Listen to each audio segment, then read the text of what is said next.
the sum of my trauma. I'm more like what I'm becoming. It's more like we overcoming.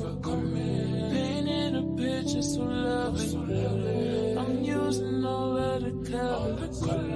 Get hide away from the darkness. Digging up what's undercover. Do you know I see it closet?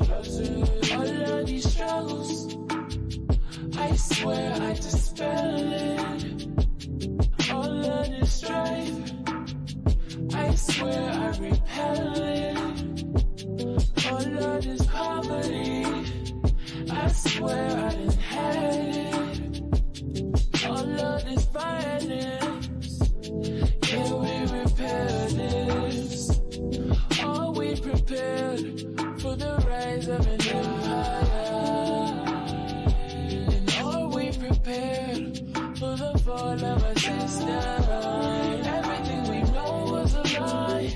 Patch myself up from the root to the ground in the efforts to preserve my bloodline. I would do anything for my soul tribe.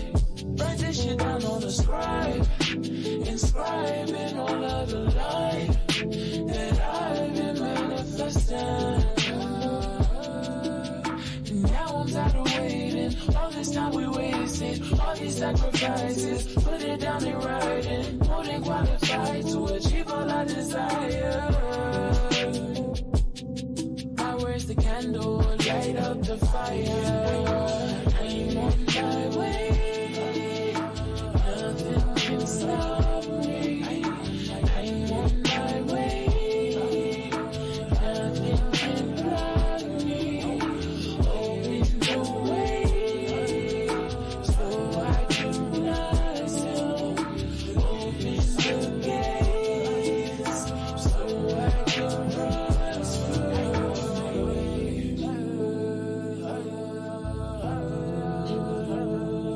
I'm on my way.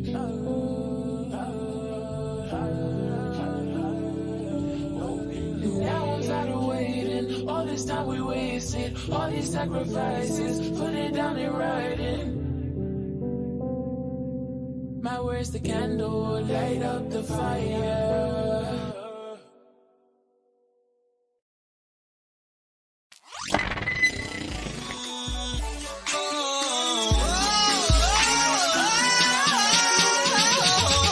I took a hit for the team.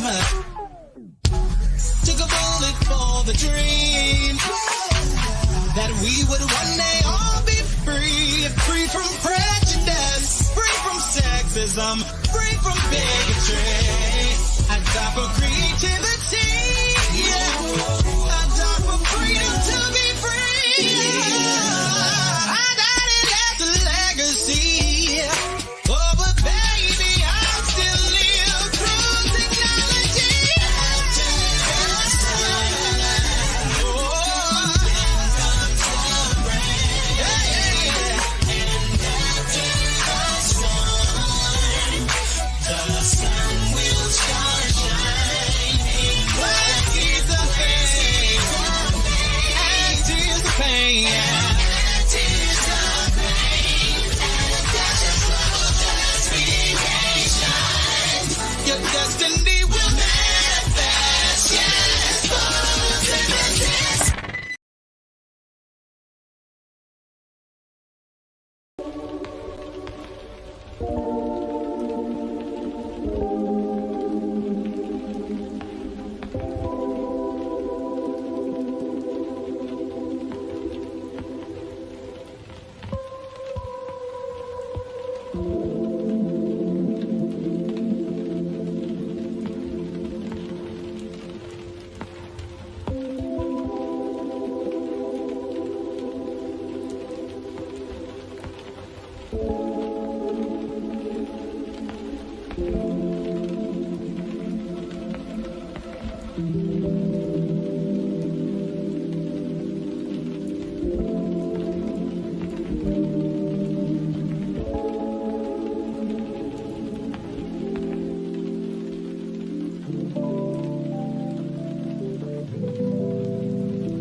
What's going on? What's going on? What's going on? What's going on? What's going on? What's going on, y'all?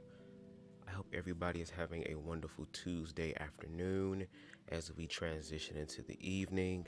Y'all, I am high off this pre-roll. Ikarabo Shande Ishkatai. Pookie. Okay? Greetings and salutations, everyone. Shout out to King Aries in the building. King Aries in the building. Okay, Queen Stevie in the building. Shout out to those that will be popping in and out of the live. Shout out to those watching in the bushes. Okay? I'm letting y'all know right now, this is going to be quite the lengthy live. So this will be great to listen to while you're doing something else. If you have the knack for multitasking, baby, this is the live to do all that too, okay? Now, let me go ahead and set up the stage real quick before we get into this live, which again is going to be quite lengthy. We're probably going to be here for a few hours. Now, the initial live, or the actual live that we're going to use as a conduit or a springboard for these conversations, is 4 hours and 30 minutes long. We're not doing the whole interview. The whole live. We're probably going to interview. I'm saying interview, girl. Is the spirit trying to tell me I'm about to interview somebody soon? This live, we're going to just give our commentary and review of half of that 4 hour live. But y'all know how I get down on BubzDaGawd, baby. It be for hours, baby. Okay? I just motherfucking recharged my goddamn StreamYard account, girl. So y'all know my ass gonna be here. That's right, girl. Also, I am loving the fact that I am being more myself.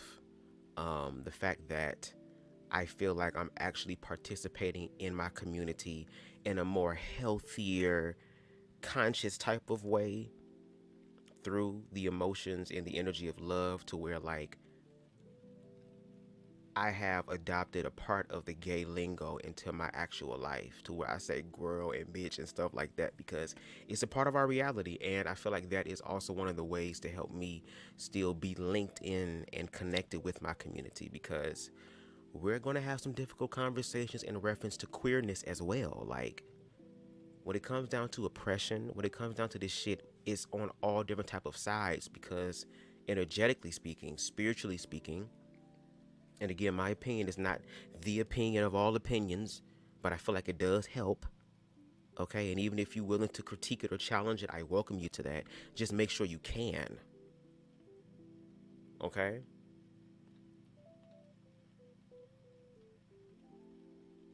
I'm starting to look at the comments. You gonna listen while you're taking a nap? That's fine, Aries. That's cool. That's cool. My voice puts people to sleep a lot, and I don't see that as an insult. I have a very calming voice, girl. Okay? Podcaster voice, girl, okay?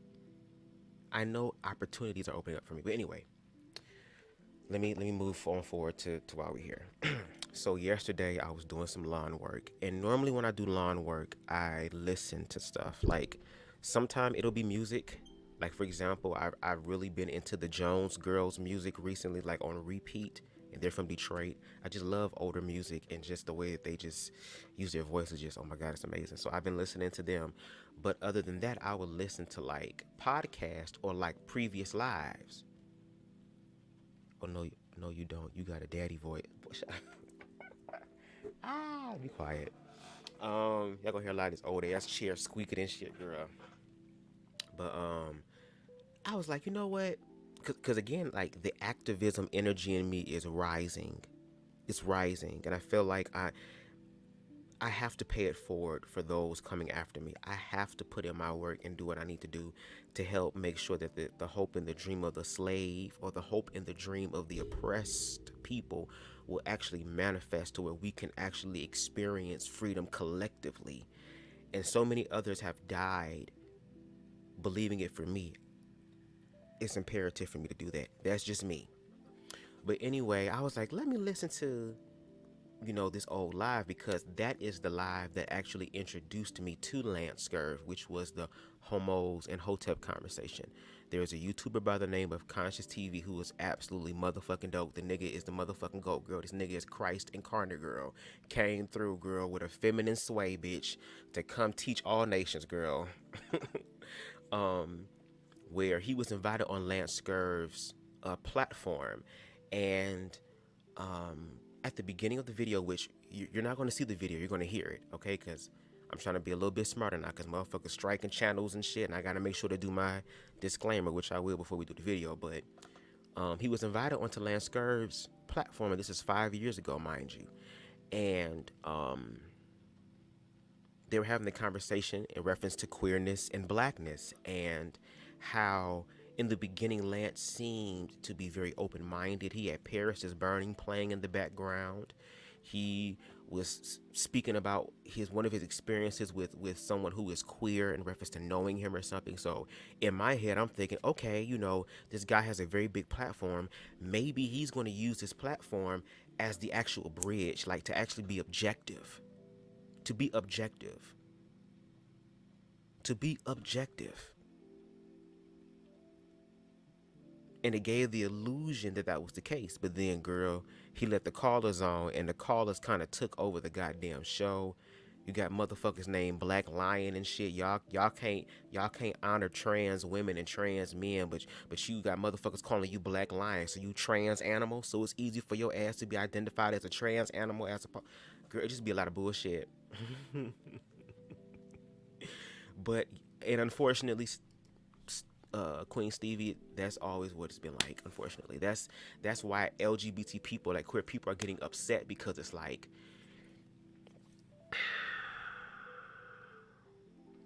people will actually reach for everything before they're willing to accept the fact that queer people are here because God's source universe allowed them to be here. If God did not want us a part of the equation, I am pretty sure that God has no problem removing it by itself if it did not give a fuck about this. But again, as we learn to love ourselves, as we begin to open our minds and not harden our hearts and walk with empathy, still protect your energy though. Still protect yourself. Because you have a right to this experience too, but to actually motherfucking walk forward in love and connect with other people. Once you start doing that and start applying that, you transcend all these other limits and labels that's placed on you, because you realize that you are greater than that. And once you realize that you're greater than that, you'll be able to see that in other people. But because in America, a lot of us are hurting each other. That's why there's all these different type of movements, because there is this problem where it's like we have a difficulty working together when the oppressor is working together. They've been working together, girl. They own code. They know what the fuck is up. And in this conversation, you're going to hear a lot of black people say, I love you, man. I love you. I care about you. I care about you, you know, and you're part of, if you was my bro, if I saw a police officer, you know, fuck you up or something, you know, I step in, bruh.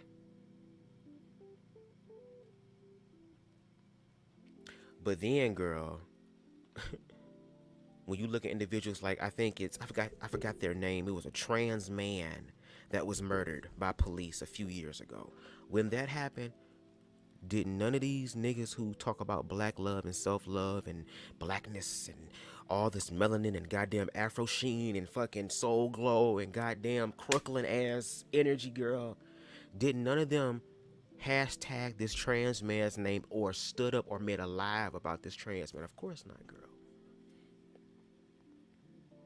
And one thing I'm realizing, especially with blackness, because us as black people, we haven't done our part to heal. That's the part we're fucked up at. Once we heal, we will get everything that we want and we need. That's why they don't want us to connect and be community anymore.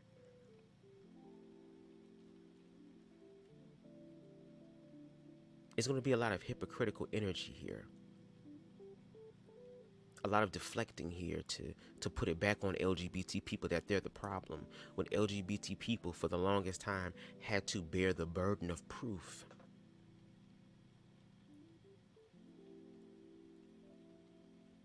You're going to hear the same talking points be made in this video that's been made in the 60s and 70s.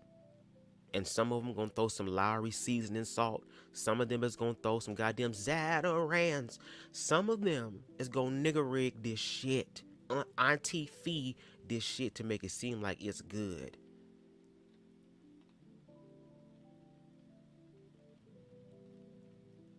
And ever since that live, because Lance dropped the ball and you want to be a leader, my nigga, you're going to have people in the community continue to critique your viewpoints on LGBT for as long as you keep putting that shit out there.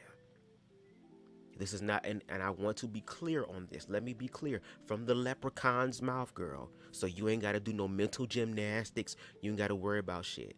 Okay? I do not know Lance as a person. I don't hate Lance as a person.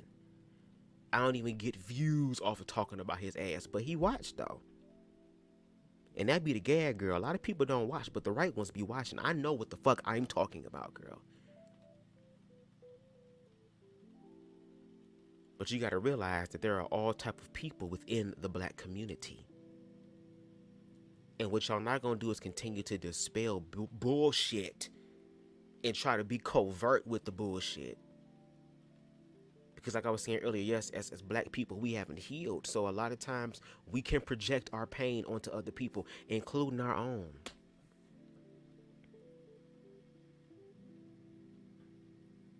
Are only black people doing it? Hell no. It's a whole bunch of other motherfucking people. That's a human being thing. But we gonna deal with it under the realm of blackness because that's where we connect collectively. So we gotta start fixing that shit and worrying about that shit. Baby. We're about to days of future past in this bitch, okay? Because we're about to go back in time, girl, with the hopes that things will change only for the shit to be the same. What the fuck? Ron says, hey everybody, I think the real reason why some of us prefer to rely on the oppressor is because we tend to tear each other down. Yes. We can't get at them, so we might as well get at the motherfuckers we can get at. But as a human being, I also have the right to say you don't get to tread on me either. No shade. But anyway, girl, let me shut the hell up because I need to drink some water. Okay. And again, we're going to be here for a while. So I want y'all to make sure y'all got y'all drinks in order. If you sipping on something, you know, it is after 5. If you got your good smoke, please do, because I got one right here. I'm about to finish this one, and I got another one here. Ikaribu Shande Ishkatai, girl, because the Lord's been blessing me right now. Oh, right now, because the Lord woke me up this morning and started me on my way. In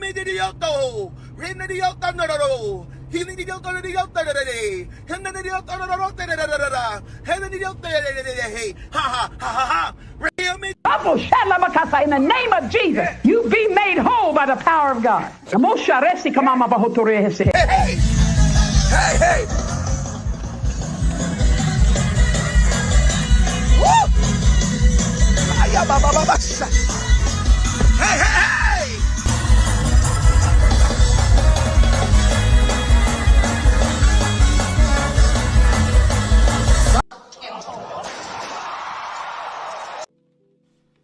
Okay, girl. Let's be smart about this, okay? Hold on one second, y'all. I never ever had this shit pulled up when I need to, okay? You better refresh this shit. This page is no longer available, girl. What the fuck? What the hell happened? Hold on, I gotta look it up, y'all. Hold on. Damn. Girl, them hoes over there lighting Oshun candles on me. It ain't gonna work, bitch. Let me see.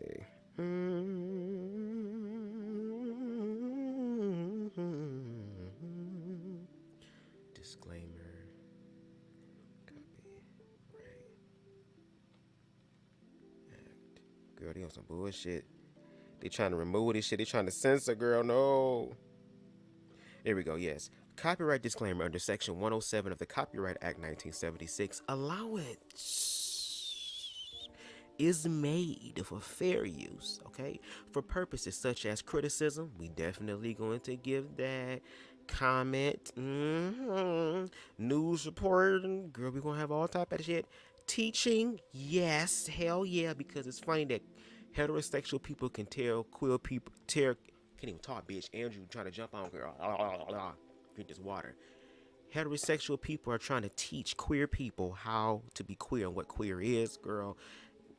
Crazy. Scholarship, education, and research. Fair use is a use permitted by copyright statute that might otherwise be infringing, and I also give permission to anyone who wants to use this live in their own commentary.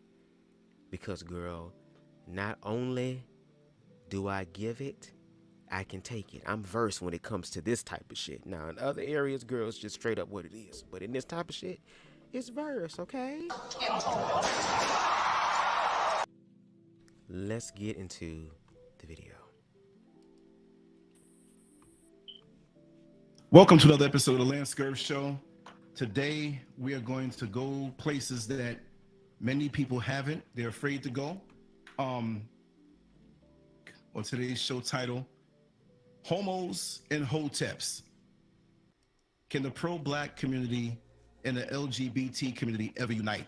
Now, let me just say that this particular show is not about saying if certain things are right or wrong as far as the LGBT community. Girl, this gonna be lengthy. Now he prefacing it by saying, girl, now this conversation about who's right and who's wrong, while y'all sit up here and prove to us how we wrong, when actually y'all the one in the wrong, girl. So it's kind of like when it's, because again, he had the conversation with CTV, girl, and CTV, no shade, is a different breed, girl. A different breed of individuals, girl. To where he was able to be invited on the goddamn show, bitch, my ass. Girl. So I'm pretty sure they had a conversation behind the scenes in the back, and girl, one thing about CTV that I know for a fact is that, girl, there is nothing fake about that bitch, girl. There is no fake bone in this whole body, girl. Everything about this bitch is as real as it motherfucking gets, girl. It's low-key scary sometimes just how real this nigga is, girl. That's why my ass in the wilderness, girl, trying to tap into their own power, because, girl, that's a boss-ass bitch, girl. So I'm sure he had a conversation with him, and Conscious was literally whooping Lance's ass on the back end, girl, verbally, mentally, emotionally, and spiritually, girl, so that when he had this conversation, he had to start it off saying this isn't about who's right and who's wrong. No, this conversation about who is right and who is wrong, and the ones that's wrong got to deal with being wrong, deal with the guilt, deal with the shame, heal from that shit, and move on. Now, is it right and wrong on both sides? There's more wrong than right, I'll tell you that, girl, but the wrongs, let's deal with that.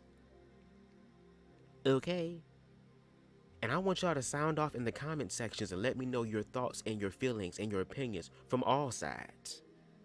Because one thing I'm not is no hating ass hoe or a biased bitch. Okay? Let's continue. Shit. Well, you know, God didn't make it this way. Look, this is the angle I'm coming from, right? And we can kind of go there too, but we're not going to be rolling around in the dirt, giving the same old argument. If you want to know what I'm showing over my shoulder, same argument, girl. Same argument. Paris is Burning. You know, a movie that I happen to like very much because not that I am in the LGBT community, but it's based in New York, and that's a culture that I've known growing up. Okay, so I have my feelings on certain things. I'm going to speak them, but again, we're speaking about Black people uniting.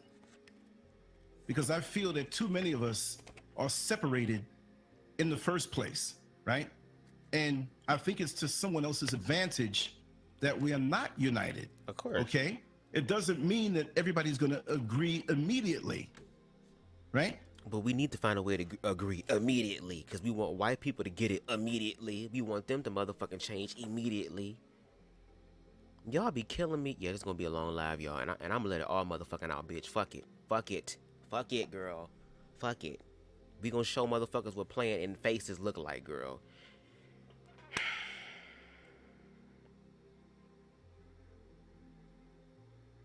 You literally sat up here talking about that you like this is what you like this movie very much, this documentary very much.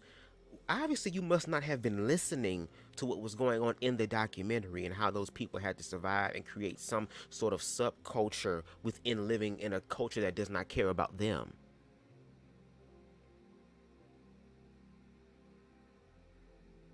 It's interesting that a lot of people say, oh, I have gay friends. I know gay people. I'm connected to gay people. I know gay people. Well, you must not be listening to them. You must not be asking them questions to be inquisitive, to help you understand shit that your ass is struggling with, because then y'all get on these public platforms and then y'all talk as if though y'all know, and you obviously don't. And then when queer people come on to actually challenge your viewpoint about them that you can't verify, that you can't bring up, that you don't have readily available, and you're talking about the same talking points, girl, y'all literally say the same talking points, girl. A lot of the talking points that y'all talked about have been debunked.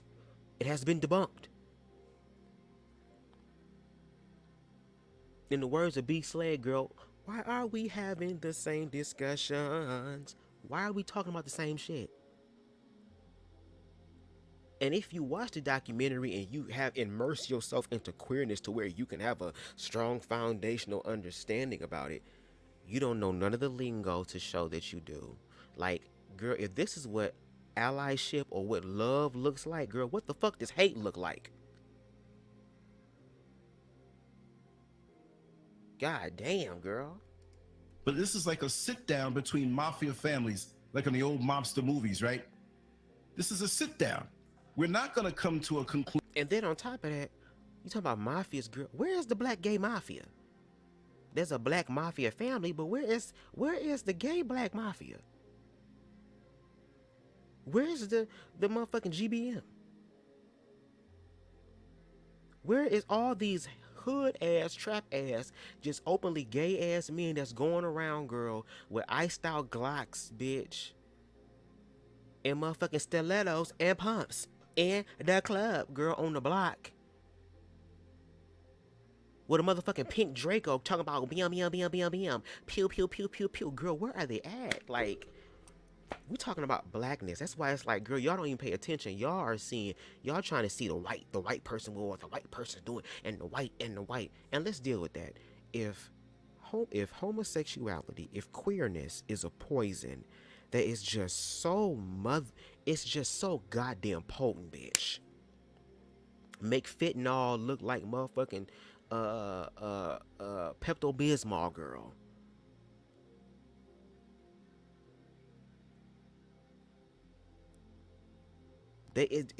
Queerness is just, girl, fuck a perk 30, fuck a perk 60, this a perk 1,000, girl. Over level 9,000.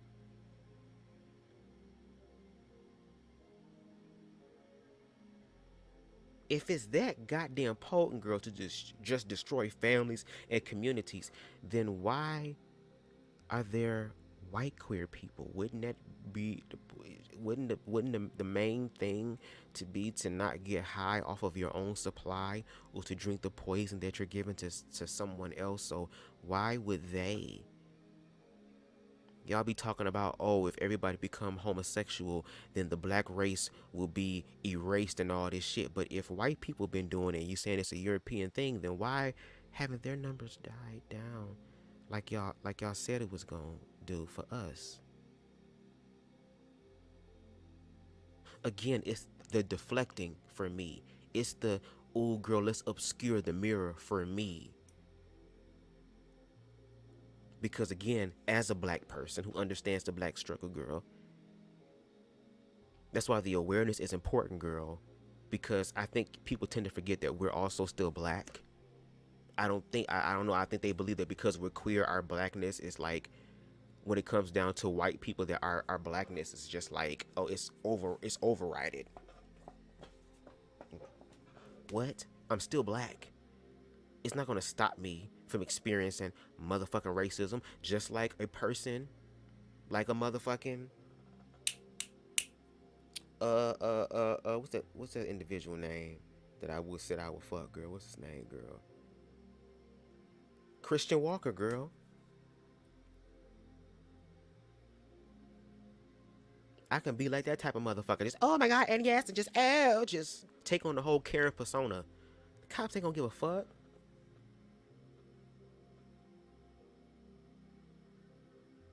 If me and Lance Scurv was in the deep south somewhere on a motherfucking road trip or something, driving around, and we stopped at a gas station, girl, in a place that we did not know that we were not welcomed in, girl, but they was gonna let us know with the brute force because we in the deep woods, because Lance Scurv ass want to use an old ass map as opposed to using this goddamn good old GPS, girl. And now I remember how to get down there. Shit, I've been here longer than you. Yeah, now we in the deep net dark webs, girl, of the clan, bitch, clan town, clan nation.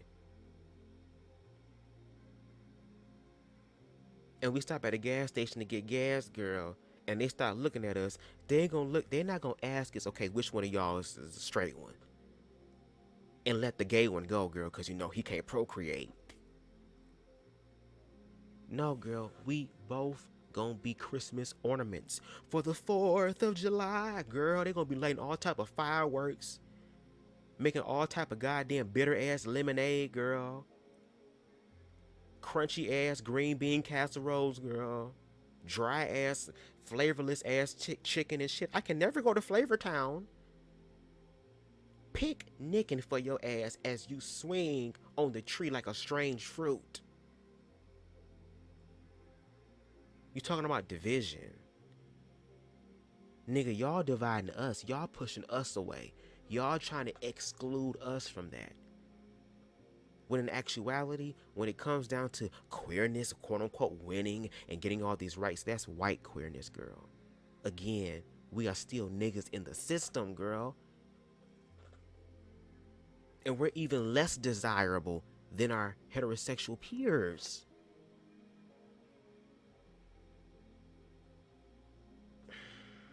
Girl. Conclusion, most likely by the end. There will be no conclusion sometimes, maybe even for years. But we can move closer together, because I'm speaking from the premise that no matter who you are, if you're black, the oppressor doesn't care what you're into, what your religion is, whether you come from the north or the south or the Caribbean or the motherland, her ass have it. Whether you make 6 figures or whether you just flip burgers and make minimum wage at a fast food joint, whether you're a Mason, whether you're a Methodist, whether you're an atheist.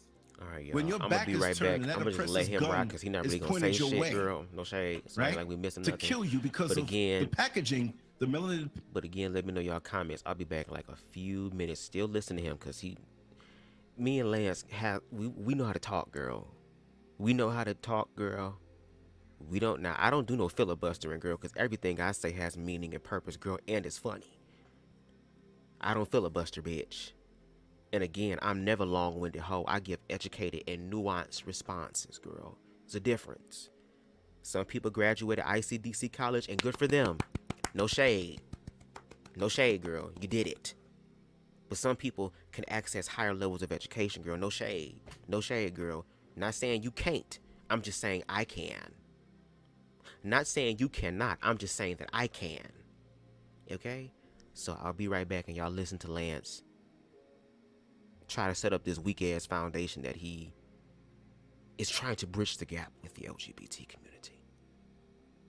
Girl, like I said, if this is what allyship looks like, girl, what the fuck does the enemy look like? Because at this damn point, girl, what? Melanated packaging that you come in, they don't care. So why are we separated? It's to other people's advantage that we are separated. We're going to make some bold statements here. We're going to share some ideas here that will get people to think very emotional.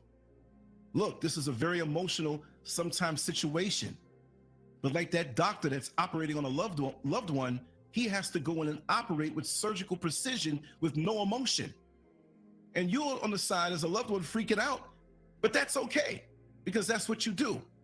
It's called and a loved one is injured in a position that makes you emotional. That person, that EMS worker cannot be. He has a job to perform.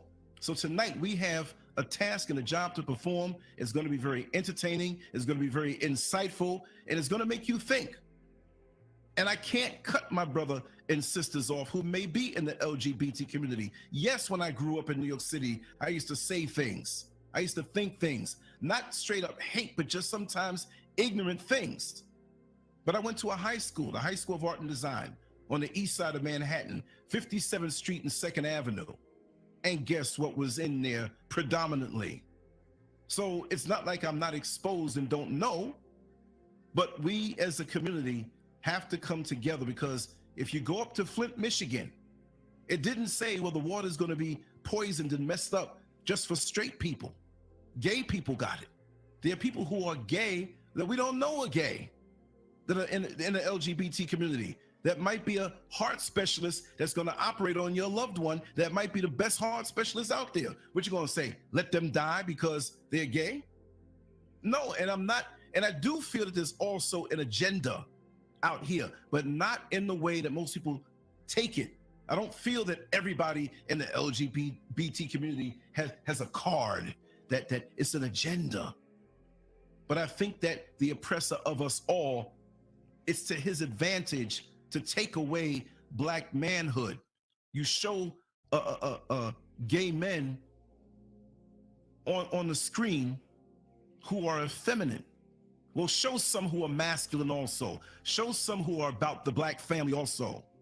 Many people on the straight side, and there are on those sides, we're just talking. And I'm going to introduce my co-host. He's not a guest, but he's a co-host. I'm just venting off to get the ball rolling. Many people say, well, the very thought of the LGBT community, can they procreate? They can't. So that therefore, they're not about the family. Okay, I can understand a person saying that. But what about that man that doesn't want to take care of his kids, who can create life as far as another human being, right? So he walks away from his kids. He walks away from his wife. Is he pro-family? Because he has a set of nuts that has sperm that can fertilize an egg, right? So these are the things we have to think, all right? Is that a good example? And I'm not pushing up one or the other, but I'm open for the dialogue. Now here we have Brother Davion from Conscious TV, and that's his YouTube channel. And I want him to introduce himself. I want him to kick off the conversation. And for those who want to call in and add their opinion, call in. Feel free to do so at 888-575-3769. But mute your phone until. Hell yeah, girl. You have to make sure everybody call the line, girl. Call him up. Call him up. Call him up. Tell him that y'all need help, girl, because he had to get everybody on deck, girl. He even called the Lion Kingdom, girl. Called Black Lion, girl. Called everybody from north, south, east, and west. Southeast, northwest. Girl, from all around the place, girl. The British are coming. The British are coming. The niggas are coming. The niggas are coming, girl. They are coming on niggas and niggas, girl. It's all coming together. He had to call, make sure everybody on the line, girl, because they wasn't ready for that conversation. But in the words of Lauryn Hill, by the way of spirit, ready or not, here I come. You can't hide. We're gonna find you. And that's what the universe is really literally trying to get y'all to do. Y'all say y'all walk in love, the universe is saying, okay, prove it. Y'all say y'all walk in peace, okay, prove it. Y'all say y'all walk in understanding, girl, prove it. Y'all say y'all walk in the principles. Y'all walk in the principles of God, spirit, life, balance, Mother Nature, all of these fruitful and life-giving, just quote-unquote natural things, girl. Do it now. Prove it now. And that is where we separate. Okay?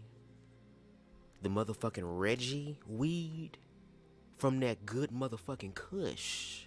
And I don't know about y'all, but bitch, I want that Kush, okay?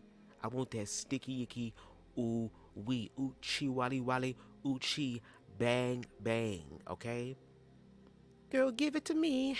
Davion is ready for the lines to be open, because I want us to leave this show feeling empty in a good way, because we got a chance to speak and go down to the nitty gritty, break down some fallacies, and come together as people of color. Because you know what? I'm not going to go and hate my brother and sister because of what they may do in the bedroom behind closed doors. My opinion is that none of us should really know what anybody does behind closed doors. But it's not the thing about behind closed doors. It's the fact that if I want to hold my nigga hand, y'all got a problem with it. It's the fact that if a man wants to wear some sort of article on his on his body that he fucking paid his money to motherfucking wear, girl, without y'all having a conniption and having to have congressional hearings, girl, and goddamn sweaty ass wading in the water back Baptist church ass meetings, girl, with no AC in the deep of the night, girl, to try to figure shit out. The fuck? Right? So I'm speaking from a position of love. And we'll take it from there, because somebody who's out there doesn't want us as a people to love on each other. Any differences we have, we'll settle it ourselves. We don't need the oppressor to think for us. Davion, come on and tell everybody how we first met online and how we came to this point. Welcome to the Lance Scurv Show. Well, thank you for even sharing your platform with me. I really appreciate the opportunity to speak on this subject. I think it's a touchy subject, but it's a necessary conversation to have because there is a lot of tension between, especially the black heterosexual community and the LGBT community. I was first exposed to your material by one of your subscribers, actually by the name of D-Rock. He's also subscribed to my channel. He's also a good friend of mine. Shout out to D-Rock. Had asked me to do a review for a video you had did about a statement that Paul had made regarding LGBT persons and heterosexuals in terms of us being accessories, etc. This call is being recorded. Okay, keep going when you hear that. That's just people popping in. And again, when you do call in, mute your phone until we're ready to open the lines. But I think I know exactly who this is. But go ahead, Davion. And so I had made a review video in response to some of the statements that you were making, which I felt really represented a large portion of the heterosexual mentality in terms of certain curiosities and certain mentalities when it comes to the LGBT community. And you reached back out to me and appreciated the video, also uploaded it to your channel. Yes. And you invited me here, and this is where we at. I think I made like $5 or $6 off of that video, so I'm going to split it to you and send it to you. That works. Yes, I have a lot of my brothers and sisters here. I just want to reach out and yes, Nick Taylor, Britton Ingram, yes, Lucky F Star, Sweet Baby White Jesus, and Sweet Berry, they're here. And a couple of people have called in. Just hold tight, mute your phones if you can, or just be quiet if you can't mute it. I want everybody to chime in, but I want us to go and take it from there. Now, Davion, on your channel, in your walk, in your life, look, we made it. We made the title. We said Homos and Hoteps, but we have more in common than a divisive line between us to say, well, you're in the LGBT community and I'm a conscious black man, and you're over there and I'm over here and you stay over there, you know. And like I said, you can use, you know, Suze, how are you, sweetheart? You can use we're going to use language here, not to insult each other, but we're going to quote people. We're going to speak on how people talk. And I want you to share that real. Also, can y'all still hear me in the background, or am I kind of like flooded out by the actual audio? Because I had to cut it up because they're on, girl, this is Google Live, and also back in the day, what's that shit called, girl, when you call a thing or whatever? Blog Talk Radio. I think that's what it was too. So they're talking from the phone, so it's a little hard to hear them, so I have to cut it up. But just make sure, just let me know in the comments if you can hear my voice evenly with the audio, because if not, I might have to pause when I speak so I can make sure y'all hear me. But let's continue. Experience with me, and I'm going to share my experiences with you. So don't hold back. We don't have to be politically correct. The people here who are listening to the show should know by now how we talk on this show. And since this is the first time you're on live here with me, Davion, just feel free to say it. You don't have to hold back. Please don't hold back. Oh, girl, he not. I won't. Okay. You can guarantee that bitch. I want you, that bitch ain't the gonna never things hold back. between, and we'll say homos and hoteps. I'm going to say this. Thank you. Why'd you have to say homo? Why you got to say we're illustrating? This is creative. You all get the point. Don't nitpick me for the title. And tell them who made the title. I'm pulling you out the closet on this one. As I came up with the title, yeah, we're not going to get particular about language. This is definitely for the sake of the simple minds and just very simple. No shame. Right. Having a comprehensible conversation. Exactly. That's what it's all about. And there are many people out there who are going to come on in the comments. How dare you, Lance? You're giving your platform. I'm going to say it now. You're going to let this faggot talk? You should tell him that it's not good. But see but see, that's the thing. We're queer people. We used to that. Unfortunately. And just because we're used to it, don't mean that we're going to continue to get used to it. There's going to be some sort of change. So when we start things off that way, and no shade, it could be the same thing could be applied when I had my conversation with Ryan Vugada. How he came on Transformers and shit, and I was like, oh, okay, girl. I said you said politically incorrect, girl. So I mean, but I'm like, girl, you coming out the door swinging. So even though he said it like in a comical way, queer people, we know, just like how as black people we know when motherfuckers being racist, we know that energy. We know non-verbal energy transference, girl. Like we can feel the shit, girl. It's been going on for so long. You start paying attention to certain shit. So, girl, and I was so, girl, cause I was actually there on the live during that time. I didn't get a chance to speak like always, girl, cause everybody wanted to jump in from the heterosexual community, girl. But bitch, I was so hopeful that conversation was gonna be different. I was like, yes, finally, we're gonna have some sort of resolve. We're gonna be able to move forward collectively together, girl. And that wasn't the case, girl. It was bullshit. That's why, thank you, universe, because you just knew the time. And that's why I love walking by faith now, girl, because the universe know more than me, girl.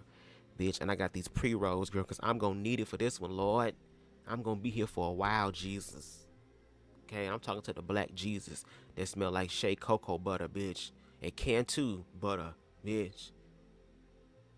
And all type of goddamn exotic oils and shit. Frankincense and myrrh.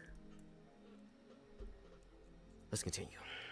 Proper, and it's not godly. He's going to hell. He's doomed. You're promoting this stuff. How dare you? I thought you were about truth. Yes, and I'm not going to say what many people say in the LGBT community. Say, if you say anything not against, but something that doesn't seem so loving to them, oh, you're talking hate. Like I said, we're going to keep things real. If you don't understand by now what I'm all about, because what I'm looking at in the chat room, it's very few straight people in the chat room right now, okay? Of course, girl. These folks who are here. Y'all talking about queer people, girl. Y'all be shook when queer people come through.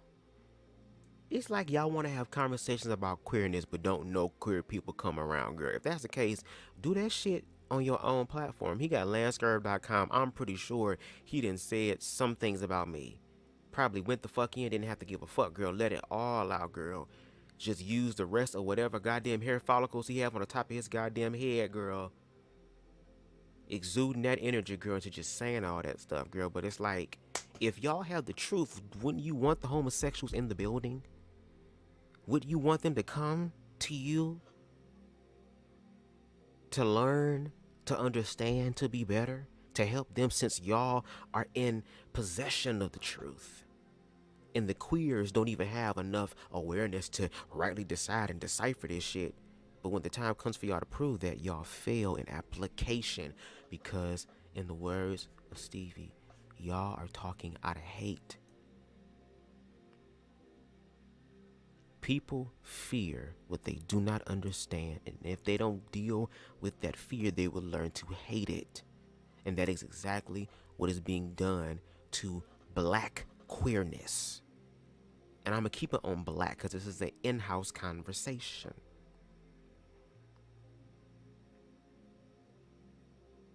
And then when we come into the room to share our experiences, and our experiences include you, and those with your energy and your thought process and point, then it's, instead of saying, you know what, I'm wrong and I'm sorry, the right thing that you know you convicted in your spirit because we know it, y'all turn around and be like, oh, well, it ain't about who's wrong and right. No, there have been trans women who have lost their lives because of talking points like this. There have been gay men who have got their ass whooped if they survived the encounter, who heard the F word. There were families people being kicked out of their families by saying, oh, you're going to hell. Oh, what you're doing is unnatural. Oh, you can't procreate. Y'all be about love, but then bring all the weapons and the tools that are anti-fucking love. Exactly, Harold. You can't have a gay conversation without the gays being in the space, like a particular platform over in the Manos Bitch try to do. Oh yeah, you talking about Black Man Unfiltered? Yeah, we say we do names over here. Of course. I was listening to one of the podcasts when I was doing lawn work, because it was a long day yesterday, bitch. I did that, girl, but bitch, I put in that work, girl. No shade. Where there is an individual from the Black manosphere who says that he's a motherfucking ally, and then he gets on a particular platform, girl, for 8 fucking hours, girl.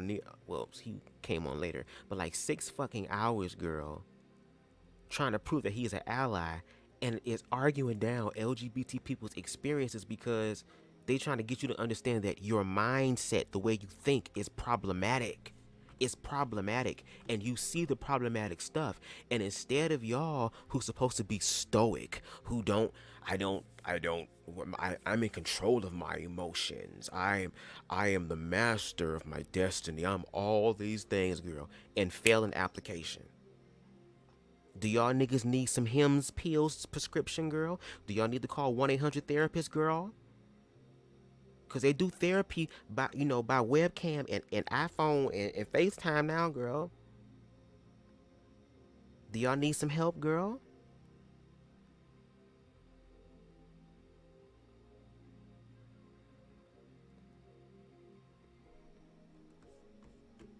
That's why I practice self-love, girl, because I refuse to have my hairline disappear, bitch. That's why I'm going to do self-love, because I refuse to have my stomach all over my goddamn belly, and I can't even see my dick in a very long time, girl. Look like it's clinically dead, girl.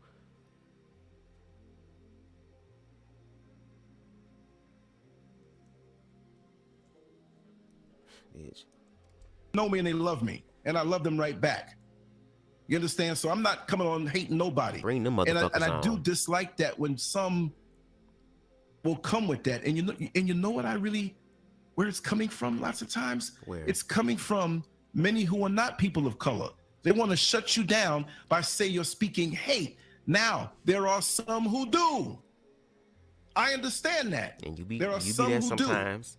You be that sometimes. But like I said, I was born to love my brothers and sisters. If I feel there's something wrong or something dangerous happening or something that we all should know, I'm going to speak it as raw as I can. Some might not understand it. Some. That's like saying, oh, I'm finna slap you, but don't get mad at me slapping you. Okay.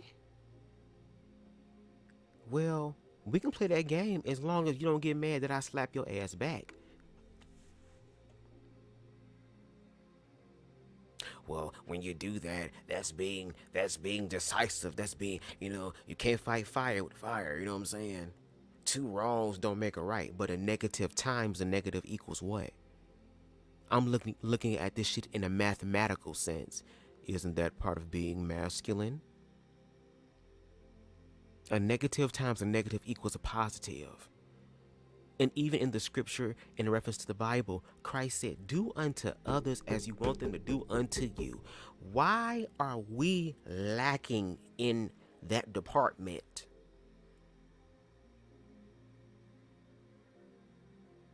And then have the nerve to say that y'all want to be the leaders, even though black women and black queer people have been trailblazing when it comes to keeping blackness afloat.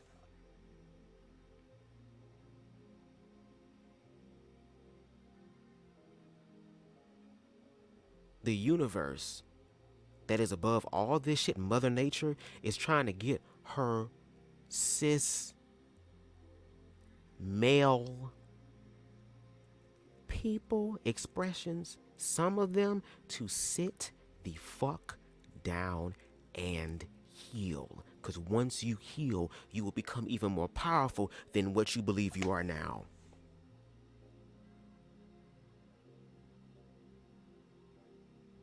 That's why there's a lot of queer people, girl, who've been through hell, not just being black,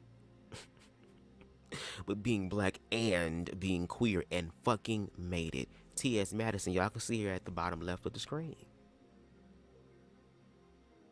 She had to go through the survival of being a trans woman, which a lot of them unfortunately had to resort to sex work, because that's the oldest profession in the motherfucking book. And whether you like it or not, it's a lot of motherfucking men, girl, who have all type of freaky, nasty, kinky fantasies, girl, that you would gag at if you knew who they was. Y'all talking about the gays, girl. No tea, no shade, but just facts, girl. My ass is vanilla when it comes to sex, bitch. I'm not saying no 1 and 2 and 1 and 2, but bitch, I want grown sex. I want that motherfucking Frankie Beverly and Maze. I want that goddamn, what's the name of the OJs, bitch? Me and my woman, me and my nigga, me and my bottom cried together and then we made love, bitch. That's what I want. Okay? Some people don't like that, but unfortunately they had to resort to those things, and T.S. Madison could have been a statistic. There were plenty of times where she was in situations where it almost costed her her life, and she literally transformed her life in a more fruitful and life-giving way, because it says that your works will make room for you. And she's just showing that she know how to motherfucking cook in the kitchen and in the bedroom.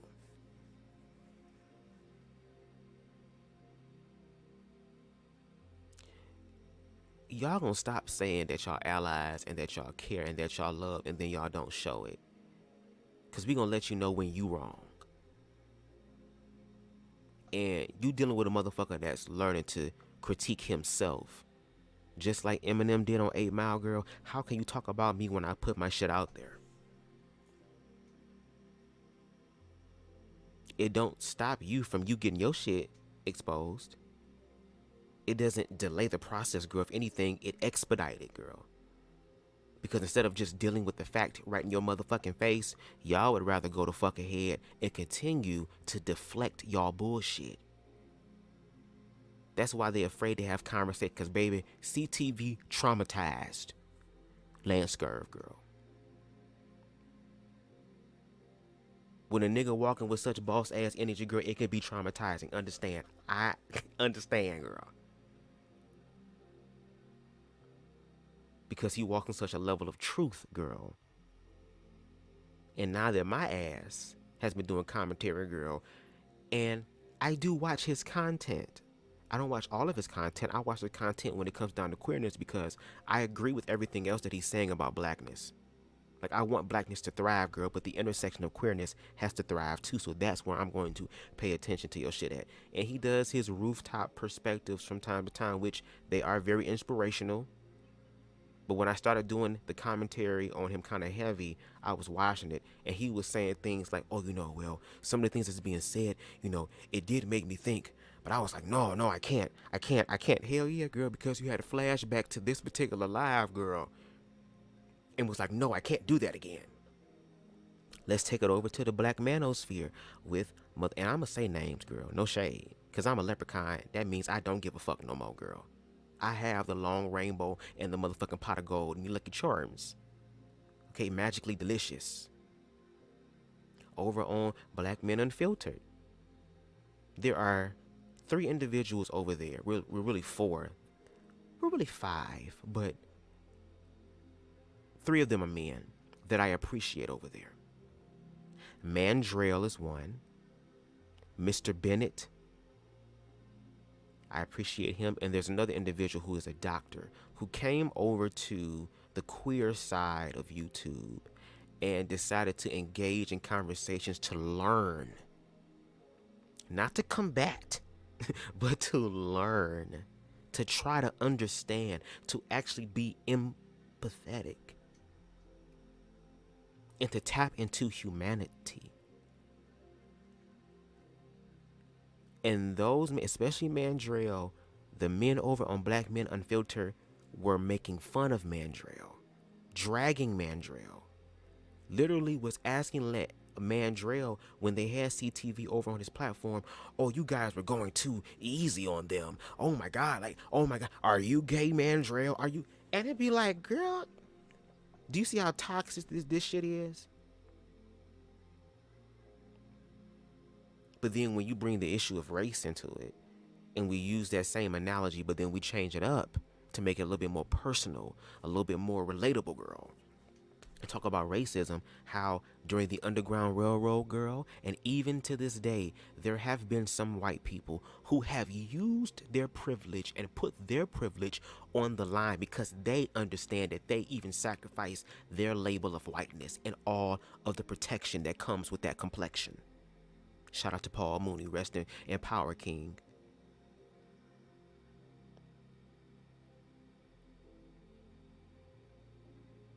That were considered nigger lovers too, girl, when they was helping the niggas.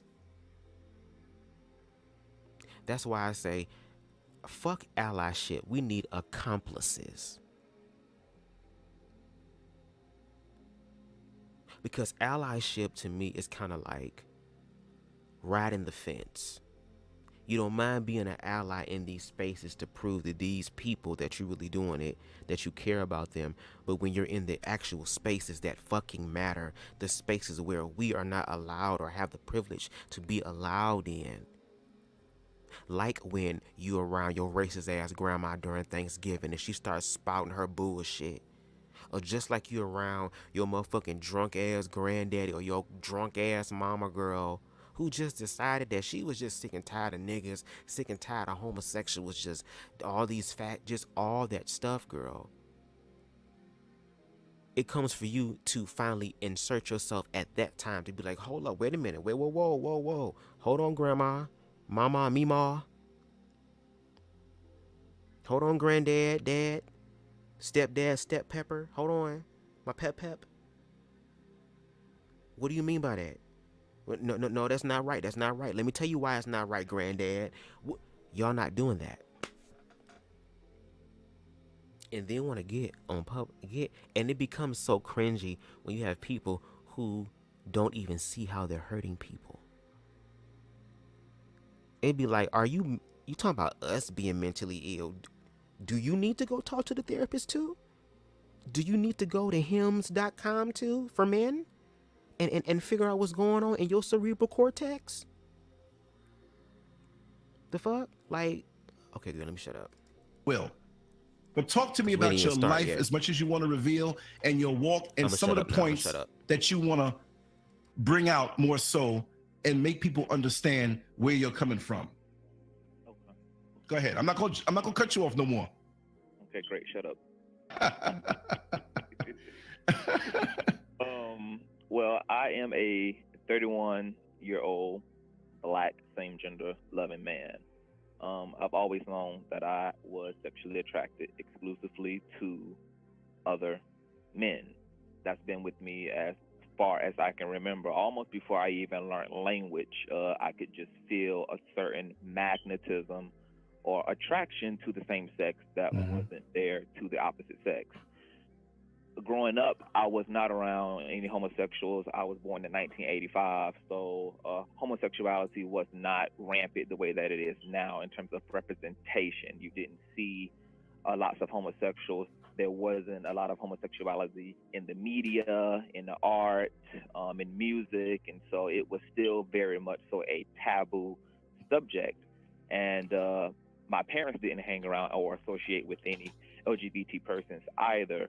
So I really had no point of reference for my sexual orientation. And I was raised in a household with my father and my mother. I had both parents in the household my whole childhood and teenage and adult life. And I struggle with my sexual orientation, like most LGBT persons, being raised in the United States, where we live in a very westernized bubble, lots of religion, particularly Christianity. And as I grew older and got into high school, I began to really struggle with my sexuality because I came under religious conviction. And even it wasn't even made aware to me that other spiritual systems or religious traditions existed really outside of Christianity. That was kind of the religion that was always presented to me. So I tried to find my spiritual salvation and connection through the Christian religion, which obviously did not work too well for me because Christianity drove me to suicide or to suicidal thoughts, because I could not reconcile my sexuality, which was something that I learned the long and hard way. I could not will away. My will could not oppress or eliminate my sexuality. And I went through all of these religious practices to get rid of this homosexual demon or this homosexual attraction and all these narratives and interpretations of what's going on with homosexual people. And I had plenty of hands laid on me and dedicated my life to Christ and turned away from the attraction and tried to keep my mind filled with things that I was given to me to use as a tool to fight against the same-sex attraction. And that went on from about 13 to about 21. So I spent years of trying to condition myself away from this attraction, and nothing worked. Make a long story short. Take your time. Okay, well, don't make a long story short. I came across some scriptures in the Christian Bible that acted as a launching pad for a fuller awareness of myself. And that verse was in Matthew. I'm not sure which chapter or verse, but Jesus was speaking to the disciples regarding marriage, and he made this statement about eunuch men. And he was speaking about how there are some eunuch men who choose to be that way, some eunuch men who are born that way from their mother's wombs, and there are some eunuch men who are made that way by other men. And that these men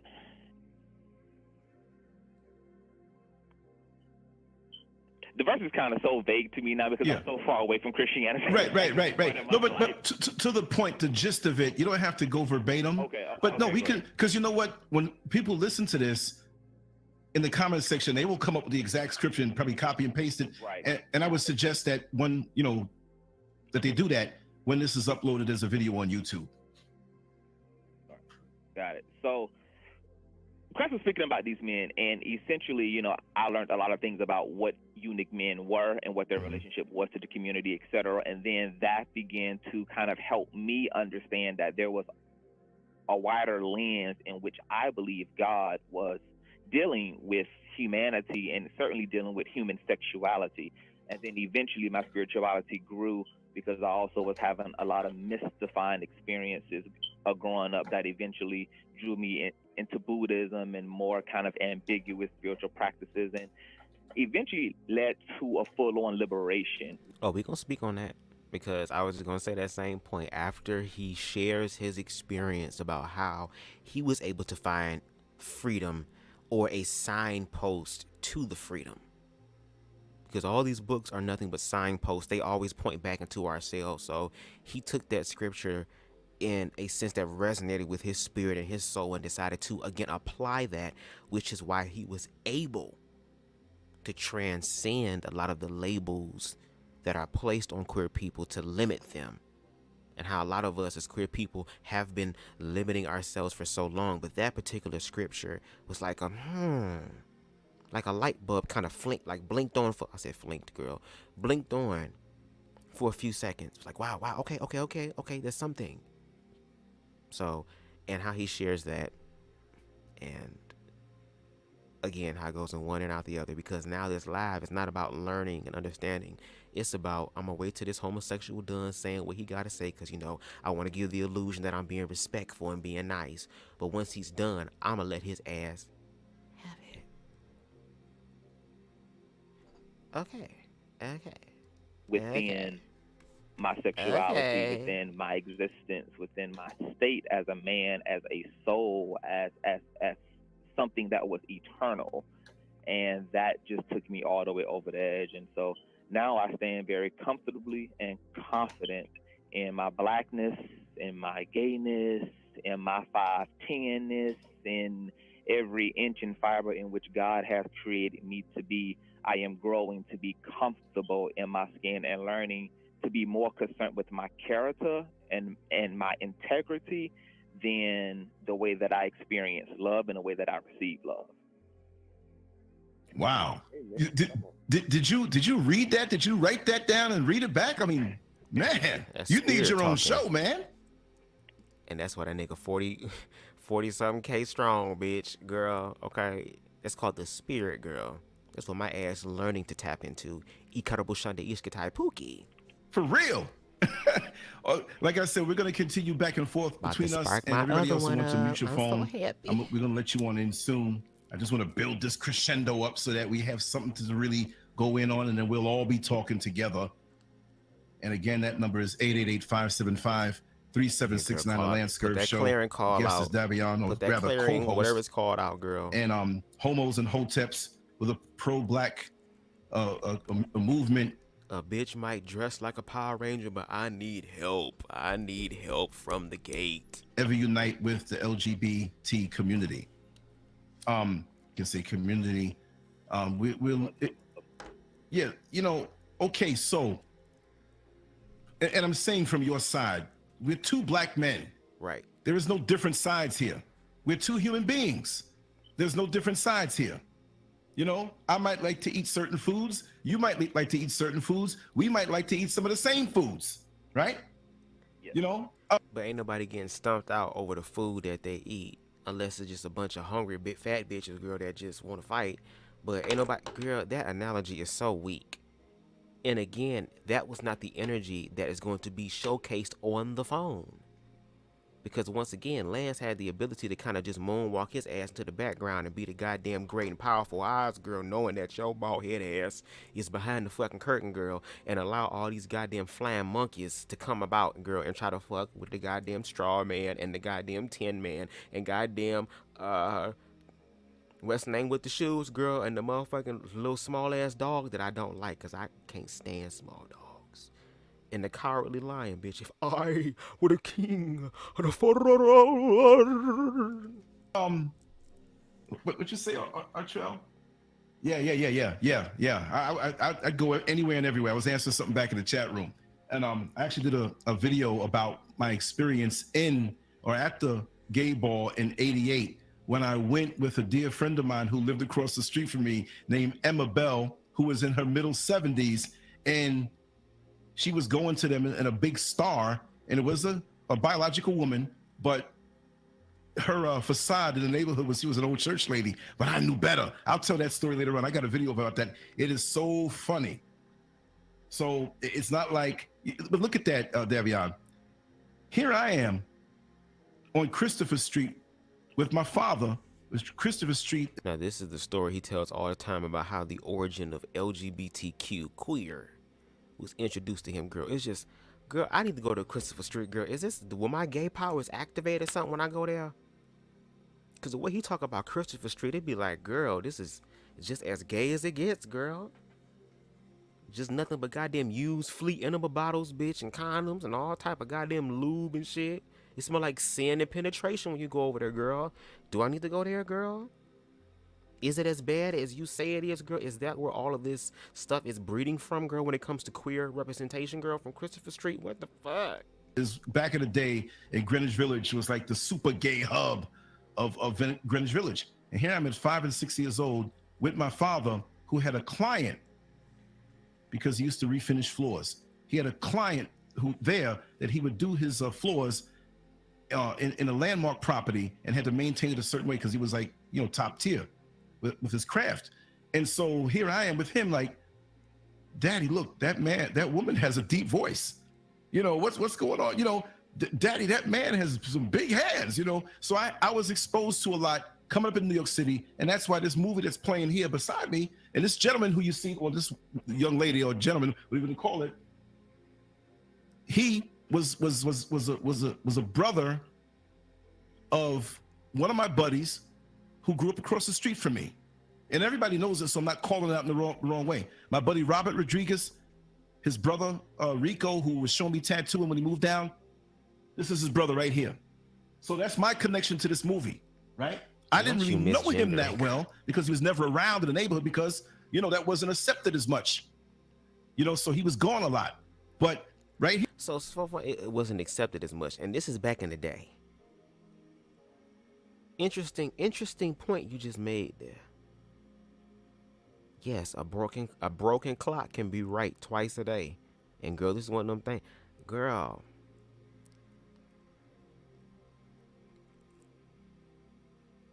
There was no social media back then. There was no TikTok back then. There was none of, again, the mass representation, girl. And even then, it was not allowed. But see, it didn't take a rocket scientist to figure that out.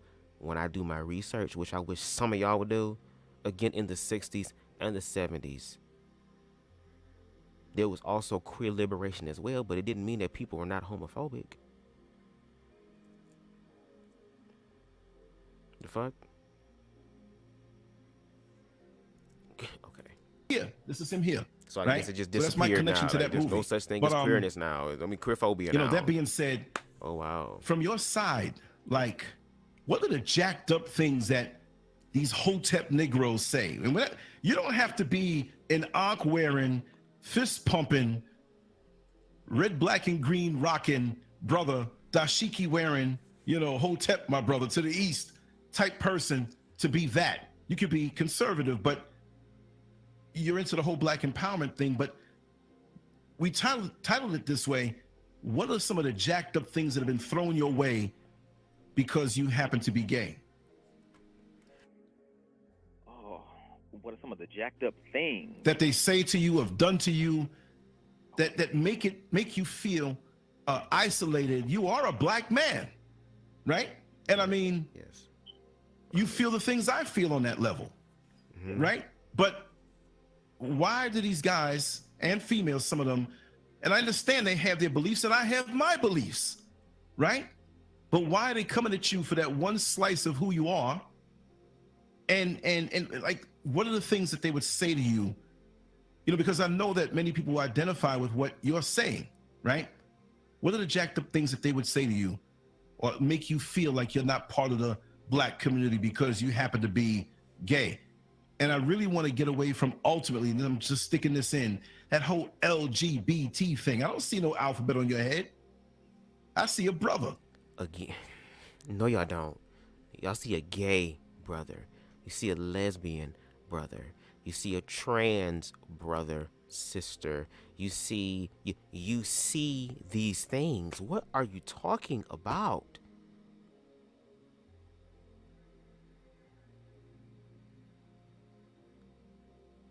This community came together based off of how they were treated. So they had to stick together. And those are just the acronyms for it, because we're the other community. We're not the straight.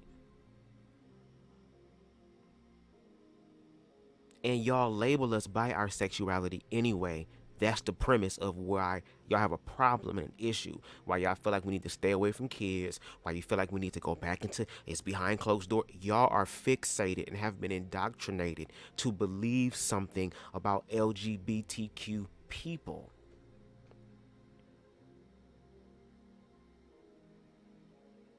And y'all say y'all have this brotherly love when y'all don't have that type of brotherly love for your brother or your sister. It doesn't materialize. It doesn't manifest. The energy never lies. And a lot of y'all are very emotionally unstable and unaware to where you can't even realize when you actually over here hurting someone.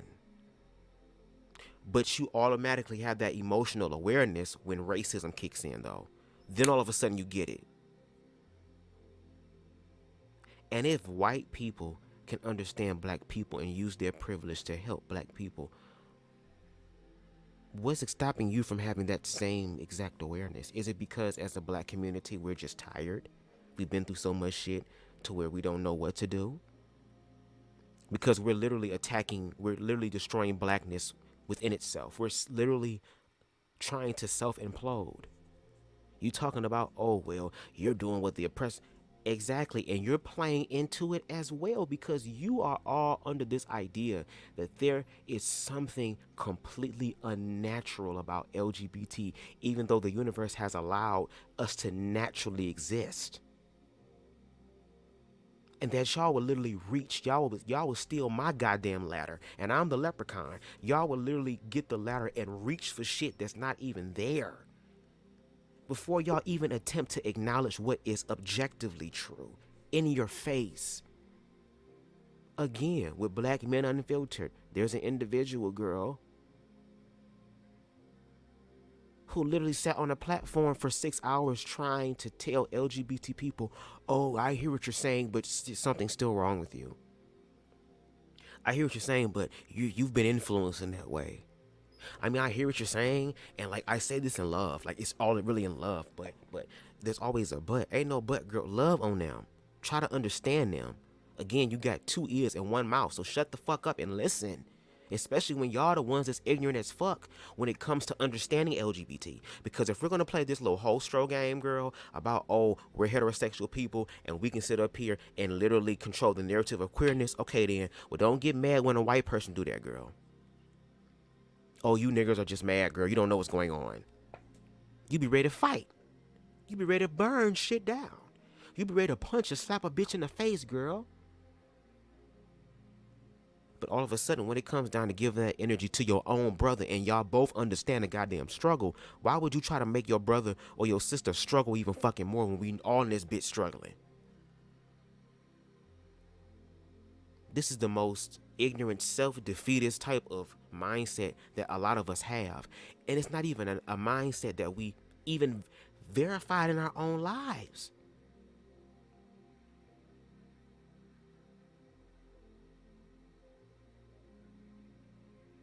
This all lives matter bullshit.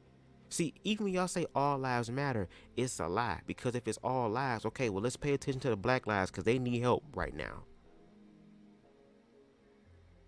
Let's pay attention to the queer lives because they need help right now if all lives matter.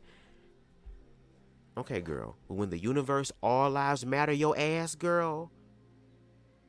When Mother Nature come through and all lives matter your ass in the way that your ass ain't prepared for, girl, but you gonna get anyway. When the universe decides to rush all that dick up inside you and take your breath at one goddamn time, y'all will understand. And that's exactly what's happening. That's why there's so much deflection, because the universe is trying to get y'all to honor what y'all say y'all walk in, which is love.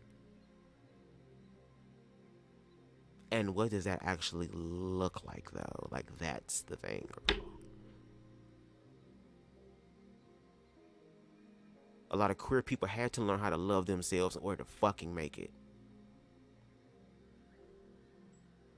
To where historically, black women and queer people have put their lives on the line because they felt like we felt like we had to prove ourselves to y'all that we worthy.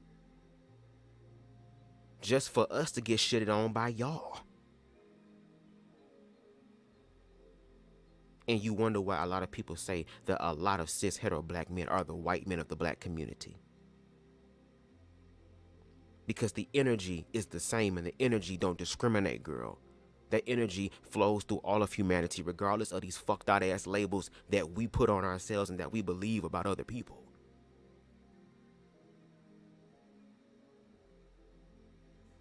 I'm gonna give y'all a good live today, bitch, because I'm activated a little bit because of this damn weed.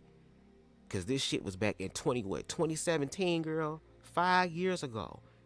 And the same motherfucking talking points that was made back in 2017 is the exact same goddamn talking points that's being made today.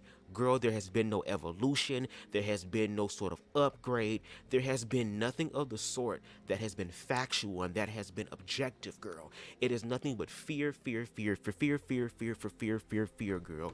And we riding up on fear like this, bitch. We not playing around with fear no more. If y'all want to be fearful, y'all be fearful, but don't be trying to stop other people from progressing because they've conquered their own fucking fears. It seemed like some people... Girl, okay. All right, girl, we not even Girl, this is going to be a long live, I already told y'all. Get y'all a drink together, get y'all smoke together, girl. If you fuck with me, put your lighters up. Detroit. And when I think that when we flock to that, and we know when we use that, what it means in our conversation, but I think if we start to identify with something else outside of our community and who we are, it divides us even more. Because I know you had to feel racism coming from the LGBT community of people who are white. See? So go ahead and tell me some of the trials and tribulations of things you had to go through from black people and black people who are pretty much considered Hotep Negroes. Well, Hotep Negroes, well, first of all, I want to say that there's two things that motivate the individuals that we're talking about, and one is privilege and one is ignorance. Your heterosexuality allows you the luxury of being ignorant. Because any time that you have privilege, it's easier to stand from your height on the balcony and look down at individuals and be disconnected from where you are in comparison to where they are, because you've been removed from even having to be considerate or even consider any other reality, any other struggle, any other phenomenon other than your own selfish, self-absorbed, narcissistic bubble. So selfishness and privilege are one. In terms of the disgusting ideologies that heterosexual people use to validate anti-gay behavior and anti-gay treatment, it's everything under the sun, from trivializing people's sexuality for one. I don't even understand how heterosexuals are able to have every sexual practice under the sun, and yet there's no confusion in regards to their ethnicity or in terms of their culture. But let a black same-gender loving individual be black and same-gender loving, all of a sudden there's an emphasis on his sexual orientation. Now, heterosexual people practice anal sex, they practice oral sex, they practice self-sex, they practice all forms of sex. And yet you don't see a discrepancy within the heterosexual community amongst each other about any of those practices. So there is a biasness toward same-gender loving people who hook up with other people of the same sex. Now, the black community is the most disenfranchised community in America, for one.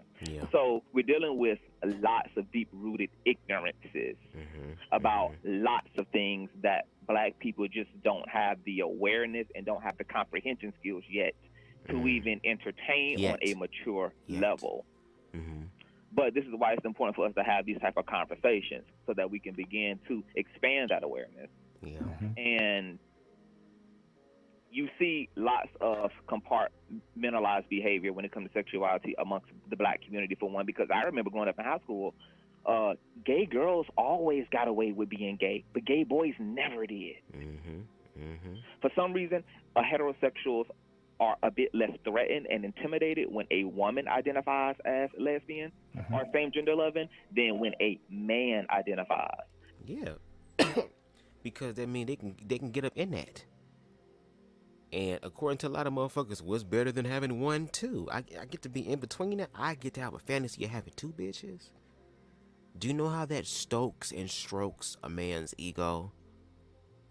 To make another, to have the power to tell another bitch, eat this bitch out right now. And she does it. That's power. So it's an ego trip. A lot of them niggas, when they think about niggas doing that, it just destroys the fucking fantasy. So again, even the way that men look at, a lot of cis hetero men look at lesbianism, is the fact of still, oh, she just hasn't had the right dick yet. Oh, well, she ain't met me yet. You know, I can motherfucker give her that dick, you know, and bitch be at home barefoot and pregnant and shit, cooking all type of shit. We at church every Sunday. Let me go ahead and drop this Holy Ghost dick off. And then gag when her goddamn plastic dick is bigger than yours, bigger than yours. And so then you begin to see like this blatant hypocrisy. Right. And, you're like, and from my standpoint as an LGBT person, it makes me think that there's something deeper here going on than just sexuality, because it does seem like black people have the capacity to embrace same-gender loving people, because they embrace some of us that would be lesbian women. Oh. Heterosexual men do not discriminate against lesbians, and most heterosexual women do not discriminate against lesbians. But most of the discrimination is targeted toward men who identify as same-gender loving. And so that then forces us to focus on this hyper-masculine culture, this prison culture that the black community has adopted as a commercial and appropriate form of behavior. And this then leads to lots of homophobic rhetoric and lots of sexist rhetoric and ideology. Mm-hmm. So when we talk about homosexuality, there are so many places that we have to travel, even in dealing with homosexuality, because you can't really deal with the issue of homophobia without also dealing with the issue of sexism. Yeah. Living in a patriarchal nation, and then living in a very hyper-masculine culture that a large part of the black community it engages in and perpetuates, and the way that we suppress women and misalign women and devalue women, it's just very interesting to kind of see the connection between the way that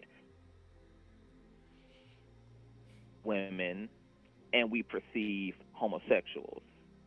Because it really just seems like a full-on attack of femininity, a full-on attack of right brain function.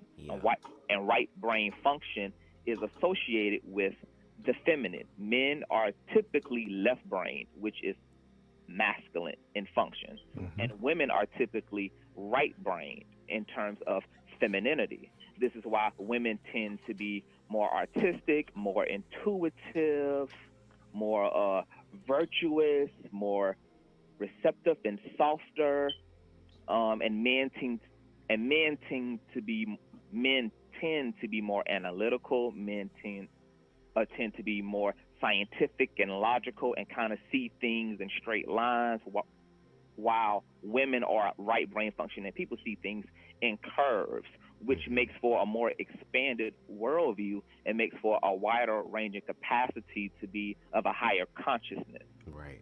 We see that more in femininity than masculinity. But when you live in the Western bubble, which is patriarchal, and you deal with a hyper-masculine community, which is the black community, then you see a full-on suppression of right brain function. Mm-hmm. So that's why we are willing to be sexist in our music, in our media, in our art, in relationships, in the way that we perceive women, and also willing to be homophobic because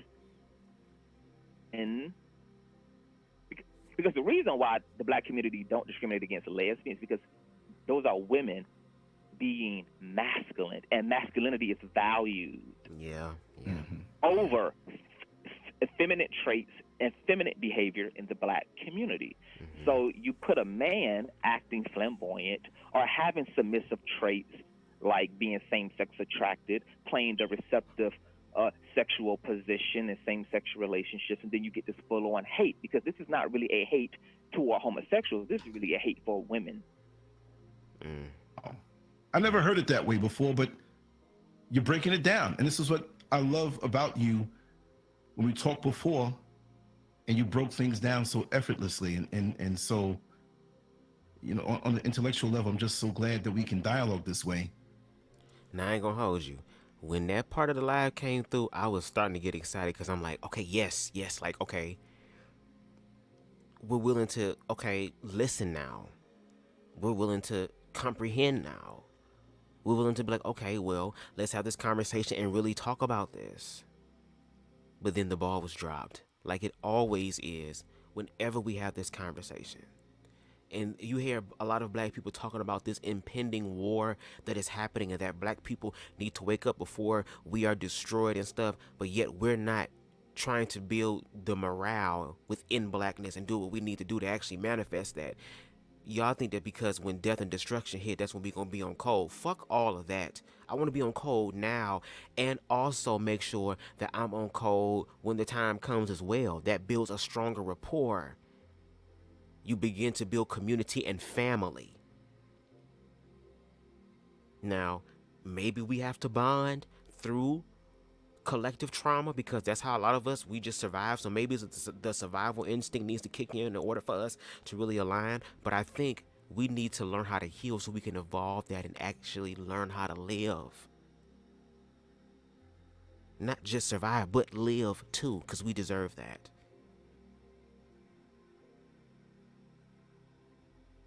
And that you can live without stepping on the backs of your brothers and sisters. That equality is not a bad thing. The playing field being leveled and even is not a bad thing. But again, with those that have privilege, Lord, those that have privilege, they believe that equality is a threat. It's a threat.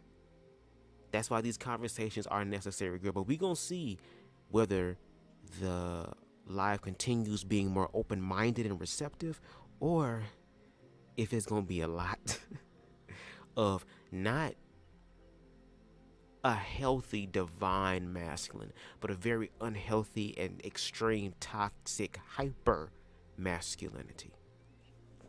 Because what CTV was true, said was true. It's an attack on women because women are right, because the property is now starting to value itself without your permission. And property don't do that.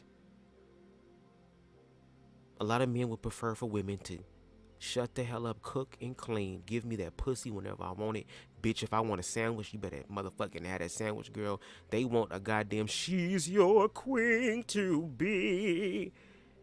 Bark like a dog. Arr, a big dog. Oof. They want that. Whatever you like. Whatever you like. Girl, you can't force your goddamn partner into that shit. If you learn to love your damn partner, your partner will be willing to be receptive. But see, again, it's about conquering. And conquering women is one of the heroic highlights of quote unquote men's life when they get to conquer women. Because that adds to a man's sexual prowess. A lot of these motherfuckers got little dicks anyway. They 30 years old on Hims pills, bitch. How your dick getting limp at 30, nigga? Ain't that shit supposed to happen when you 60, 70? Not at 30, nigga. Harry said, good morning, y'all. Just woke up. I'm glad that CTV broke it, but Lance probably couldn't place the pieces together. Because he wasn't trying to have a conversation that was... I'm going to say this. And again, I do feel like there are black men out there that are willing to stand in the gap, but they have to face their own fears about how their heterosexual peers would view them. Because again, using Black Men Unfiltered as an example, Mandrell, he was standing in the gap to try to understand queer people, to try to get to understand them. And when I was watching the live that he did on another YouTuber's platform, girl, Reckless Logic, shout out to him, where they were having a conversation with Mandrell, and then the other individual came up who was still believing in the manosphere and this bullshit ass logic that y'all will hear in this goddamn Homos and Hotep live that comes up, and how Mandrell was actually checking the dude that came up. Like, nah, bro, you wrong, like standing in the gap. And I'm so glad that he wasn't alone, because there were other cis hetero black men that also are empathetic and that are about humanity and who are learning to be confident around gay people, because when you know you like titties, you like pussy, you like women, there's nothing that an individual like myself can do for you, so you're not pressed about it.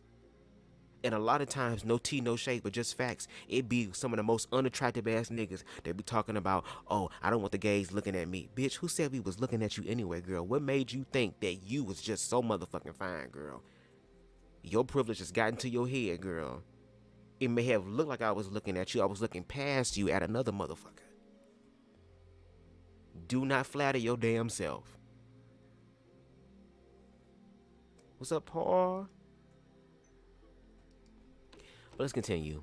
Make sure y'all got y'all blunts on deck. If y'all smoke, make sure y'all got it on deck. If you sip, make sure you got your drink on deck. Okay? Girl, let's continue. We haven't even entered the brunt yet, girl. Girl, this is just a coming attractions, bitch. You're brilliant. You're breaking it down. I just can't get with people who don't know and just say, well, it's this way and that way. Well, how? Break it down. That's a very interesting point.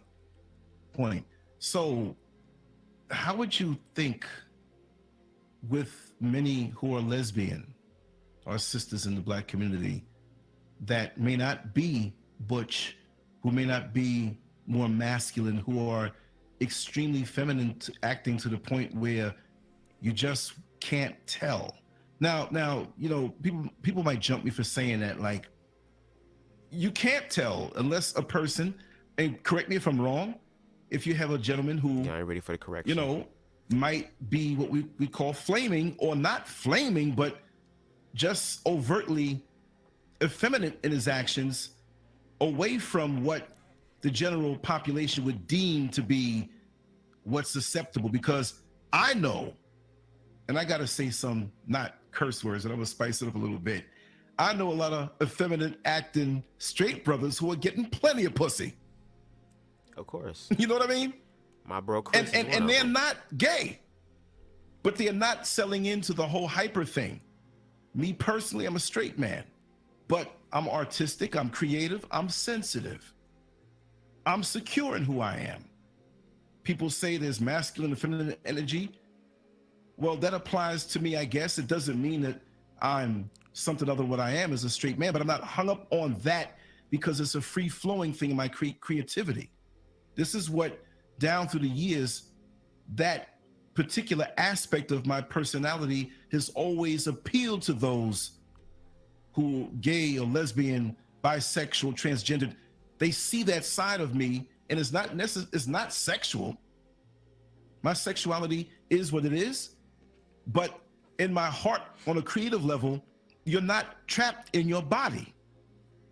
So when I work along on an artistic level, back in the day when I was in high school, or even to this day on projects, because there are people that I deal with who, as they would say, are in the closet.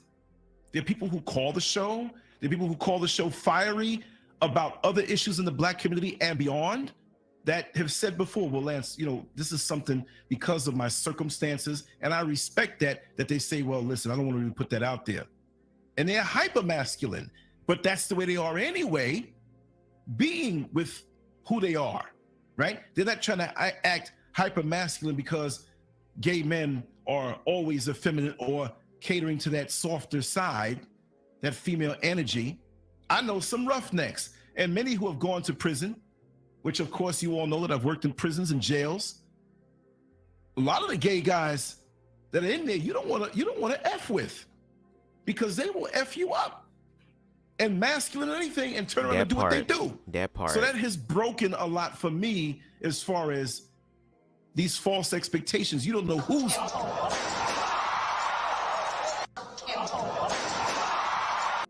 tell that you don't know who the freak is. It might be somebody who is the pastor's a daughter, the biggest one up there hitting you off in church. You know what I mean? So we just don't know. Oh God, there's so many levels to talk on with this, and I'm not gonna say I'm at a loss of words, but my mind is really racing. But continue on with what you were saying, brother. So let's talk about some of the rhetoric. Yeah. Some of the beliefs about homosexuality is that this is not natural. You hear that a lot. Right. Homosexuality is not a natural practice. It's unnatural. Heterosexuality is natural. Homosexuals don't procreate. This is not the design of nature. Well, when we talk about nature, we are basing that upon what we observe in nature. That's why we call it natural. So whatever we observe in nature is what is considered natural. And what a lot of people don't know is that homosexuality, transgenderism, androgyny, lesbianism, all of these things are not exclusive to human practices. These things can be found in nature itself. Over 1,500 mammals on this earth. Oh, my bad. Over 1,500 species, animal species, practice homosexual practices. That's from penguins to dogs to cows to sharks, fish, birds. Over 1,500 animal species on this planet practice same-sex sex and same-sex love and affection. These things have been observed in nature. Most people don't know that plants also have gender, male and female plants, and also are unisex. You have plants and have insects and even have animals that are asexual, that reproduce unto themselves. You even have fish in the ocean that can actually, they can change gender. Male fish can become female fish can become male fish. So you mean when I had some sushi, I was eating some transgendered, I'm just playing with you. It's a female, but by the time it hit my mouth, it was a male. Very much possible that you got some transgender sushi in your system. And so what we see here is the expression of homosexuality is being expressed in humanity because it is essential and also a fundamental part in Mother Nature herself. And everything that you see happen in nature will eventually or at some point in some way produce itself in humanity, because humanity is a collective representation of all that is nature. Right. And if you want to take it back to religion and spirituality, this is why God gave man dominion over the earth. Man is the earth. The earth is man. Right. And there's nothing that we can find in human practices that we can't find out in the animal kingdom, that we can't find out in the way that consciousness functions in terms of energy. All of these things are plays off of one another. So when people talk about what's natural, what is natural is homosexuality and also heterosexuality and also transgenderism. And you know what's so funny is that human beings are the only species on the planet that do this to each other, because when you look out into nature, you don't find zebras trying to convert horses into zebras, and you don't find horses trying to convert giraffes into horses, and you don't find giraffes trying to convert the gazelle into a giraffe. You don't see these discrepancies or these segregations or these racisms or these forms of separatism in any other area but within humanity itself. For some reason, our egos drive us to want to be uniform, to want to see ourselves reflected in other people. Attempt to have a identity and to hold on to a identity by superficially clinging to the fact that you get to experience that validation of self through the fact that somebody else is carrying on your legacy. And that's out of insecurity. Like, you can stand within your own unique existence, appreciate that, and also appreciate the fact that everything else outside of you is unique. Exactly. And you don't need to see you outside of you. You can be the only original blueprint. That is fine to do, if people have forgotten that.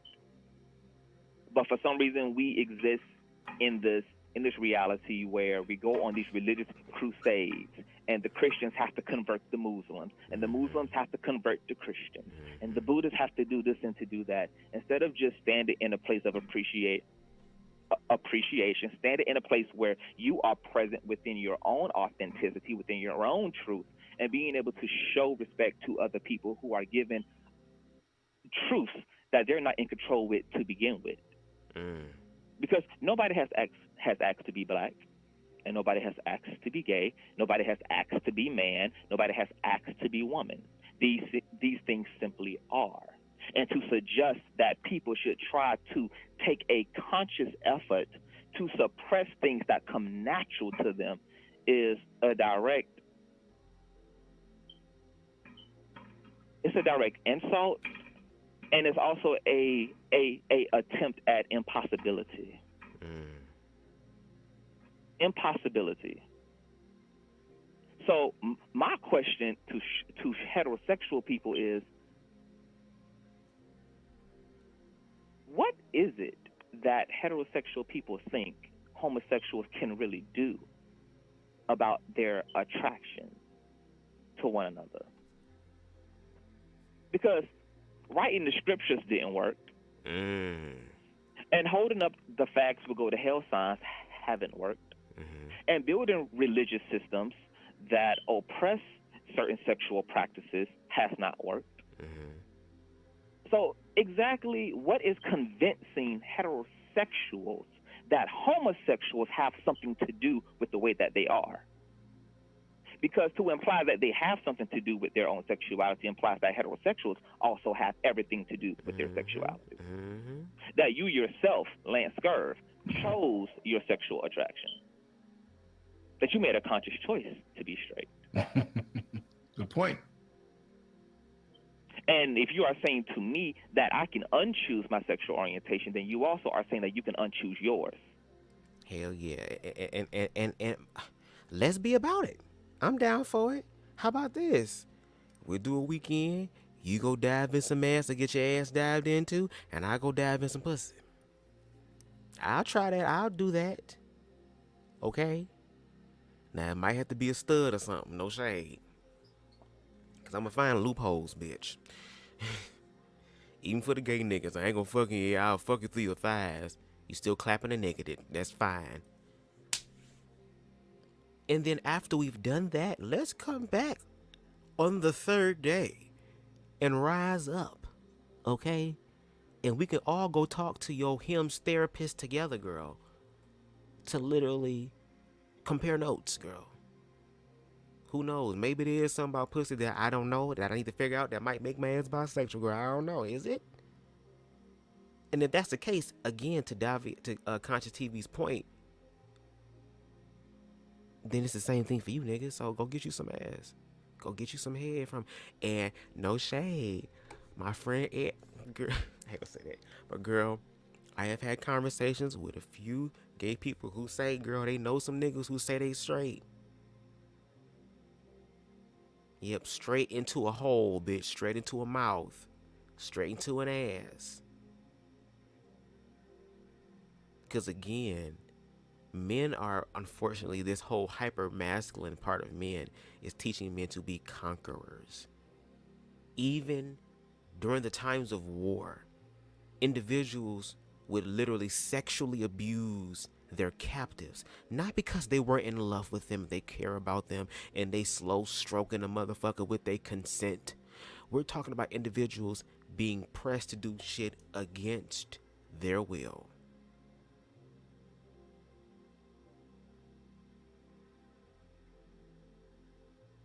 And then trying to compare that to two same gender loving men.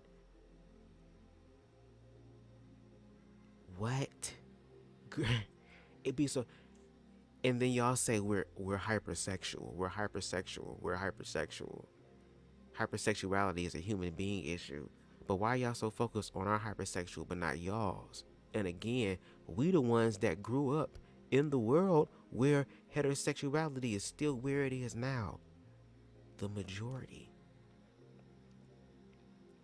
But the crazy thing about fear is this. If you don't deal with your fear will deal with you and literally manifest your worstest fears, a fear greater than what you think, because you're giving it your energy to where you will believe it in your head that you're seeing all these demonic shit happening from LGBT people. And then when we ask you where it's coming from on a collective scale, on a whole large scale, girl, y'all can't do it, and y'all never have.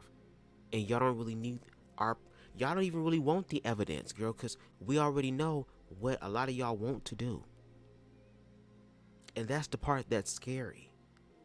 And we've seen it in history to where you don't want to learn, you don't want to educate, you want to eradicate. And we just asking y'all if y'all are emotionally aware enough to literally share what that fear is, even though we can see it. And then get mad at us when we start calling it out factually. We know how to make it make sense. We ain't had the problem. We are asking y'all to help us make it make sense, since y'all are the ones who are in complete control of what is known as the ultimate natural truth. And even when we come through with the facts and make y'all go,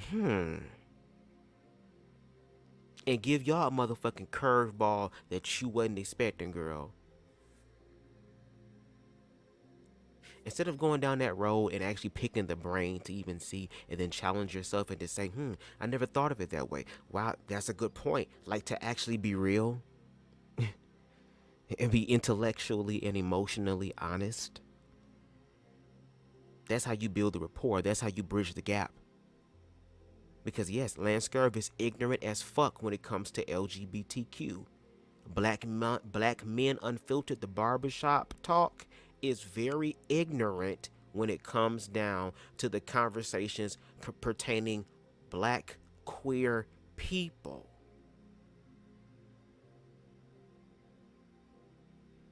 And y'all not ready to have the real conversation. That's why y'all have to bombard the conversation and try to dominate the conversation and try to get loud and overtalk people. Because again, when it comes down to toxic masculinity, if I can't make you love me, bitch, I'll make you fear me, because that's the next best thing, girl. And y'all gonna gag, because some of us have faced fear.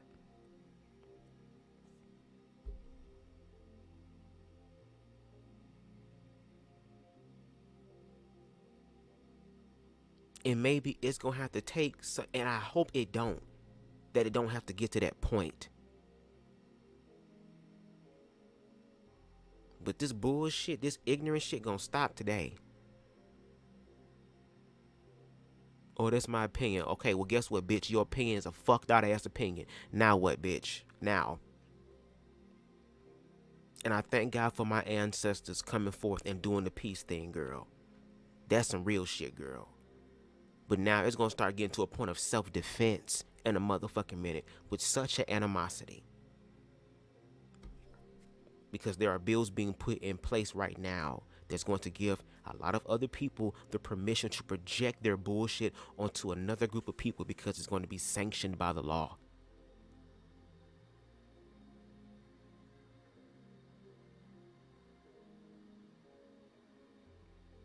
Okay, girl, maybe y'all just need karma to just come through and just remix on the beat, bitch. Maybe that's what's needed. Okay, maybe that is. I don't know, girl. And if any heterosexual person think that that's true, I want all heterosexual people listening tonight to imagine, as a heterosexual woman, putting your face in between another woman's legs and enjoying that. And if there's any heterosexual men listening tonight, I want you to imagine putting your face in between another man's legs and enjoying that. And see how difficult it is to transition from your heterosexuality into homosexuality. It simply cannot be done. It cannot be done to the point where leaders of the conversion therapy movement, and for those of you who don't know what that is, these were the movements that were that created systems to help LGBT people transition into heterosexuality. And they did this by a psychoactive therapy. Some treatments were shock treatments. I mean, the extremities in which the remedies were given vary from all across the board. It's just really amazing. But that they all recently did a conference in 2006 giving an open apology to the LGBT community for the damage that it realized it did, and that it actually helped nobody and further damaged LGBT persons and their families. Yep. And many of the conversion therapy leaders who also identified as same-gender loving first and then claimed they were cured through these conversion therapies later recounted their statements and said that the therapy actually did not work for them. They still identify as homosexual, and that they're making an open apology to all LGBT people who thought that they could obtain anything other than what they are through these therapies because they have been deemed ineffective, and those who are claiming to have been changed, which are now far and few in between, is vague and ambiguous in terms of being able to even research and hold as a objective example that yes, people can change. So what do heterosexual people want homosexuals to do? And what actually bothers heterosexual people so much Spicy, about I'm so glad to see you here. What is so bothersome so spicy. about homosexuality? I'm going to just throw something in there from the chat room. He says, Brother Elian, he says, I have nothing against gays. I just have a gripe about how a lot act arrogant and like they're special. That's what he said. In what way? Yes, in what way? Elaborate, girl. Pause, bitch. He's typing, so I'll wait until it comes up a little more. Van Sanity, how are you doing, sweetheart? Yes, and I want to get down. Van Sanity said homosexual. Okay, let me say this, girl. For the gays that's out there, girl, maybe my gay ass just ain't tall enough to see the gay newsletter that is passed around, girl. But do you like get coupon codes or something? Do you get like gift cards in the mail for being part of the LGBT agenda, girl, that you get to use in participating stores, girl? Is there something that am I not on the mailing list? Can somebody please DM me on Instagram what the name of the goddamn newsletter is so I can make sure that I get my subscription? Because, bitch, I ain't gonna hold you, girl. A nigga needs some help from the gate. A nigga still transitioning through a lot of shit in his motherfucking life, girl, and I'm grateful because I'm manifesting shit, girl. But if I am missing out on my blessings, girl, my gay blessings, my rainbow blessings, girl, please let me know what the newsletter is so I can subscribe immediately. Because this man said special, girl. Is being gay a part of the government now, girl? Do I get some sort of 50% off, girl, because I work for the government by being a queer person, girl? Like, are there benefits and perks that I don't know about? Help me understand. Do not contribute to our birth rate. The comments are gonna come now. So let's deal with that. Yeah. Let's deal with that. Yeah. Homosexuals don't reproduce. Now I ain't gonna hold you.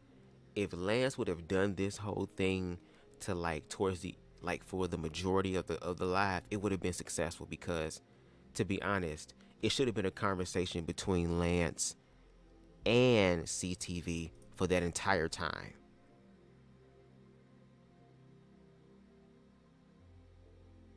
And then towards the end of the live, then it should have been, okay, let's have the callers call in one at a time to ask our panelist guest a question or to share a statement with them in order for them to respond. Okay, thank you for calling, and drop and move on. That's how you control your live. That would have been probably one of the most productive lives ever, because here it is, you can have Lance Scurv being the conduit of open-mindedness to actually be the one to walk into the dark area that a lot of people are afraid of, to actually do it for them, to where they don't have to be involved in the difficult conversation publicly. They can deal with their own bullshit and get mad and upset in the privacy of their own homes, since we're talking about inside the homes, girl.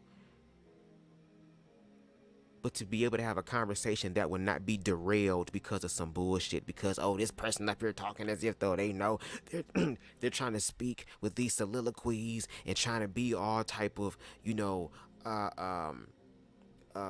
spiritual with it and trying to be a philosopher with it. Girl, no, we need some sort of emotional counterbalance to this bullshit. Yeah, we need some awareness. We need some sort of different perspectives, because this perspective that y'all want us to believe, girl, that y'all believe in ain't working. And that this is going to be a community collaborative effort. So we all gonna have to sit up in this bitch together and figure out what we gonna do, because we are all that we fucking have at this point. And leaders are accountable first. True leaders, good leaders, are accountable first.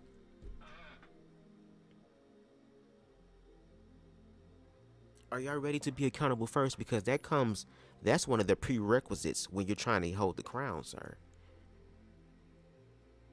That's one of the initiations you have to go through, my nigga, before you start holding the staff and be trying to point on where motherfuckers need to go, girl. If you don't have an awareness of yourself, bitch, you won't know where the hell you leading your people, girl. We damn near the motherfucking cliff at this damn point, bitch. By our own doing. So hell yeah, it's gonna be some of us screaming, bitch, excuse me, bitch, where's we going? Hello? Hello? Oh, you can't hear me? Hold on, you can't hear me? Hold on.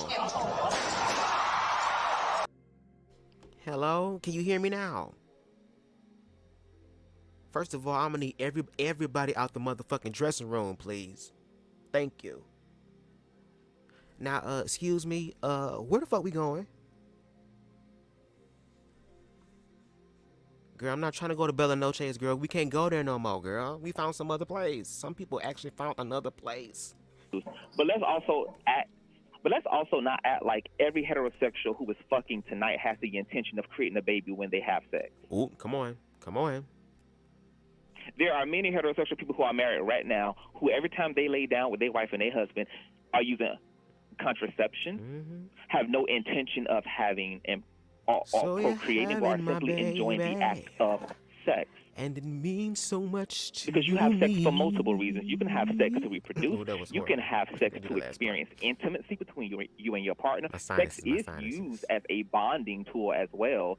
So I don't also understand this exclusive than to raise a family. This exclusive objective to having sex is to have children. Right. I mean, I'm sure you, even as a man who is married, can attest that every time you are intimate with your wife, it's not with the intent to procreate another child. Straight horny. Exactly. Exactly. You want some of that? I'm saying my pussy is better than hers. Where the video at? I'll let them sing it, girl. Girl, we understand sometimes the coochie be good, girl. But sometimes the ass be good too, bitch. Oh, my pussy is better than her. It rolls like a lion. It's always them bald head niggas that be singing off key all the time, girl. Just all flat, girl. Just all on the motherfucking just wrong note, girl. Is that what happens, girl? When you start losing your hair, girl, you start losing control of your voice, bitch. Girl, I already had a vocal slip up, girl, because my ass smoking with my damn sinuses, girl. That's not smart. But I'm a leprechaun, so, you know, be okay. But still, you understand? It's good. It's good. You want to, that's the point. Like, y'all want to relegate gay people and say, oh, you have to have, in order for me to accept it, you have to be contributing to the birth rate. When a lot of y'all niggas out here fucking enough, way more for us, girl, to where we ain't got to do shit, girl. Y'all the ones on Maury with motherfucking 6 kids and the 7th father still ain't the child, girl. The father of the child.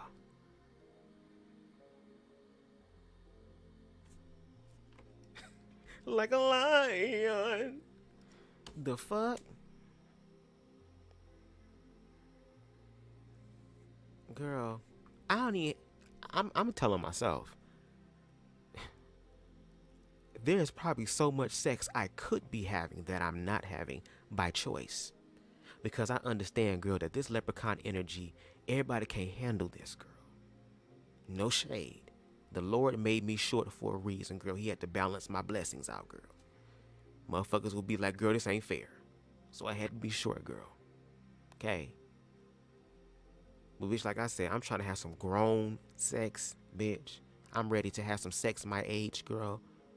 And there ain't nothing wrong with that. I'm talking about I'm willing to be completely vulnerable and not be guarded and actually be human and connect with somebody else and learn how to mesh my energy with somebody else in a loving way. And then on top of that, girl, be doing sex magic so we can manifest all type of millions of dollars and cars and goddamn blessings and shit and all type of shit, girl. Okay? Bitch, I want to be able to moan too without feeling some way about it. Ooh, bitch, I want to do that and not give a fuck, girl. Oh, I'm supposed to be a top girl. Fuck all that, girl. Girl, head be so good, girl. I get up, the motherfucking sheets stuck in my ass, girl. And they was fitted sheets. You know fitted sheets stay on the mattress. And I got a king size mattress, girl. My short ass be in the middle of that motherfucker like I'm in an island, girl. Like a lion. I got my own custom ladder and step stool and shit, girl. I feel like royalty.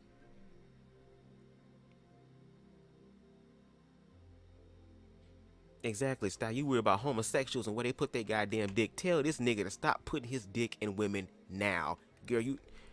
No matter of fact, you know what? Go ahead, Nick Cannon. That'll be the thing, girl. Let the straight niggas that want to motherfucking skeet and have different hoes and babies and area codes, let them be an honorary donor for the gay man, girl. Be like, I'll stand in his place. That should be it, girl. Get all the gays and then find the men that want to stand in their place. Baby, I'm sorry, baby. Look, you gonna have to be a baby mama. I'm contributing to the birth rate. Okay, BubzDaGawd said he not gonna fuck women. So I gotta have more than one wife. Now, damn it, I'll be here on the weekend. And don't call my motherfucking phone because I'm dealing with Monica. And then I got to go back on Chandra's house on Wednesday. And if if you don't suck my dick the way I want to, I might be leaving early on the weekend. Bitch, motherfuckers be walking up to me in public, girl. Thank you. Why? Nigga, I've never had so much more pussy in my life because you gave up your rights. You gave up your Willy Wonka golden ticket for me, nigga. I'm so happy, girl. Maybe y'all should be sponsors to gay people, girl. That'd be it, girl. Do that. That'll work. I like that plan, girl. Be my sponsor. Is there any heterosexual men that would love to be my sponsor who would love to take my position in the pussy parade? I would give up my spot, girl. You want it anyway. Because a lot of you niggas ain't even being faithful to your goddamn wives anymore. Y'all out there Papa was a Rolling Stone, and that was in the 60s and 70s, niggas. So them old niggas that was talking all this shit, girl, dealt with the same shit, bitch. So don't be acting like this some new shit, girl. You just glad that you ain't got to deal with it no more, girl. You can see somebody else do it, and now you want to talk about what is right, girl, when you still don't talk to your motherfucking ex-wife. Nigga, get the fuck out my face. Like I said, girl, if you want to be my heterosexual sponsor, girl, my CashApp is at the bottom of the screen. I will continue to bust nuts on myself and in other motherfuckers and not women. CashApp me now, girl. Start a whole movement, bitch. That's my gay agenda, girl. Motherfuckers, write your name in the history books, girl. I just want to thank BubzDaGawd, because BubzDaGawd changed my life. Like, oh my God. I never been so happy. I got 4 wives because this nigga, I'm so happy. Girl, I'm with that. And girl, I'm gonna show y'all Lance Scurv face, girl. Them niggas be happy as hell, girl. See how you smiling, girl? That's how them niggas be. They be happy to see the gays in. What's up, Bubs? But thank you, Bub. What's up, my nigga? You want some weed, shit? Nigga be a part of the motherfucking He-Man Woman Haters Club, girl, man. Shit, Bubs, shit. I got this bad bitch, girl. Cause honest is kept, bitch. Just be honest. A lot of gay niggas can get your woman if they wanted it, girl. This is true. Back when I used to go to the gay club, girl, cause I don't really go no more. I used to go to the Woodward, girl. It's a black ratchet ass gay club, girl. I went with my friend one time and his 2 cis hetero black female friends. They was drunk and they was crying in the club, girl. All these men gay, girl. No, girl, no. Look at him, girl. No, girl, damn. No, you don't like pussy. You don't like it at all. You don't want to try a little bit. You don't want a little sample platter or nothing. I'll buy you a PS5. I'll buy you some shoes. You don't want to try? Please. They was losing their mind. So for a lot of these motherfuckers that got a problem with gays, y'all better be glad these niggas is gays, because you wouldn't be getting no, you wouldn't get no pussy anyway. So you definitely wouldn't get none in. And if your ass was smart, girl, you would actually befriend one of the gay boys so that you can have direct connection to the pussy. So you could be smiling like Scurv here, bitch. Yeah, I just popped them him pills, baby. You know what that mean? It's the nasty time. It's the nasty time. About to have me sound like a goddamn goat girl.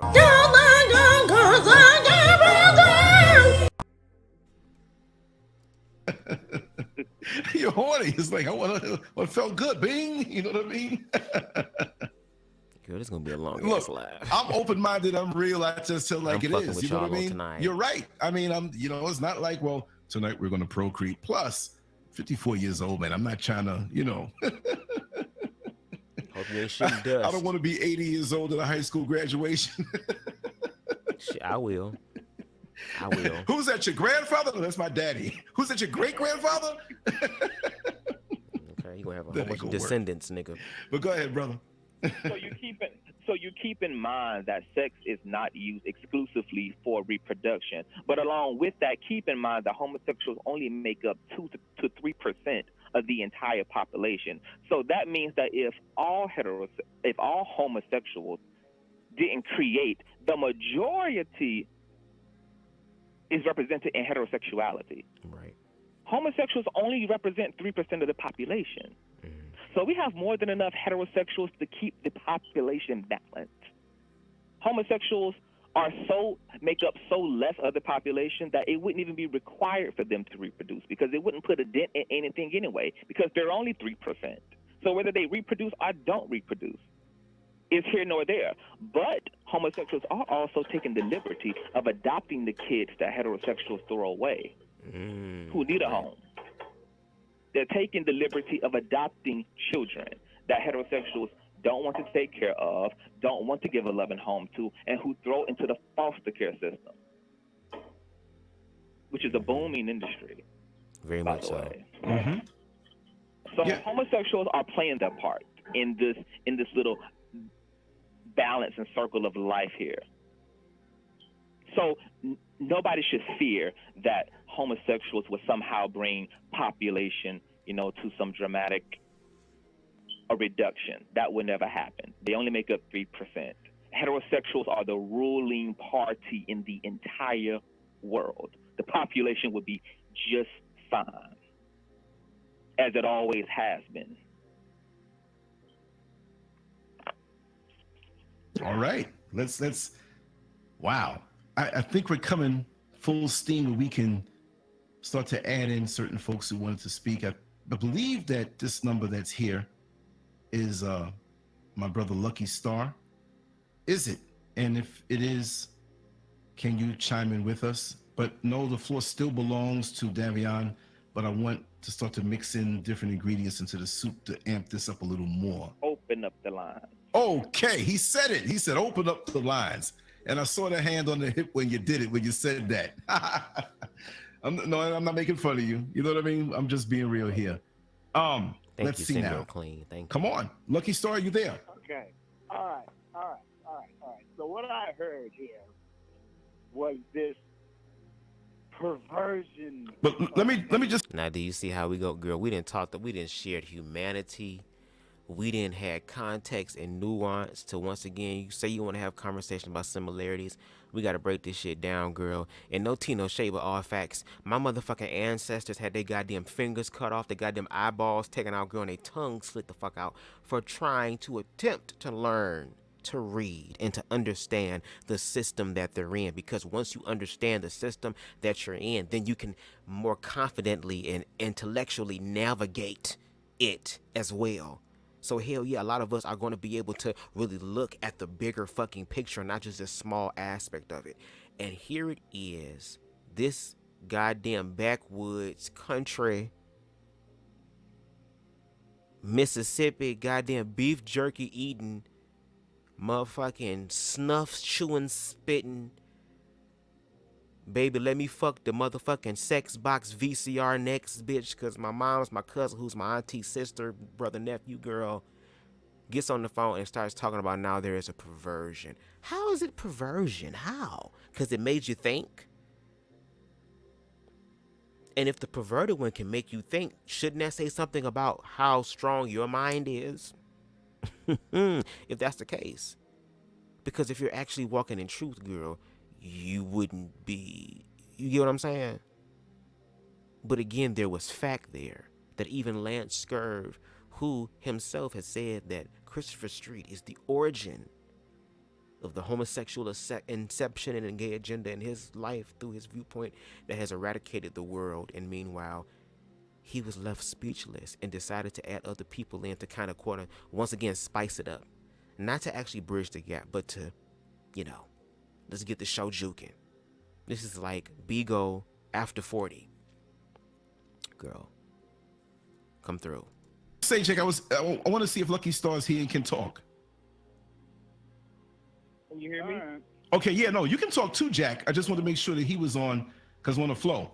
Now, again, in the beginning, this is not going to go into a right, wrong thing or personal, emotional. Yes, it is. We're going to keep it intellectual. It always does. And we're going to deal with facts, and we're going to speak our feelings, but we're going to have to, you know, before we get rolling in the dirt and stuff, I want it to be something that at the end of the day, this complete dialogue is something that we all can chew on and think.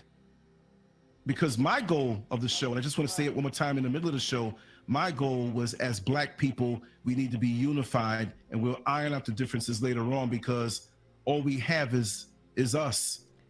So this conversation was not really trying to bridge the gap in a way that is organic and in the way that can be fruitful and life-giving right now when the quote war happens and what happens afterwards.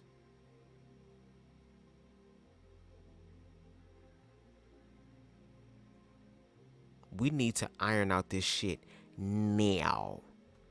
Because if we can't even come on one accord now, what the fuck make you think we're going to come together when the shit pop off? Oh, that survival instinct. A lot of people ain't going to be able to survive because it's also a mental and emotional aspect to surviving as well.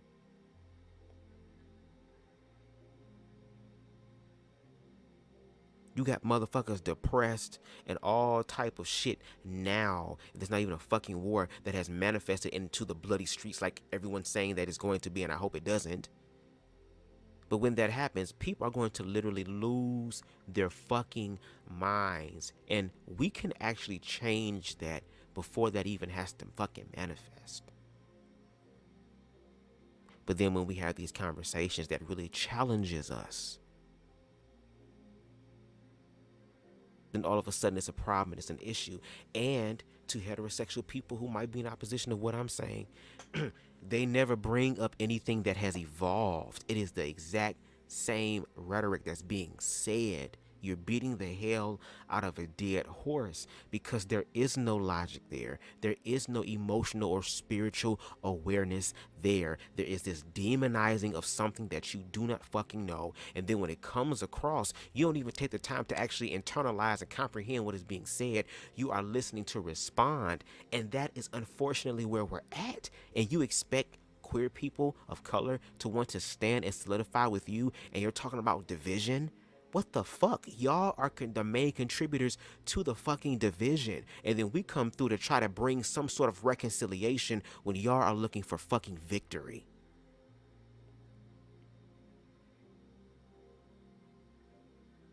And then when we ask y'all to actually spell it out, y'all can't.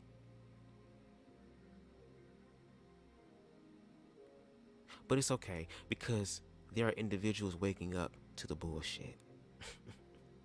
And again, this shit will come to an end.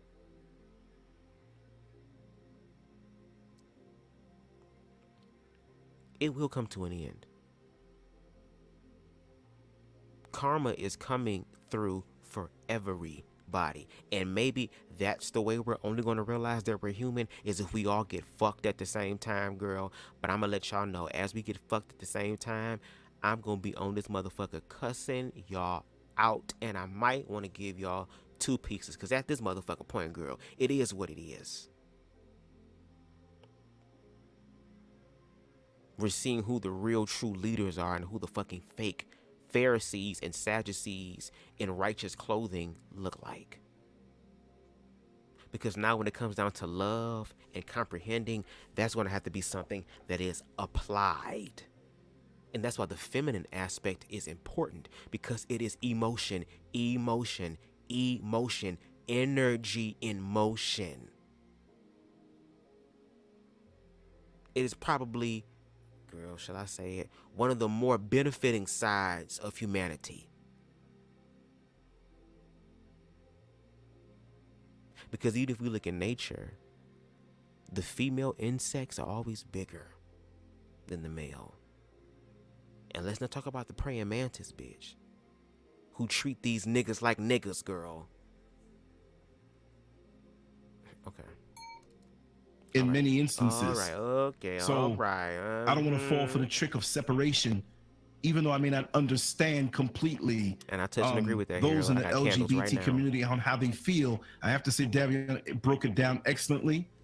I have to feast on this and understand certain things, but I want it to be in a spirit of unity that we all, at the end of the day, are. It's not, well, Davion, you're on that side of the fence and I'm on this side of the fence. What Lance should have done was that this whole live should have been dedicated to having a conversation with Davion and probably bring up questions from the chat. And then what Lance should have done was in that live and then have a after show for people to come up and share their thoughts, to where, okay, motherfuckers can get messy then, because that could have been an opportunity to really bridge the gap, to really attempt to multitask, to iron our shit out while we strengthen ourselves, because now there's more unity there. Now there's more accountability there, to where we feel like we don't have to hold everything on our own or do everything on our own, that we can actually connect with other people. Now, yes, there has to be some part of you that has to know to do it for yourself. And you have to be alone in that moment, because that's where the hell my ass is. What did Marsha Ambrosius say, girl, in one of her remakes of Lauryn Hill's song? Bitch, I had to lose myself in love so I can love you better. And a lot of black men are not having that conversation. Hetero and homo. Because it's a lot of the lack of self-love and jealousy and anger and bitterness and fear in the queer community too, even when it comes down to dating, to where sex is the main thing.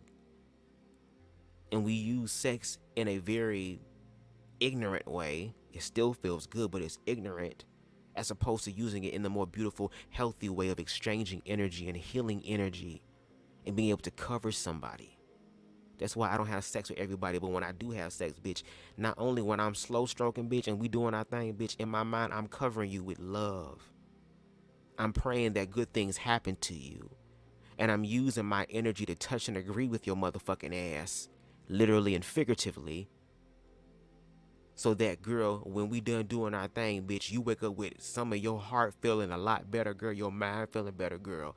Dr. Feel Good in a good way.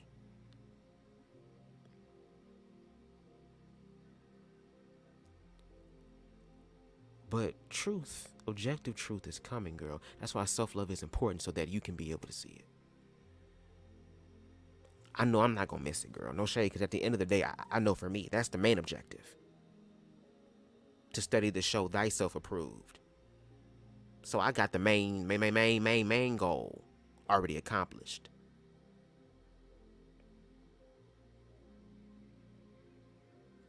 No shade. Because I'm going to live my best leprechaun life. As people of color, melanated people, and we can, as a family, iron that out. And we come away with more unity. But go ahead, Jack, and ask your question. After that, Lucky Star, I want you to come on in. We have a 980 number here. Also, Van Sanity, Nicole, if you can, call in, and let's chop it up in a few minutes. So Uncle Scurv, Uncle Lance is going to take a pee-pee, and I want y'all to keep on talking. So go ahead, Jack. Okay, so what I heard basically was this skewed view of nature. And I understand what you're saying, Lance. You're saying keep it respectful, which I understand. I am going to keep it respectful. Oh, you always are. No, I'm just saying, like, this is because if left unchecked with other callers that may call in that don't know the show and how we get down, they may call in and, oh, you faggots, burn in hell and all that. I don't want, no, it's not about that. It's about unity here at the end of the day, but we have to have the dialogue. We have to talk. There's too many other people sticking their nose in our business when it comes time for us to have unity and have us looking at each other like we're completely different. Davion is my brother just as much as you are, Jack. Britton, Lucky Store, Van Sanity is my sister here. Nicole's my sister. Rose Brown, I can go down the list. We're all family. We have different angles and perspectives and things and experiences. Let's share them. And even if we don't agree, try to understand where the person's coming from. But go ahead, Jack. And matter of fact, I'll run into the bathroom. You keep talking. I'll be right back. Now, this is where shit goes downhill, girl. Let me take this off real quick, girl. This is when shit goes down the hill, girl. We got Grandpa Ninja Turtle, girl, excited, girl, because now everybody on the line, girl, he done put out the PSA, girl. He done put out the clearing card, girl. This about to be a good show. I'm about to get the views on this shit, girl, because no tea, no shade, girl. When it come down to those manosphere spaces, they always get views off the gays, girl. They always do. That'd be one of their most highest view videos, Black Men Unfiltered. Oop, no shade. So this show about to be good. This ain't about bridging no goddamn unity. This is once again, how do we motherfucking do the nigger rig job? How do we find a way to make sure that these queer people are accountable, but then try to moonwalk and do some white privilege loophole shit to where we can find a way to be exempt, girl, and then be mad as hell when Mother Nature come through like Susie Carmichael, girl, on your Angelica spirited ass, girl, and be like, excuse me, what y'all doing to Tommy and motherfucking Chucky and Phil and Lil? Bitch, what's up? Do I need to slap a bitch? Do I need to take goddamn Cynthia, girl, and motherfucking break this bitch head off, girl? And motherfucking sure can throw this goddamn Barbie body at your damn face, Angelica? What do you need me to do? But this is when keeping it real goes wrong, girl. Let's continue, girl. Jesus, Lord. Let me pray real quick. Father God, universe, God, source, universe, Father God, Mother Nature, Mother God, Father Nature, all things. Thank you for this day. Thank you, thank you, thank you, thank you for this weed. Because this weed is helping me to deal with the bullshit of motherfuckers talking about they shit and don't know what the hell they talking about, girl. That's why I'm learning to love myself so I won't end up losing my hair follicles. My hairline is trying to moonwalk a little bit. It's trying to begin the initiation of the bankhead bounce, Lord. But I stopped the bankhead bounce because I only smoke bankhead weed, and that's the only thing that's going to bounce in these lungs, Lord. So help me right now to deal with the bullshit in your name.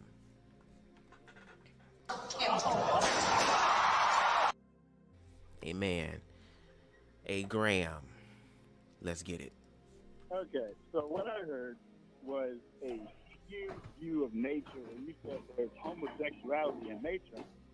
And I would say that those are rare occurrences, and I would disagree.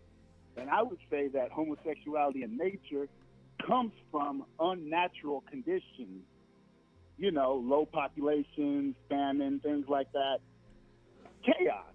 That's where it is, because I mean, they even the one chaos or evolution, because we human beings evolved, have we not? We've evolved physically, we've evolved mentally, spiritually, emotionally. There's an evolution, and it's already in nature. We're not talking about in somebody's fucking scientist lab. We're not talking about no goddamn umbrella corporation, T-virus ass Resident Evil lab underneath some goddamn Michigan city somewhere. We're not talking about that. We're talking about in actual fucking nature. How did white people, because people think LGBT is European, how were they able to transmute that energy to fucking fish and other animals and mammals that do act in what is known as same-sex behaviors? You have lions who have sex with each other, not because they love each other or in the sense of romantic love, but that's a way of them bonding with each other.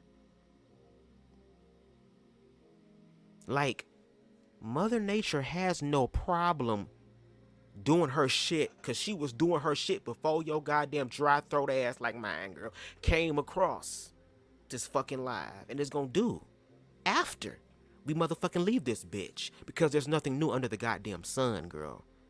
So these ridiculous ass, bullshit ass attempts, girl, to try to deflate or to suppress the views and points and voices and experiences of queer people, all that shit stopping, girl. Again, I'm glad that my ancestors practiced peace, and I still practice peace, but I also don't practice just peace.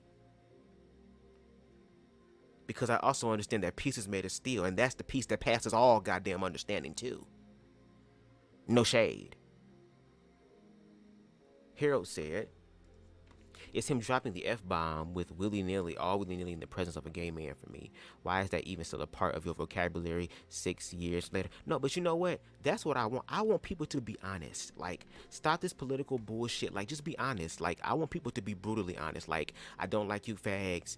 You guys fucking the butt. It's on there. And that's cool. Like, you can say that. And now after we deal with your shit and we address your shit, now I'm going to speak my mind, girl, because at the end of the day, we're equal in this bitch. I understand that. Whether you believe it or not, girl, I accept that we're equal. So I'm going to treat you as a motherfucking equal, girl. And I'm also going to practice the scripture of do unto others as they want them to do unto you, because sometimes the universe has to work through other individuals to get your motherfucking attention. And I'm just one of them niggas. I'm already short, girl. I already went through my initiation, girl. I'm afraid of what the fuck I'm going to do, girl, when it comes down to defending me. Now, I know how to defend myself verbally, but I also know how to defend myself physically, and I don't want to get to that point because, again, for a lot of queer people, there has always been some sort of attack against them. Not just words, but that's also the most acceptable form. If I can't get you with my fist, I'm going to get you with my words. Not out of a form of self-defense, but out of a form of actually hurting other people and to bring them down. That's why these laws in place, a lot of people are happy because now we don't have to use our words anymore. We can actually put into action what we really believe, and that's very low vibrating. But then you come in the form and in the label of love. Girl, what the fuck?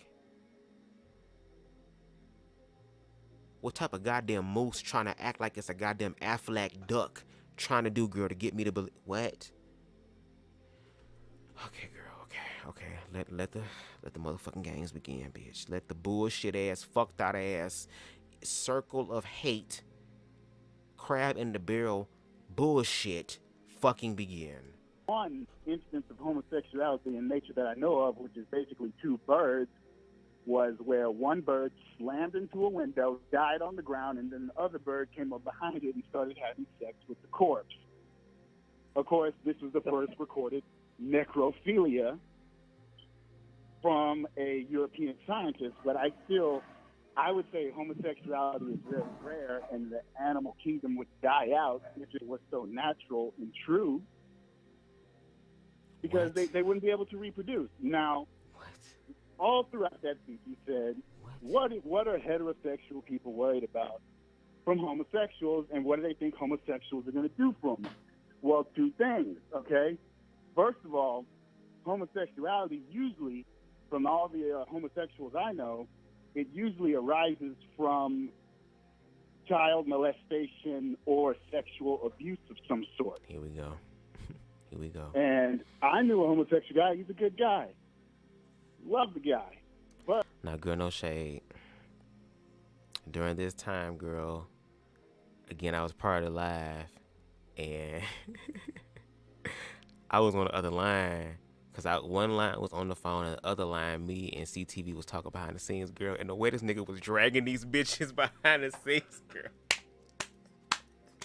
And that's one thing I learned, girl. I wish I would sit up here and try to give you my energy, girl, just because you starting shit, girl. Fuck all that, bitch. I would. What? Because it got to one point to where they were dominating the conversation. It's like, girl, these hoes don't want to talk. They want war, girl. Bitch, with the shit he was saying, I was motherfucking screaming. I'm like, girl, we need to give them this motherfucker right here, because this is what they really want. But little do they know we gonna get these motherfuckers what they need, girl, and they ain't ready for what they need. No shade. But let's continue. He told me how he got into it, how he felt, and everything else, and basically, come on, broad generalization, yes. As a child, he rode the bus to school, and the bus driver was gay, And the bus driver liked him, and so the bus driver touched him. Here we go. Second of all, God. Yeah. Okay, second of all, what are people going to do? All right. The second, and then they get up here so confidently, girl, like they just know what they talking about. Like, girl, God finna be good, about to be proud of me, girl. Motherfucking Oshun about to be proud of me, girl. Batala about to be proud of me, girl. Like, oh, girl, they about to be proud. Just get up here and just be so confidently ignorant, girl. Just be talking out the side of their motherfucking neck like they know that they've solved this dramatic equation that everybody else didn't motherfucking solve, girl. Just sounded dumb as fuck. Dumb as fucking fuck, girl. And again, like I said, Davion literally just shared his life in an organic way. Again, Lance had to be like, damn, did you read that? No, that's the nigga. That's who the nigga is. The fuck? When you're telling the truth, you ain't got to motherfucking rehearse who you are, bitch. You're you. The fuck? Couldn't believe it. And he was able to break all that shit down, and still in the midst of that, here comes this fucking heretic, this goddamn Pharisees and Sadducees girl coming through, bitch. With his bullshit, oh, it's perverted and all this shit, and if it did happen in nature, it's in controlled situations, and the only time I learned about homosexuality is when it fucked a dead bird, and it was in necrophilia. Girl, what? Really? That's why I thank God for weed, girl. Cause bitch, at this point, sometimes I'd be like, okay, girl, let's go in the field, girl. At this point, girl, you playing in my face, so let's just go in the field, girl. I don't even like doing that, but at this point, girl, let's go in the field, girl. Let's go. Come on, let's go, girl. Cause at this point, girl, we gonna have to fight this out, bitch.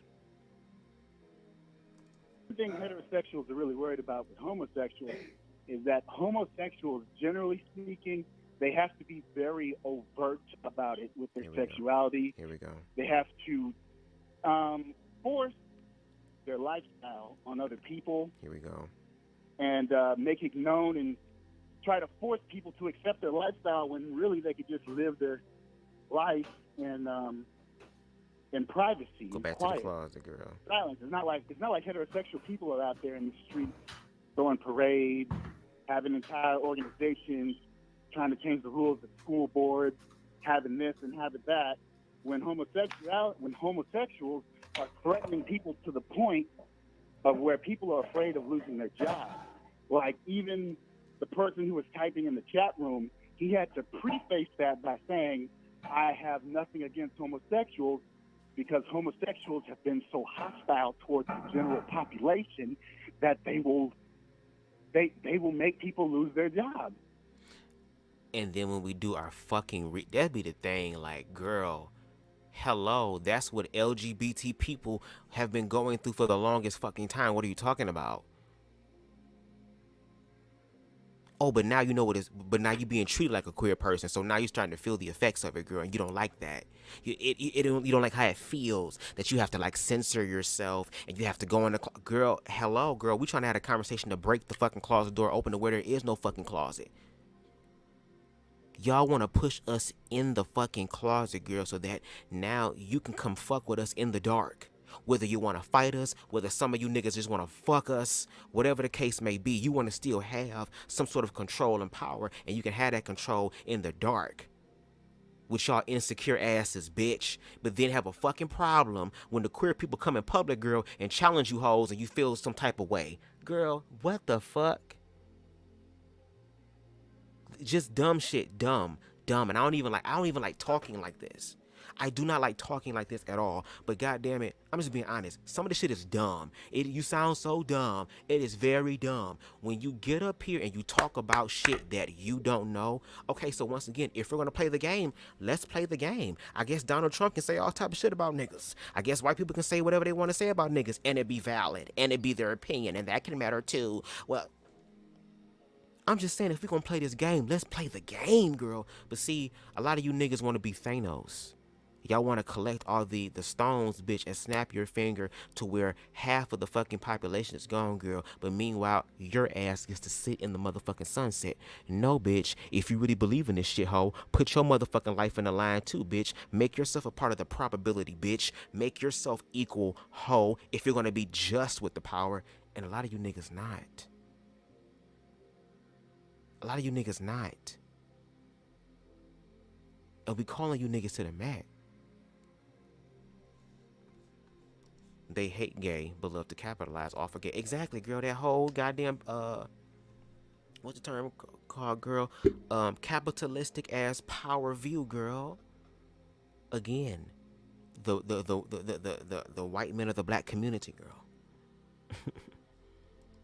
And then equating it to perversion, girl. If we're gonna play this perversion game, girl, we can go on motherfucking shows like I grew up watching during my childhood, girl, and teenagehood, girl, on MSNBC called How to Catch a Predator, girl. And how many of them individuals was heterosexual? Oh, but they were white though. Girl, this is supposed to be a European thing. Ain't more Europeans supposed to be gay and fucking little boys, girl? Where all these, girl? And did we not just have a motherfucking special part 3 of motherfucking Surviving R. Kelly, girl, that I suggest that y'all watch on Netflix, girl, where actual accountability is happening and a lot of these little dick ass niggas, girl, is shaking in their boots, girl, because your time is next. Because now they sweating and shit because all the money they goddamn spent is in vain. Bitch, your money's in vain, girl. Karma coming for they ass, bitch, getting bankrupt and all that type of shit, girl. They in the motherfucking prison, getting ready to go to prison, girl, sounding like this.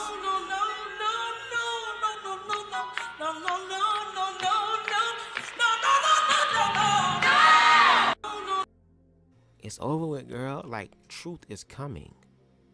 And a lot of niggas ain't ready to deal with the truth. The same way the dominant society forces their hypersexuality on everybody else. Exactly.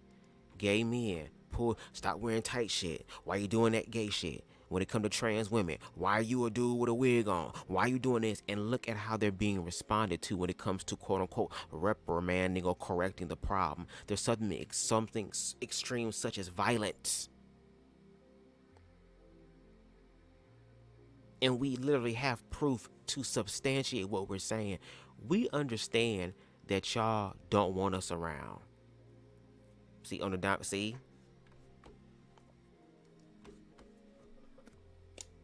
and then want to equate that to all of that. But if we're gonna play the labeling game, the painting game, girl, the gay is gonna win, girl, because there are some gays who like to paint. And guess what? It's gonna be Picasso Gravy Train City in this bitch. If we're gonna play this game, girl. Where the scat people at that was in the damn chat the last time that was trolling, girl? This your conversation, girl. Where is it at? Because if we're going to play this game, girl, we're all going to be swimming up shit creek. The fuck? But see, that equality stuff scares them. Because these are individuals who are desperately trying to find out who the fuck they are. You notice how these people become so triggered? Like the manosphere, girl, like Black Men Unfiltered, seeing goddamn that nigga, I forgot his name, something Majors or whatever, in that outfit that was a replication of an actual anime character. But because it was pink and frizzly and tight, and the way his face looked and how he was postured, it just gave the idea that he is just, how you this big strong man, how you over here acting like Damon from goddamn Friday at the Next. You like cause your son's fag, Miss Pearly? Like, why would you want to do that? Not understanding the context, and then literally start contacting the He-Man Woman Haters Club, girl, in secret, talking about we got to talk about this, and then use it as an opportunity to talk about, oh, I am a man, I am a real man, by putting someone down. You're a man, an insecure one. You're a man, a little dick one, no shade. I mean, if you got a little dick, learn how to use that motherfucker.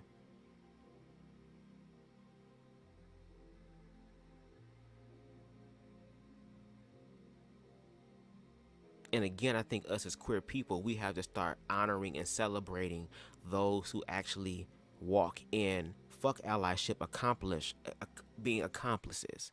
For example, like Mandrell. We should honor Mandrell. Thank you, Mandrell. Mr. Bennett, thank you, Mr. Bennett, for at least being understanding. Thank you to the doctor, I forgot his name, for being understanding. Yes, you can have a certain perspective, but are you willing to look at that perspective and really critically analyze your perspective now that you have this new information and see what happens from that? And if something new happens from that, are you willing to accept that newness and to actually walk into it, even though you might be afraid of being wrong, but actually walk into it and see what it is? To be like, oh, okay, I see. But then even when they do, look at how they're cis hetero black peers treat them. And then a lot of black men wonder why, oh, they're always beating up on black men. Oh, the most black. No, it's really black women. Because when the man beat ups on your ass, you transfer the energy to your goddamn woman.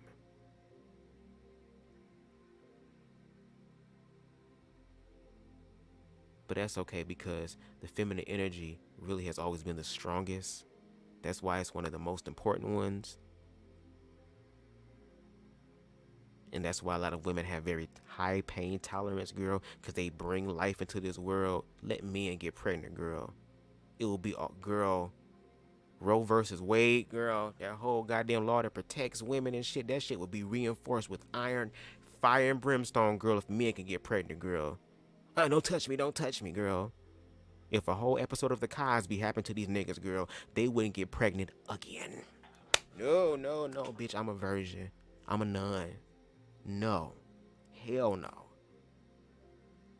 And then we talk about having the balls and the cojones, like that's something to be proud of, girl. Not knowing that the family jewels is the most sensitive part on your body. If you motherfucking fling and graze the side of somebody's nuts, they're on the ground. Girl. You know, basically they will bury I'm about to eat in a minute, girl. These munchies kicking essentially, in. and that's really what people are afraid of. They're afraid of the hostility. They're afraid that any opposing opinion is met with hostility. And so that's pretty much all the points I want to make for now. But that's why people are kind of spooked, the homosexuals, is because they're hostile. It comes from child molestation or sexual abuse. Mm-hmm. And they sit here and they try to paint it as natural, but in reality, it's just not. It's from abnormal or unnatural conditions, and that's all I wanted to say. So, also pay attention that CTV. He had a little side part, cause girl, as gay people, we already know where it's gonna go. Like when we have these conversations, that's why we be nervous to have these conversations, cause it'd be like, girl, we hope it goes one way, but then we prepare ourselves for the worst. And y'all continue to prove us right, unfortunately, yet to prove us wrong. So it's kind of like we have to sigh and kind of just like, okay, girl, let me practice long suffering. Let me just, girl, because again, we have to deal with this. We're talking about our experiences, and here's our experiences being met, not being comprehended, but is ready to be responded to. And proving that you did not even fucking listen to what the fuck that I said, because, girl, you didn't. Okay, girl. Yes, for the straight people telling the gays how to be gay. Yes, tell us how we got here. Can I say something that's Lucky? Lucky, sweet white baby Jesus. Now, Lucky is part of the LGBT community. He was kind of more so of the Martin Luther King of it, the really kind to really walk in the empathetic feminine energy of kind of being understanding and willing to be all the way accountable, girl. It got to a point to where Davion ass low-key was getting ready to goddamn be Malcolm X, bitch, and I'm low-key want to be the both of the motherfuckers. I want to be Martin and Malcolm, girl. I want to be able to switch like a light on, light off, clap on, clap off, that lady ass clap. I want to be able to do that. You know what I'm saying? That's why I'm working on my shit, girl. But shout out to Lucky. Talk to us, brother. Ooh, this weed good. Thank you, Lord. Hey, Lance, I'm not actually watching the YouTube video. Yes. Go ahead, Lucky. I'm not actually watching the video. I'm not actually watching the video, so I'm kind of delay. I'm gonna listen to it on the phone. Right. First, I want to show love and support to Lance. Show love and support to Davion. Thank you. Davion, I'm sorry, Davion. I just subscribed to his YouTube channel about a week ago. But let me tell you this right quick. Let me tell you how the university is working with me.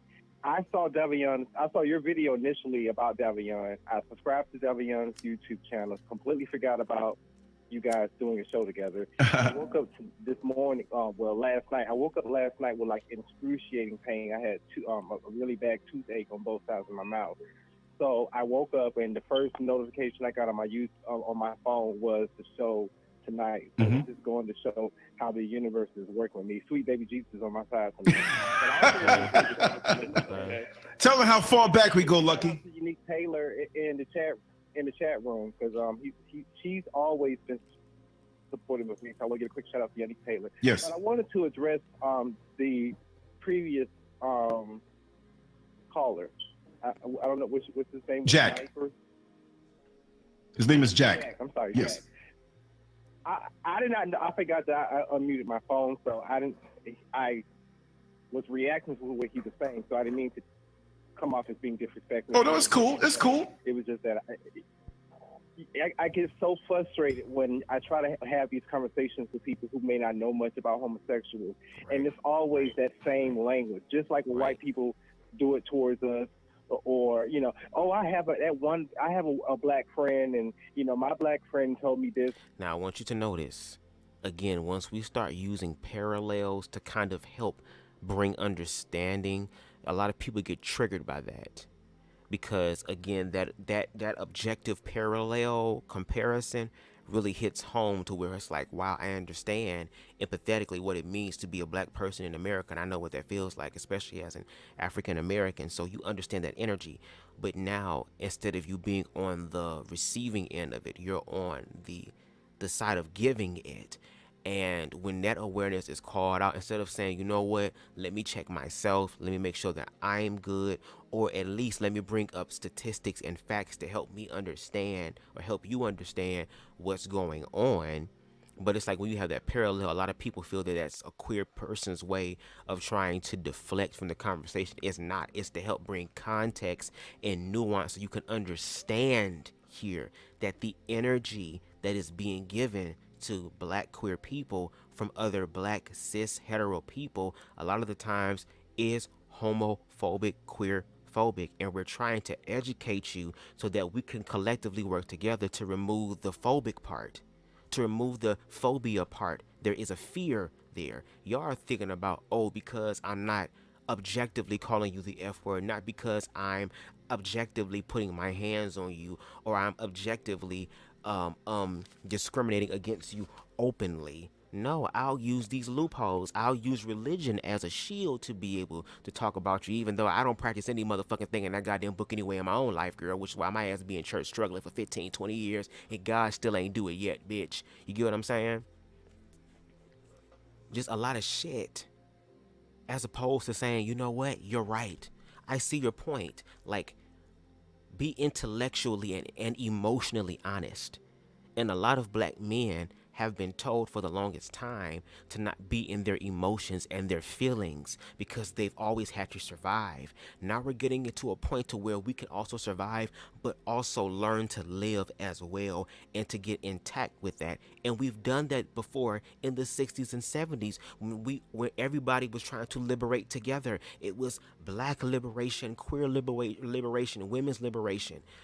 The issue is that the oppressed people did not come together.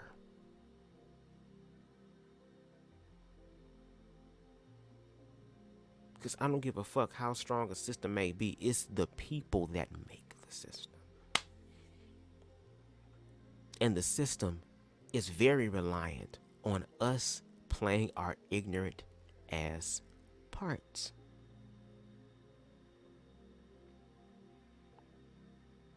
And we be so proud with it too, bitch. Like we know what we talking about, girl. Don't know shit. Cause you're not gay. You don't sit up here and try to discount somebody else's motherfucking experiences of what the fuck they've been through and then was able to be aware enough to connect with other people who've been through the same fucking thing. And if we're going to play this game, we're going to play the full game. So either motherfucking way, bitch, whether you want to or not, we equal in this hoe. Whether you want to accept it or not, we equal in this bitch, because I am very much aware, above all this other bullshit that we get stuck on, girl, that I'm a human being first. But I realize for a lot of us, we got to work through the murkiness of the fucking labels before we can actually get somewhere.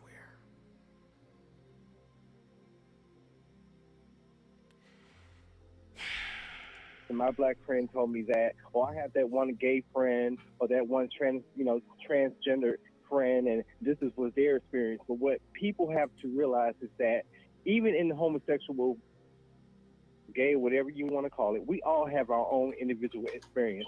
I too was raised by my father and my mother. I experimented with girls, and played house with girls and all that. But I always knew since I was a child that I was a freak. I always knew that. When I came of age and started having sex, I was a late bloomer. I didn't start having sex until I was in my maybe like late teens, early 20s. Mm-hmm. My attraction has always been to men. Never been molested, never been touched, never been turned down. Most people that I surround myself around, they don't have those experiences. So I just want to say that because I think that people automatically, and then they also, what really gets on my nerves is when they try to compare homosexuality to like pedophilia. And before we get into that, the same experience that Lucky has is the same thing with me. I grew up in a very loving, now more affirming household, but nonetheless was still loving. To my mother and my father, who have been together for a very long time. I think they're almost to their 40-year marriage mark, I think, if I'm not mistaken.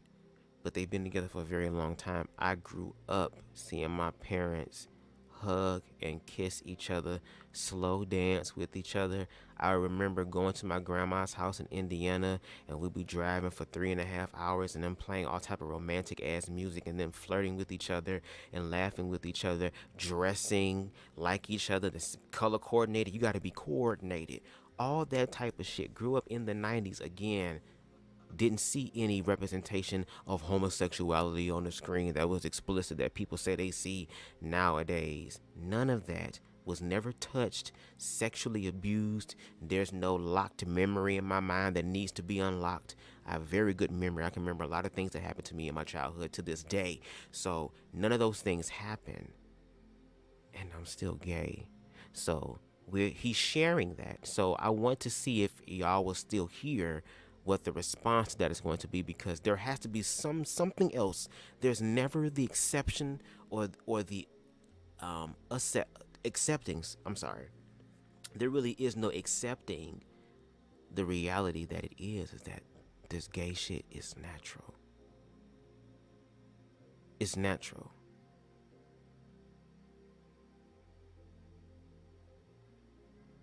At least it was for me.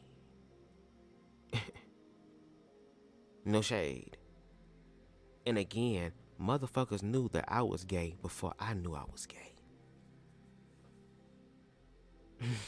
That's the gag. Shouldn't I know what gay is since I chose it? According to y'all, I should know what I'm choosing.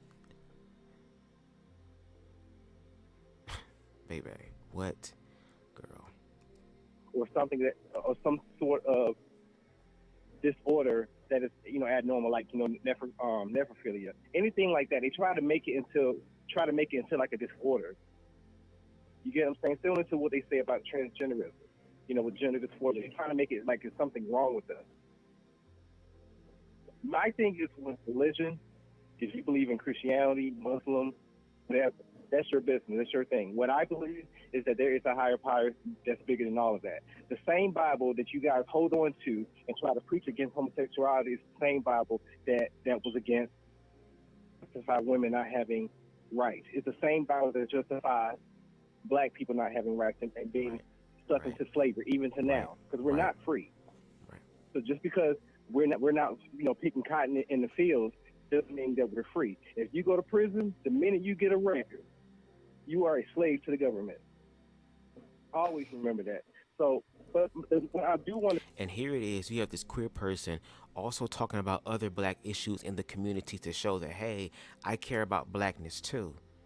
I'm not just so concerned about what's going on with me. I also care about my black brothers and my black sisters. I also care about the community. Like, I'm also showing that I'm keeping up to date with what's happening with y'all, even though y'all don't keep up to date to what's happening with us. But still, we practice that love and that empathy to you. despite how you treat us. So we're showing you that we're not coming in here to be animalistic. We're not coming in here to sow seeds of discord, but to actually help bring context and nuance in an area where y'all literally and objectively and definitely and unfortunately ignorantly have a blind spot in that you cannot see. Allow us to assist you in that blind spot, because it's not a blind spot for us. What the fucking fuck? Saying I'm go back and let you guys. We ain't gonna Oh, no rush. Just once you get it all out, man, this is what it's all about. I just want to say that, you know, Lance, you know, whether we agree to disagree, it's nice to have this conversation. Yes. It's always nice for us to come together and just have a conversation, even if we disagree. Right. You know, Jack, I'm not mad at you. It's just that I get so frustrated when I have conversations with people, young and old, and they always run to that, oh, I have that one friend, or this is what I've heard, and all gays have been molested, and all gays have been, you know, touched or went through some type of sexual abuse. Although there are a lot of them who have, but there are a lot of heterosexual men and women that have also gone through sexual abuse from same gender and from the opposite sex, and they turned out still heterosexual people. Bad. Okay, so first of all, I would like to say I'm not part of the big three religions. I do not believe in Christianity, Islam, or Judaism. I don't believe in Jesus Christ. And I don't believe in sweet baby white Jesus. I'm not. That's an inside joke, Jack. We've been saying that for years, me and Lucky. Yeah, it's an inside joke, Jack. Hey, you mind if I cut in for a second? Yeah. So I just want to, but right, but let me say this first. But I want to say, with the big three religions, I think some of the qualities that you're attributing to humanity came out of these big three religions, and these big three religions started off of slavery.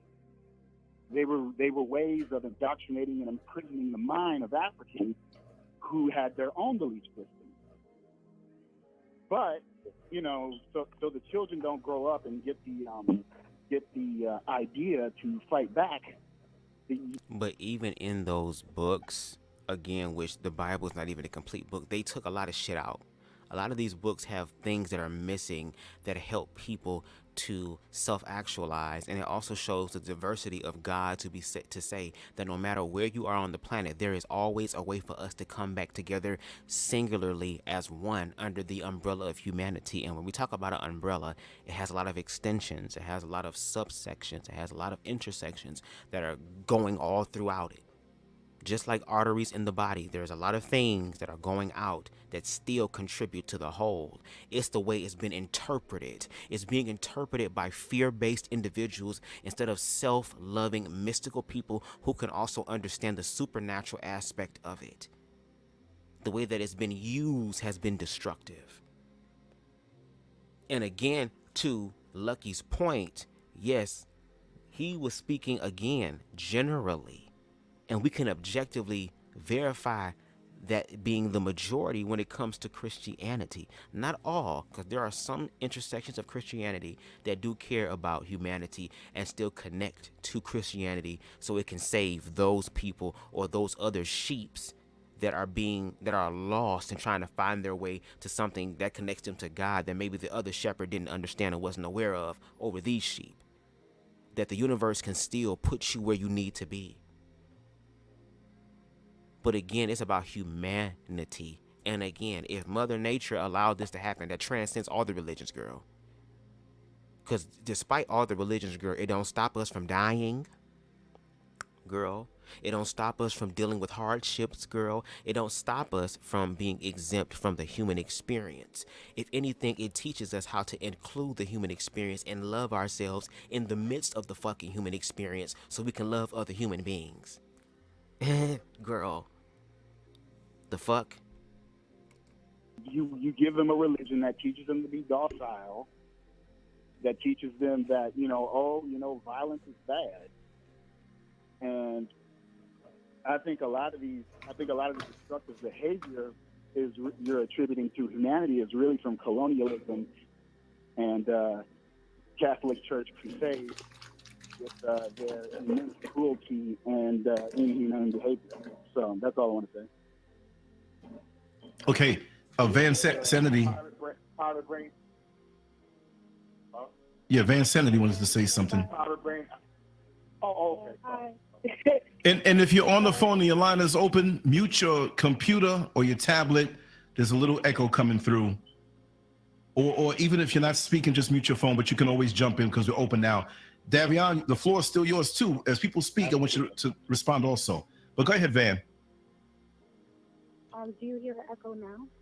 No, I don't hear it. It could be one. Every motherfucking caller voice just get fucking quieter and quieter. Can y'all speak the hell up? God damn. Of many people, it's not just possibly you, but it could be anybody. So just to keep it tight, because I want to keep it open. Folks can jump in. Okay. Okay. So I actually hopped into the chat like maybe a half hour ago when you first started talking. Speak into the phone a little stronger, sweetheart. Yeah. Okay. So that we Thank you, Lord. when we first started talking about this, I wouldn't necessarily say I have an issue with homosexuality.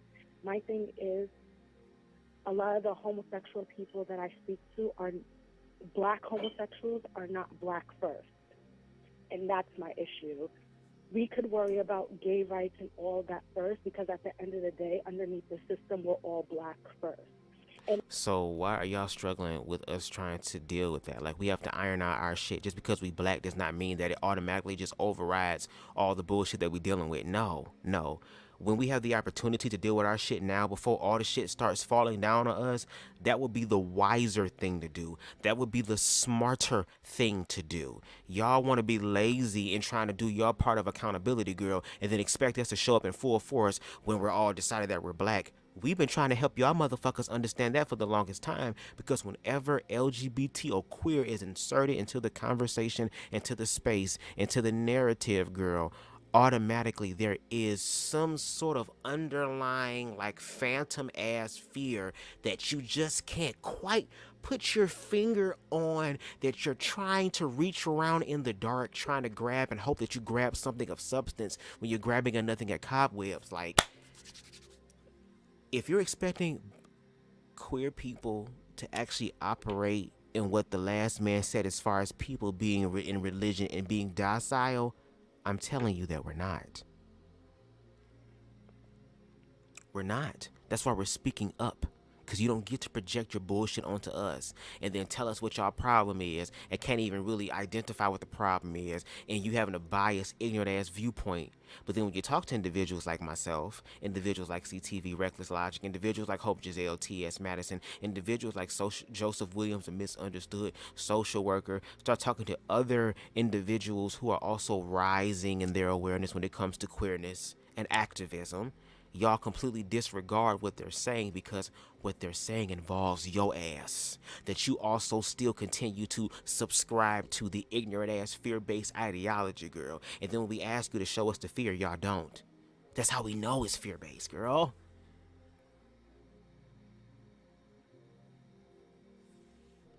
Okay, Lord. Okay, Jesus. Okay. It feels to me that with homosexual people, them just choosing to focus on their sexuality is kind of like a cop-out. Like, yeah, I know I'm black, but I'm just going to be gay in this reality and just focus on gay rights and to hell with, or not even to hell, but like we're going to put black issues on the back burner. Even like with this whole LGBTQ, I think they added another letter to. But then when you talk about individuals, and I just found out recently that a gay black man was the one that financially funded the civil rights movement. He was a multimillionaire, and he invested money, resources, power to the same group of people that would not really care about him if he would have done that, and they've hid him from the history books. And even Bayard Rustin, where another individual comes through and says, because we ain't really got to get down to the brunt of it yet, but another individual comes on and says, hey, well, You know, the whole Bay Arresting thing, that was an inside job because that was their way to try to have some sort of inception or connection to the equality and the equal civil rights movement of black people. So even when black people have factually contributed the shit to help all of blackness, they still get written out of the history books. Doesn't that kind of sound familiar? Doesn't that sound like another group of privileged people, girl? Ain't that kind of what they do? They'll utilize you for your gifts and your talents, girl. I mean, y'all do it in the churches. Y'all pimp the fuck out of gay people, girl. Tell them to come in with their tithes and their talents, and that's their only redeeming quality under the eyes of God, meaning your eyes as a pastor.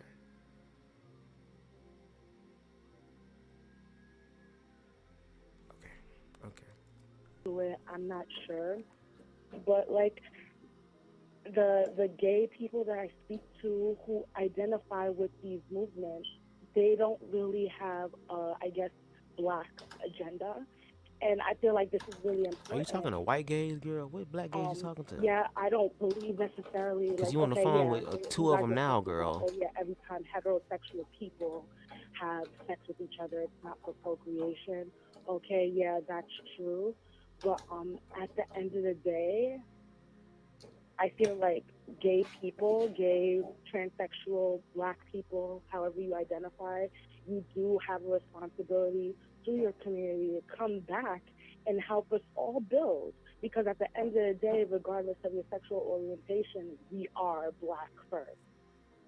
And that's not happening. When gay, if it happens that two, I guess, how can I say it, like, higher social economic, people of higher social economic status do get together, it's usually not black and black. It would be like a black man with the white man. And it's like, something like, come on, like really, like white degeneracy, because I don't call it white supremacy, has not stopped yet. So what are you doing? I don't know. That's just me. I'm done. Like, Davion, I think that'd be an excellent question for you to answer. Come on, Davion. Okay, so like, I love what she just said. I know you're looking at it's your chops to answer that, because we spoke on stuff similar. Yeah, I spoke on that in the video that I did in response to you. So I find it fascinating that black people, some black people are now taking an issue with black LGBT persons identifying as gay before they're willing to identify as black, when for one, they don't have to even make an announcement that they are black because you can clearly see they are black. So there's no need to hold a proclamation of, hey, I'm black, when you can clearly see that. However, also consider the fact that if you feel that LGBT persons are willing to yield to their sexuality over their blackness, it's because black people have done the job of creating no space for these people to even experience any sense of affirmation or validation. I'm going to stop you right here. Well, I don't want you to stop me because I didn't stop you. I just want you to wait until I'm finished, just like I waited until you finished. So you know, because you are black, that black people have not created a space for black LGBT persons or gay anything within the black community. So deal with the psychology of that if I am black and LGBT and I have been discriminated against all my life by my own black people, my own family, my own black peers, my own black culture has not created a space for me. Once there is a space for anything significant about my identity to stand in, most LGBT persons or any sensible person want to take that space and run with it. It's the same reason why light-skinned slaves ran with the opportunity to be a house nigga. Because any space that you give to any person who is put in a oppressive position, they want to take any space available to them in order to be soothed, to be comforted about their reality. Shout out to BubzDaGawd. And LGBT persons are no different, who are existing within a white supremacist domain and also existing within a homophobic domain. So if black people want to see LGBT persons be black empowered people who are rooting for their community, which black LGBT persons are doing that as well. But the LGBT aspect of their blackness also is a movement that has a lot of power and influence behind it now, and they're able to use those platforms to be black and to be gay within those spaces, but also still be black. You have many powerful LGBT black persons like Cleo Monago, like who are prolific black leaders who do many things for the black community, who are same-gender loving. The black women who started the Black Lives Movement themselves identify as queer and lesbians, created a space within their LGBTness to still stand up for being black and melanated. So I would like heterosexual people to actually go and educate themselves on what exactly black LGBT persons are all doing and contributing to society, because there's this false narrative that we are taking no interest in being black, and that we are not a part of the protests, that we are not a part of the marches, that we are not a part of the sit-ins and all of that. And really what I feel is it's just a real sense of jealousy that LGBT persons have a movement, and the black community still feels second class, which they are. So I understand any sense of jealousy. I do understand any sense of envy. But black people have to address that so that they're not creating these false narratives about people who are indeed allies to the black community. And LGBT black people are allies to their own community. Just let that be stated. And the evidence supports that. Now that's fact. That's fact. Now you see how there was context and nuance, but a little bit of heat too, because once again, you're not gonna tell somebody who actually has done the research that they're wrong when you haven't done it. How you gonna speak with clarity and with credibility when you're not even living this motherfucking life? And again, I just learned some shit that I wasn't taught in the history books about, like individuals like Bayard Rustin. I forgot the name of the individual who again donated money to the civil rights movement to get it going. How there have been queer people that are vocal about black issues, but they also have to deal with the bullshit within blackness because they're still fighting for people who don't even see them as fucking people. Like, how you, girl, what? He literally broke it down, but again, it involved accountability with the majority. Because before we get anything motherfucking straight, we gonna deal with our bullshit. Now, maybe y'all like to sweep shit under the rug and talk about the shit when we get home, but it's some motherfuckers that's like, girl, you get fucked up at where you fuck up at, girl. You get messed up at where you did your shit at, girl. There are some people who are saying, now, we can do this now. Tomorrow ain't promised, the next minute ain't promised, but right now is, so why are we not doing it right now? What's the point of this conversation? What's the point of this conversation if trying to bridge the gap? If we're going to go ahead and do this weak Dollar General ass, cheap ass, Gorilla Glueless ass job for this bridge and then feel some type of way, girl, that it never actually withstands the slightest of the wind blowing. We gonna have to actually take some time and put in the work and actually put in the quality of work. Not the quantity, but the quality of the motherfucking work so that we can do this shit right. Because, bitch, I intend to live after bullshit happens. I intend to be able to manifest my best life, girl. I'm not going to sit up here and fight with you just for you to put me back in the motherfucking closet. Girl, you out your goddamn mind if you think I am. That's why I'm on the team of humanity. Anybody can be on that team. And those who love themselves contribute to humanity. What about what is being said in reference to the queer people on that panel is fruitful and life-giving? You'll hear them say, oh, well, I understand your point, and I mean, you're right, but if you were in a debate class, you will automatically lose, girl, because you agree. And then y'all just run past the shit that we say that y'all agree with. Like, yeah, I get that. No, you don't. No, you don't. No, you don't, because you're bypassing it. This part is also important as well. Because the shit that y'all saying that LGBT people are doing, y'all are struggling to factually prove it objectively. Where is the overwhelming amount of evidence? Where is it? Oh, it's in y'all fucking head. It's in the dark somewhere.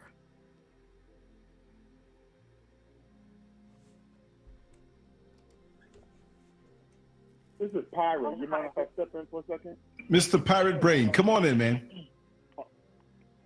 Good morning. How you doing? Yeah, of course you. This is a very interesting topic to me, and I'll tell you why. You know, Lance, that I produce house music. Yes, you do. And this is my love, my musical love, and I've always been into it. And house music, a lot of gay people know this. Gay people love house music, and most of my audience, I won't say most of it, I said a lot of it that I know are gay people. And when I go and DJ in gay clubs and stuff, you know. Paradise Garage, back in the day in New York City.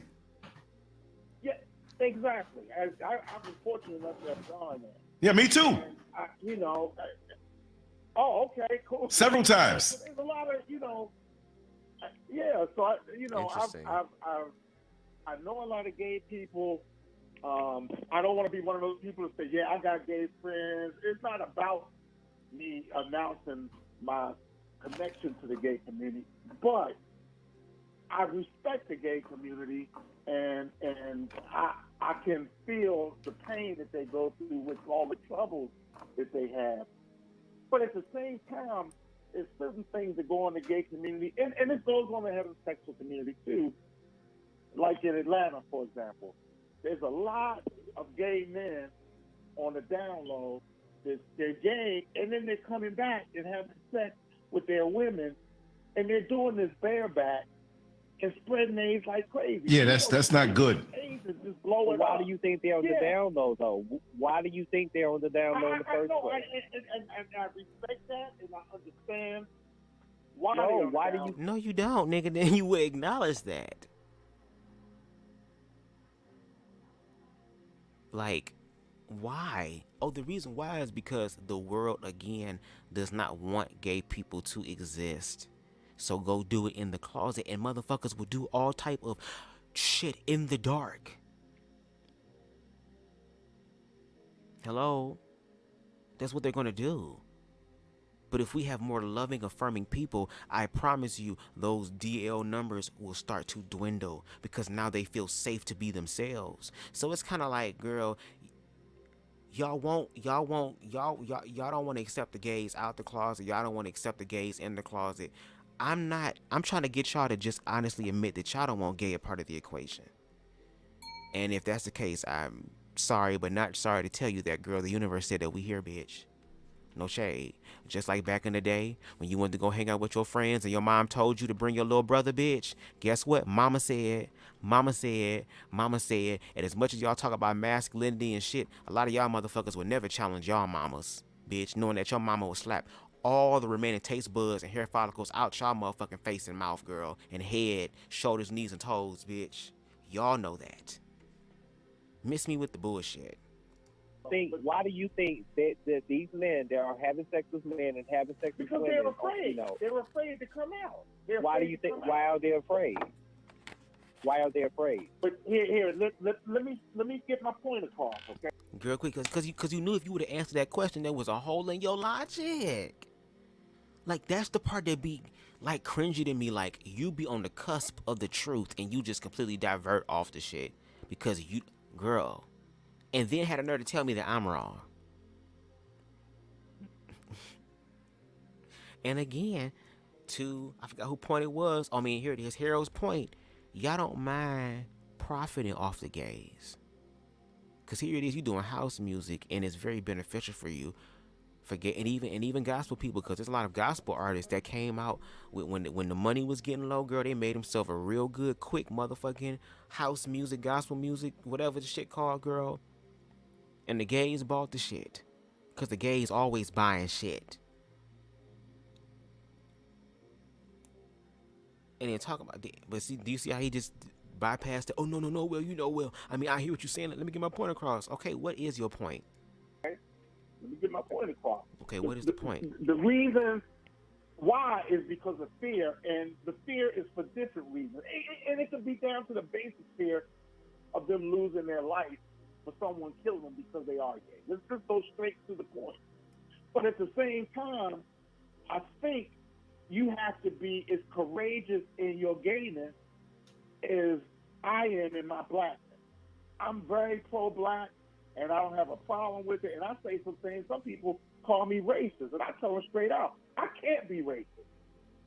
I'm just reaction to the racism that's been inflicted upon me. You straighten out that, and I'll no longer be what you think is racist. And I think gay people have to be courageous and take that fight for your life, but don't come back and double dip. And then if there's some kind of illness or things going on, we got to suffer from it because you're afraid to fight that battle that you're having. You understand? Let me. Did you hear how ignorant that sounds?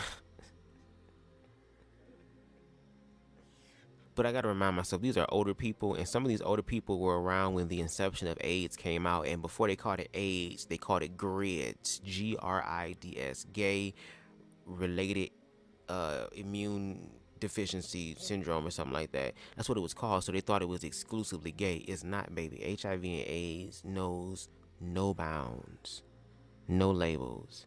But even in the world we live in today, there are people who are HIV positive who have had AIDS and they are still living very long lives. I literally went to a HIV and AIDS awareness event towards the end of last year, and there were people there who were being honored who literally were around during the inception of it and are still here living healthy, happy motherfucking lives. And some of them were straight. He didn't want to deal with the fact that, oh, it's society that's beating these people back into the closet, and then get mad when they start to act on their natural desires and going into the dark and don't even know what the fuck natural looks like in the dark. Maybe if you will allow gay people to be themselves, then maybe there can be a lot of women that can actually meet the man of their dreams, as opposed to being pressured to play this role in society, because if I don't play this role, that means death. When that is not the fucking case. And that's the narrative that heterosexual people have written. Do you see how they explain queer people's experiences to queer? Oh, well, well, your ass is, HIV and AIDS, and all this other shit, because, you guys have that shit. Just like, even my father, when I came out, was afraid that I would have HIV and AIDS. Even when I was younger and I found out what gay was and I did some research on gay and all I saw was AIDS, girl, I would have like literal mental breakdowns, girl, because I thought I had AIDS because I was gay.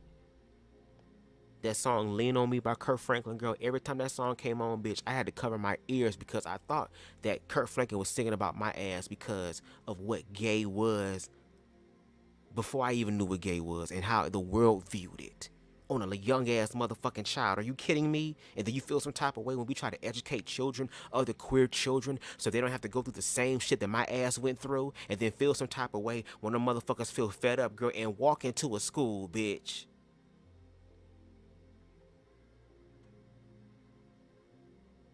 And project their pain for real, for real. When we have the ability right now to deal with the motherfucking root. A lot of y'all motherfuckers is afraid to deal with the goddamn root. Y'all want to deal with the fucking symptoms, girl, and wonder why we have to keep trying to find these new ass, long street ass job remedies to fix shit, and it don't fix nothing. It fixes your ego. It fixes somewhat that little ass dent in your shield that is falling apart, as opposed to just being able to brunt it. So him saying, oh, you need to walk in your truth, and look what happens when we walk in our truth. We still got to deal with y'all bullshit because y'all don't even believe we walking in our truth. Y'all believe that we're walking in some sort of demonically encrouched, low vibrating, family destroying, community destroying ass type of energy and way. And then we just ask y'all to prove it, and y'all don't. But then now, since we're on the topic of destruction of the black family, now that you've brought, now that y'all have brought that up, let's stick on this because, girl, we proved that we ain't destroying the black community. But let's talk about how y'all are. Yeah, that's what happens when you try to play hostro games with motherfuckers who are self-actualized, bitch. You get checked. Because a self-actualized motherfucker, and I said it before and I'll say it again, a motherfucker that's walking in self-love above all things will check himself first and foremost before anything else. That's one thing I'm learning. That's why I'm by myself, to check my goddamn self, to make sure that I'm fucking good. And I'm a Cancer as far as my zodiac sign.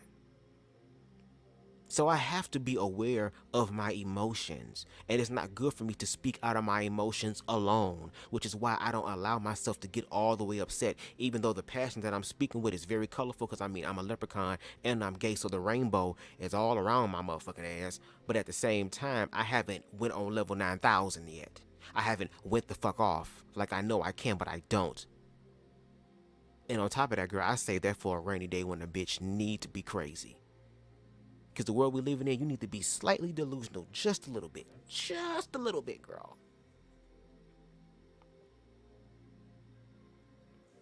Shout out to Miss Ann. I'm so glad Miss Ann in the building. Miss Ann said, I'm a straight woman, and I find the hate just unfathomable, okay? If it's not your preference, fine. But let people live and love whomever they want to. It's not affecting your check, so why you... Exactly, and I've asked that question. If a motherfucker ride my face tonight, and I wish that was the case, Lord Jesus, one day soon, but if a motherfucker was riding my face tonight, does like 50 cents every time he throw it back like deducts from your bank account? Is the EBT SNAP benefit going down somehow $10, $12 every time I do some shit? Like, what's going on, girl? When I hold my husband's hand, does your satellite TV get fucked up for a few minutes? Does your internet go out? Does the power go out, girl? Like, tell me why it's affecting you so much.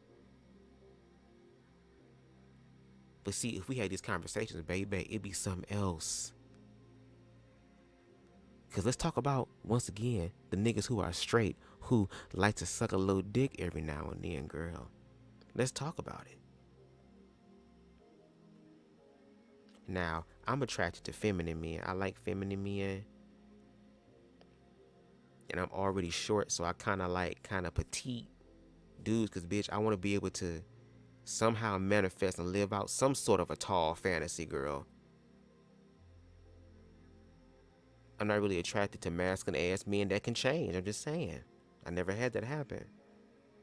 But I've never had no bro tell me, oh, bro, let me give you hit. Never had that. Never had that. I'm not against it, but I never had it. So I already like men who already know who they are. And there's something sexy and confident about that even I'm trying to aspire in myself, because I even deal with social awkwardness myself because of what I've been through. I'm still healing from past experiences. But I mean, damn, I'm a human being too, and I'm a romantic ass nigga, bitch. Like I said, I'm already in my 30s, bitch. I'm low key in my grown and sexy shit, girl. Like, aging like wine. I want to be able to get old and be fine like Angela Bassett, the male version, the leprechaun version, bitch. If you a vampire, Bubs, I'm a leprechaun. I'm even better. I can go out in the sun. But I'm a romantic ass nigga. If I'm out somewhere with my dude, and you know, we didn't blew on a few trees and shit, cause you know the nigga, he gonna have to smoke weed, baby. You gonna have to have a few on deck. And we out somewhere, and I'm feeling romantic, you know what I'm saying? I'm trying to have like a little nightcap or something, you know? Like Lance said, baby, I'm trying to end this shit nice. And I decide that I'm in the moment, I wanna hold my boyfriend's hand. Or I may wanna kiss him on the cheek, or maybe I wanna sit on the bench and put my arm around him. We just sit there and talk and look out and enjoy ourselves, girl. I shouldn't have to be looking over my shoulder and worry about what motherfuckers thinking and what they saying, because I am not delusional to the fact that niggas will still try you because you gay. When did niggas ever really follow the fucking law anyway, girl? So you was telling me that these niggas gonna follow the law when it come to gayness now all of a sudden? No. But I also understand the world that I live in, so I make sure that when I go out, girl, I have my piece of steel on me just in case the enemy comes around to motherfucking steal, kill, and destroy, and to see who he can fucking devour. And I'ma turn straight white privilege on that motherfucker, bitch. Turn your ass into a goddamn rug, bitch. What's up? I'm a leprechaun. That's the issue and the problem. I remember hearing the term gay cancer when I was little. Wow. For a bunch of alleged straight men, they sure spend a lot of time talking preoccupied with the LGBT. That's what I'm saying. Like, if you want to motherfucking what in your butt, just say that. Just say you curious. And trust me, your women can do that too.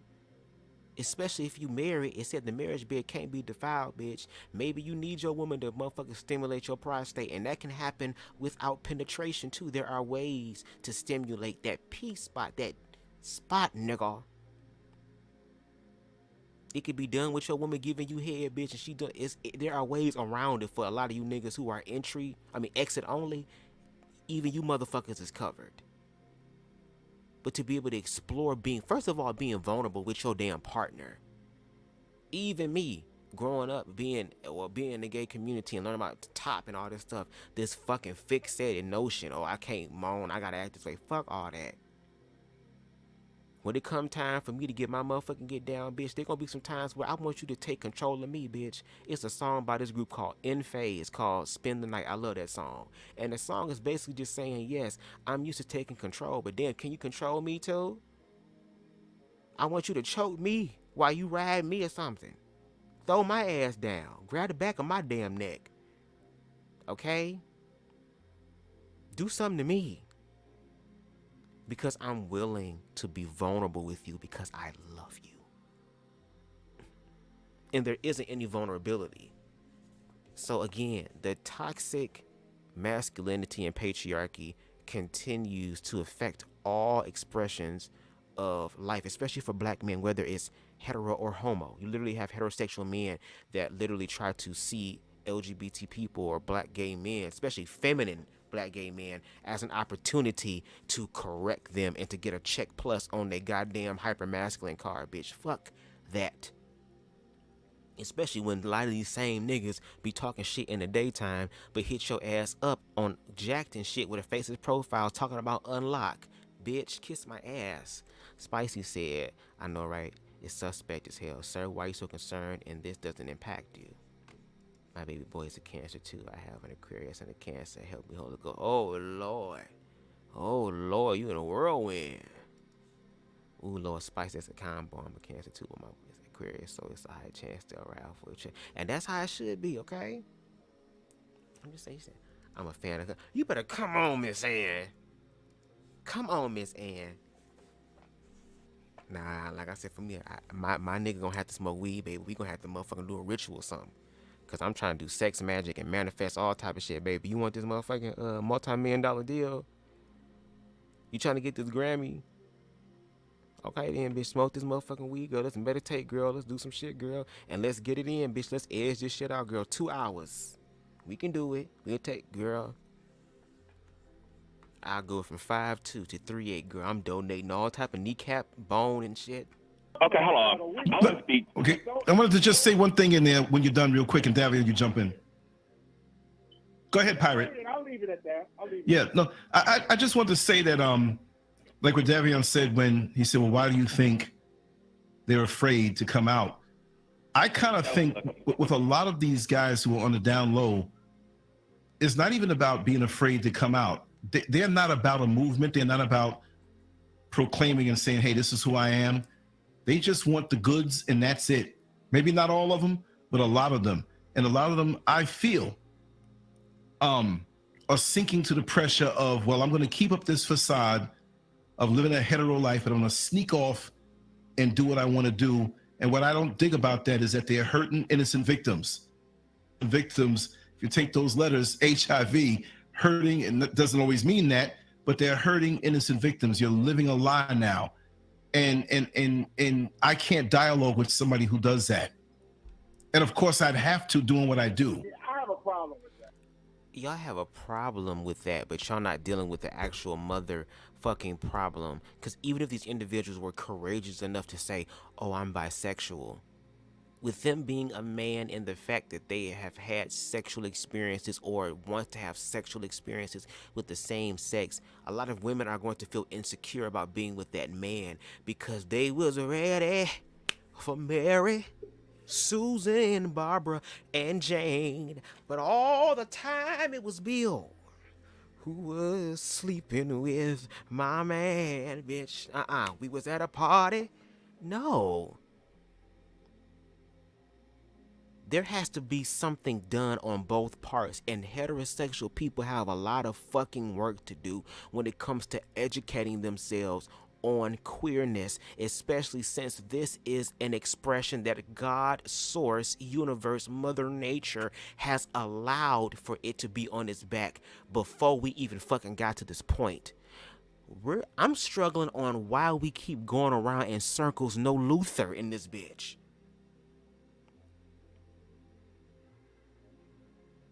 That's my issue. Why do we keep saying the same things, having the same discussions in my beastly-less voice?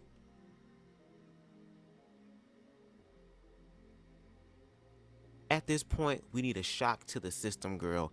And my short leprechaun ass is here to be the shock or help contribute to the shock of the system, girl. Because long gone are the days of ignorant ass motherfuckers, bitch. We gonna have some sort of clarity in this bitch, whether y'all want to or not, girl, because spirit is asking for it, and spirit affects all of us. Again, spirit reminds us that we're human, despite being black, despite being white, despite being homo, despite being hetero, despite being American, despite being Indonesian, despite whatever the fuck it is, girl.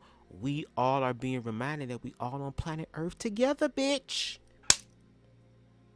What to say in the goddamn the crossing the closet, bitch? Ubuntu, bitch. I am me and me and you. We is we all together in this bitch. Me and you, us never part. Maki dada. Ain't no ocean, ain't no sea.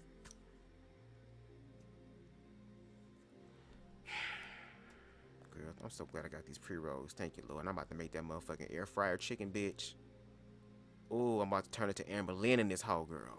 Right. I mean, if you're gonna do something, I'm not saying you have to go off and yell it from the mountaintops, right?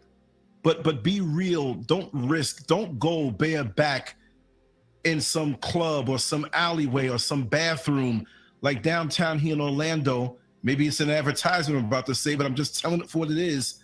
That's like blowjob central, because there's a problem with the guys in the men's bathroom, the public bathroom, who go in there and the cops can't get them out fast enough. They go in there to get some head, and the dudes who are hanging around, and you can see who's who, but they don't stop. And a lot of these guys got wedding bands when they come out of these bathroom stalls. This is not me knocking all in the LGBT community. I'm speaking about those who putting their head, a gun to their head, and telling these motherfuckers to go to these goddamn glory hole, glory hole. Who is telling them to go to the glory holes, girl? Who is motherfucker? Girl, why are we not holding the motherfuckers that's actually doing this shit accountable? The ones that are married. Oh, how can we do that, girl? Again, we have to deal with the majority. We have to deal with the majority. Y'all talking about the minority, girl, and y'all get the minority real wrong. Meanwhile, we objectively see what the fuck a lot of y'all doing. No shade. And talking about right and wrong. No, it needs to be about right and wrong. We just want y'all to prove us wrong. That's all we asking y'all to do. Prove us wrong. Prove us objectively wrong, girl. And nothing that anybody has said has proven LGBT people's plight to be wrong. That's not being narcissistic or boastful or prideful. That's a fucking fact. And we see a lot of motherfuckers being sore losers as opposed to learning to love themselves so they can be better and actually contribute to the motherfucking society. And we're not talking about just to the birth rate, because look at the adoption rate. And look at what happens when a bunch of motherfucking kids are not grown, don't have a society or environment around them that loves on them. Look at what happens, girl. How can they be about community when the community failed them? It takes a village to raise a child, right? The village is failing, girl. And why do people equate because again, a lot of heterosexual, a lot of I'll say it like this. A lot of queerphobic people in their mind only believe that we're only sexual, only that's it, just only that we just live, breathe, eat, sleep, sex. When in actuality, when we talk about hypersexuality or promiscuity, that is a human being issue. That is not something exclusively to queer people. But when we have those conversations, it adds context and nuance. And when we live in a world where people are so used to pseudo pillars I'm standing on, they're so used to looking down on others that their neck hurts when they try to look at somebody at eye length. And bitch, if my short leprechaun ass can learn how to do it, and I'm naturally born looking up at motherfuckers, bitch, you motherfuckers can look equally at me. I said I'm even bringing my own goddamn ladder. Okay, girl, let me shut up, because we got a little bit more to get through, girl. We're going to be here for a little while longer. Do that. I'm going to shut up. Because there are some men who would be considered on the down low that are struggling sincerely. And they may have been, as far as they feel, hetero most of their married life and discover something within. Whatever started it, whatever it is, I'm not here to say or mention. But now they find themselves in a situation, they might slip a little bit. But my thing is, whatever you are, be real with it. Even if you're against this or that, be real with it and be respectful. Say, hey, I'm not with that. Whatever. Because I get approached by down low brothers all the time on the bus. And at the same token, and I don't want to sound like that guy who says, well, I have gay friends. There's people on this line. There's people in the chat room who I've known for years or just recently started talking to who are gay. Then I know they are. And then we talk about those different things. I talk to every. But you ain't never brought those people on your live. Do a live with them. Bring them up. Bring them up. Bring those gays up, girl. That's who I want to talk to. Bring them up. Body. And so, again, the goal of this dialogue is to bring unity and to bring a little more understanding, even if you don't condone certain things, to hear everybody's point of view. We're in the living room right now. We're having a talk. Maybe there's some strangers out there. The window's cracked. They can overhear us. But we're having a family talk here. Now, Davion, I got a bone to pick with you, brother. And I'm going to let you talk after this. When you said that many in the black community, in the black movement feel, I forgot the word, ostracized, or don't feel as high, or don't feel as whatever, with those gays who may say that or feel that way, they're still black. And going and defending or running with an LGBT, I won't say agenda, because that word is a little poisoned here because we start thinking other things. It doesn't relieve one of being black. But I do understand what you said about those who are for a black movement and agenda, as there should be, as knocked as we are, that many in the homosexual community are not acknowledged. And I see that, and I admit that, right? Because we need everybody that we can have on our side. But also with the racism, with the overall LGBT movement, who's so happy to have the support of those black people. And I'm not gonna keep saying LGBT, I'm just gonna say straight gay, right? That tonight for me, gay covers everything, right? Even gay sushi. That they're so readily open to take your support. But like I said in a private conversation, when you head back to the black side of town and the cops harass you wrongfully, where's the rest of the LGBT community or the gay community to help out then? On the same day, usually after you have stood up. Okay, girl, I said I was gonna pause less and less. I gotta practice doing that, actually. Do y'all feel like, again, we have some sort of like white card or something that we can pull, like an honorary white card that we can use in times of distress that can help us exclude ourselves from the black experience? Because if that was the case, I would be doing the Ron Vugata route. I would be doing the Candace Owens route. I would be doing the goddamn Christian Walker route. If that was the case, is there, like, do y'all believe that we're like, what type of goddamn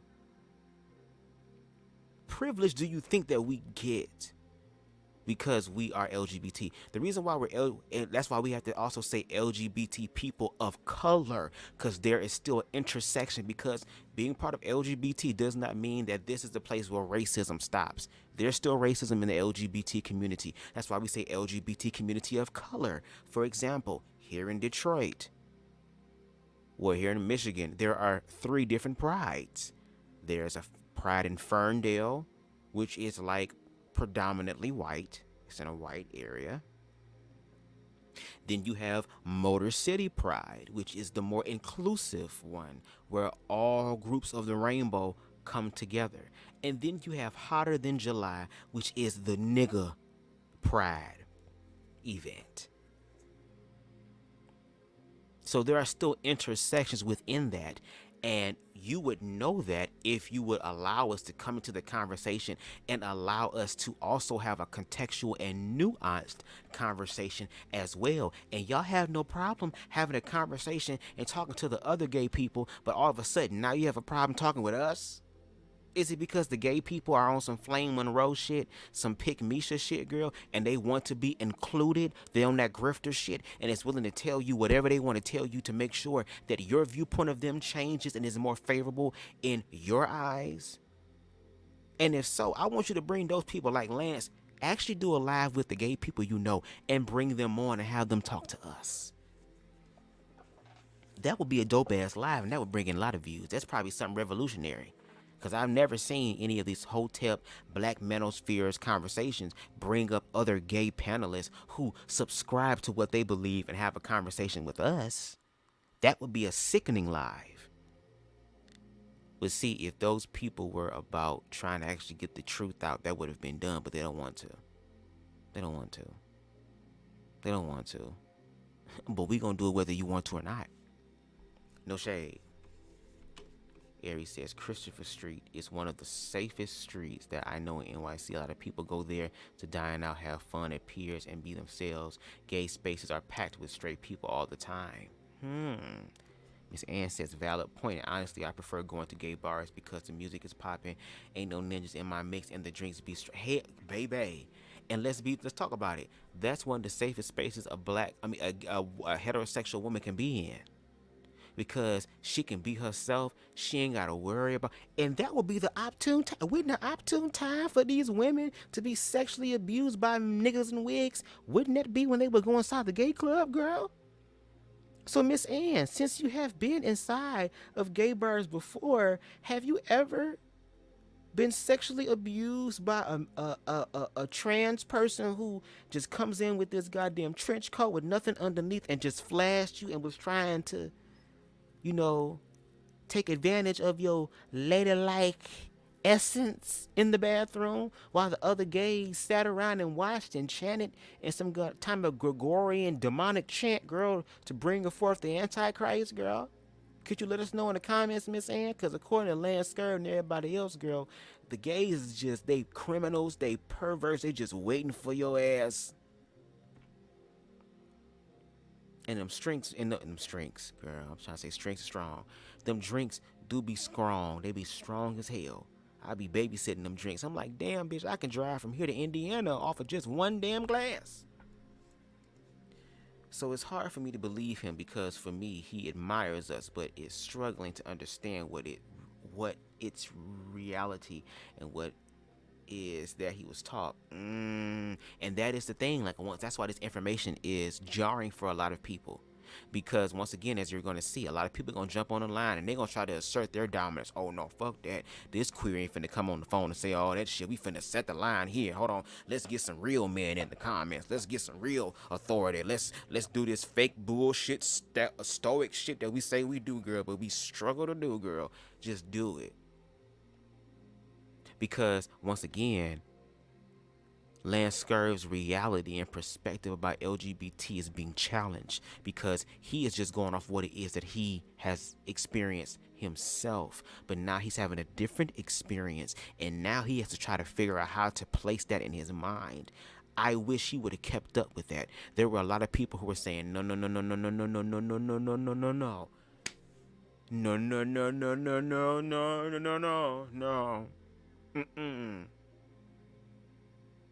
Girl, I currently have a straight friend who is like Lance, and I removed myself from him, but he keeps coming back because I'm his only friend based on what's said, but can't apologize or admit his homophobia.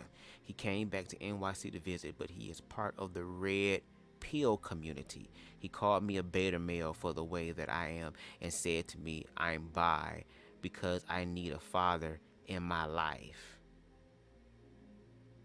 That's why therapy is important. No shade. And that's why we also in the black community have to destroy the stigma on therapy. Because a lot of times, a lot of us don't have emotional awareness and we don't know how to control our own thoughts. So we also start supplementing the thoughts that are destructive to us. So I encourage black people to go get therapy. Even if you're a healthy, functioning human being, still get therapy. Have someone to talk to so that you can be human with, who is able to understand your humanity and not judge you for that.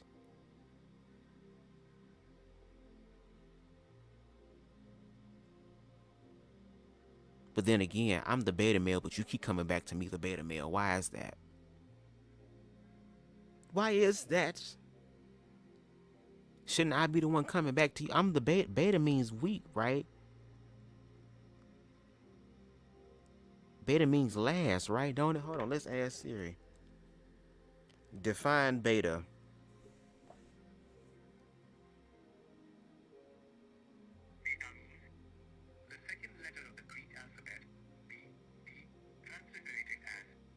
Okay, the second letter, denoting the second of a series of items, categories. Second, girl, like your second class. We'll take it like that, then, girl. But you coming back to me though, and I'm the beta male.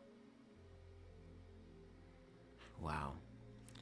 Miss Ann said, nope, not at all. But I get lots of free drinks because I'm sweet, cute, and a fun ass time. I wish I can get free drinks.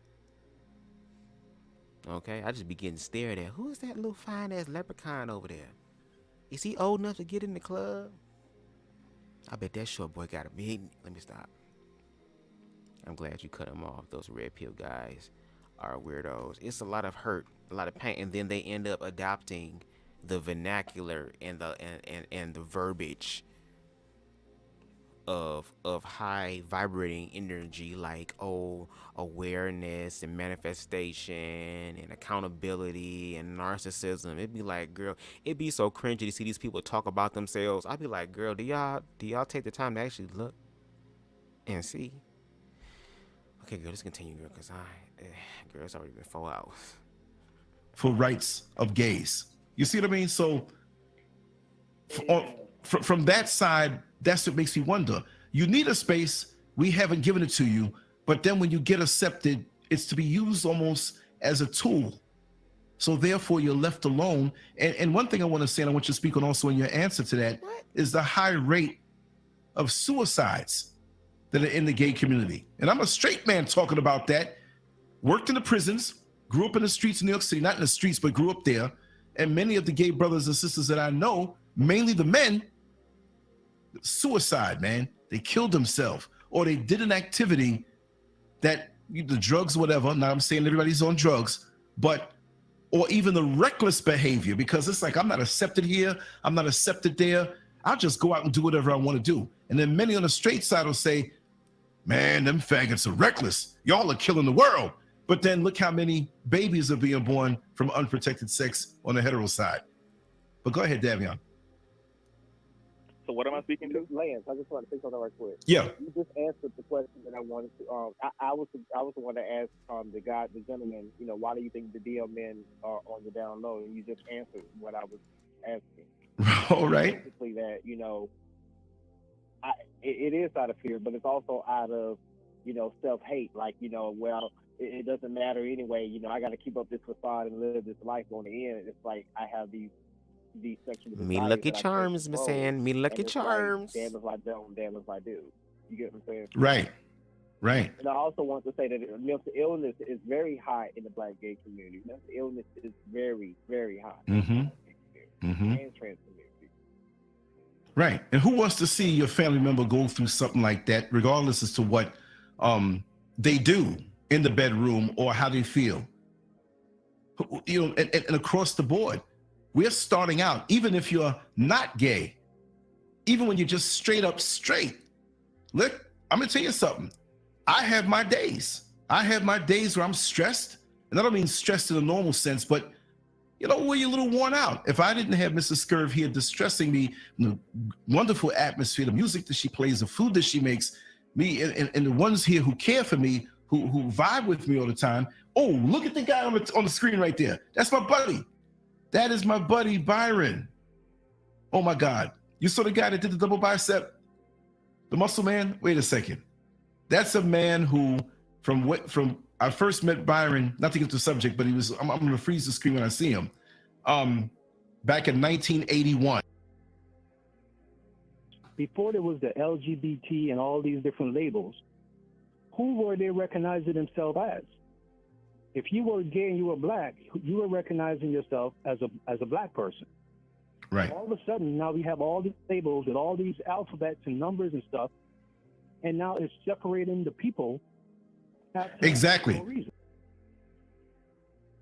Now, maybe if y'all learn to love the motherfucking people, maybe y'all, and I had to jump because he was talking shit. I'm like, okay, we don't care about the thing on screen. But if y'all actually love on those people, those letters can disappear because now we're being included into humanity. Again, we have to come. I mean, it's a group of people who are oppressed coming together, girl. And we just use the acronyms of LGBT, girl, because that's what y'all label us anyway. So we're just connecting based on how you guys identify us as. That's basically it. Y'all don't see us as human. Y'all don't see us as second-class citizens.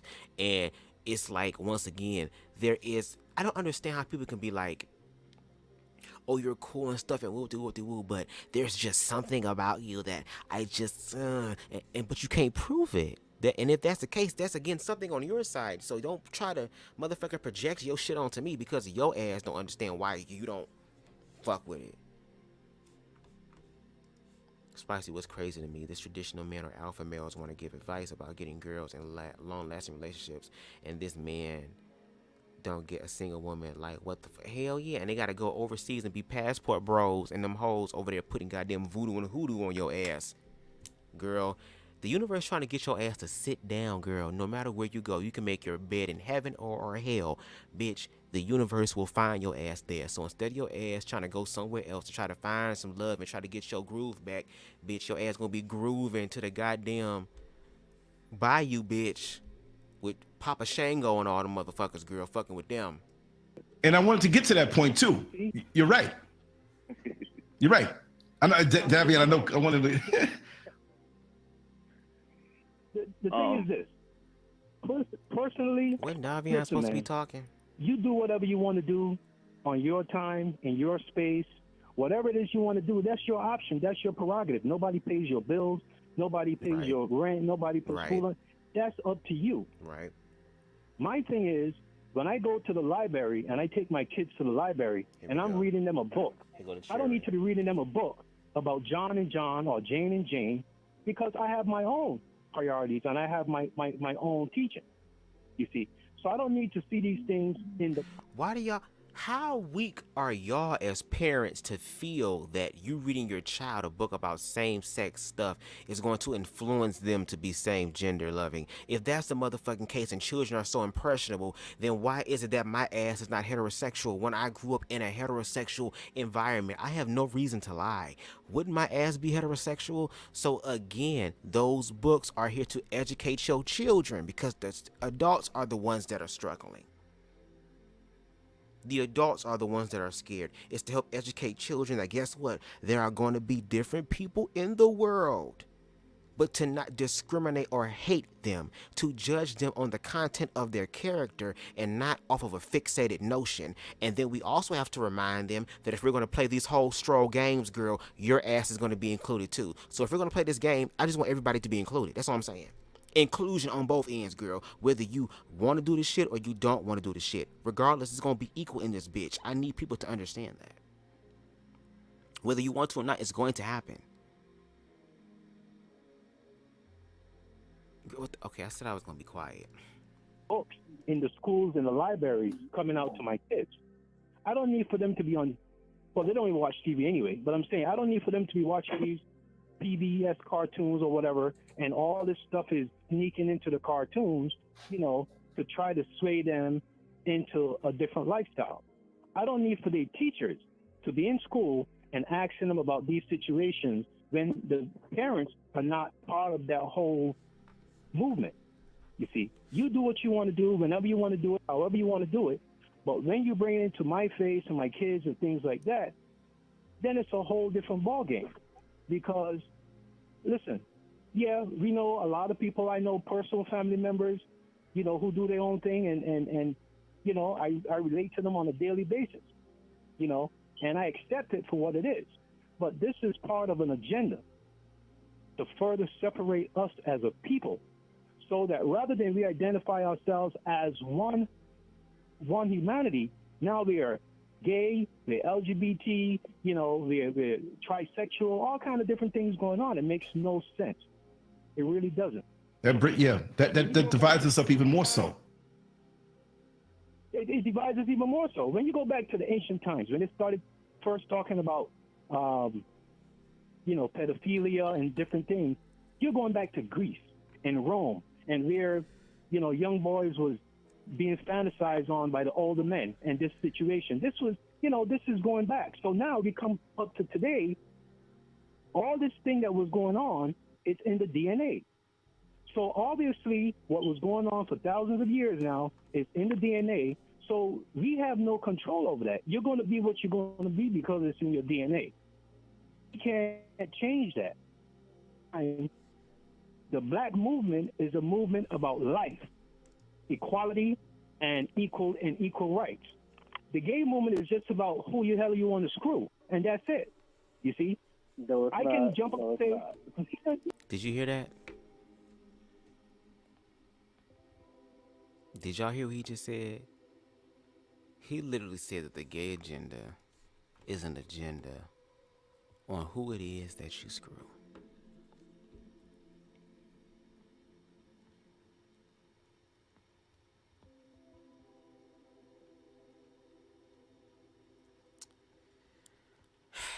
This is the shit that queer people are talking about.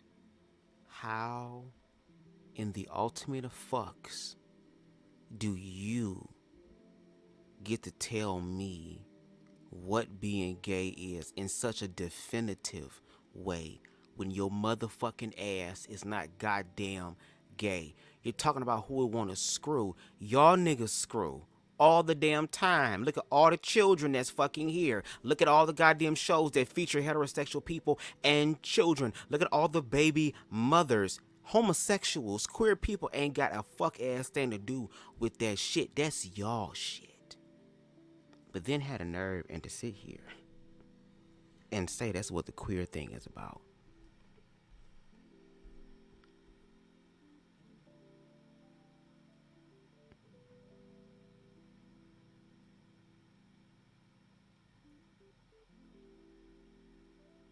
This is bullshit. This is bullshit. This is bullshit. This is bullshit.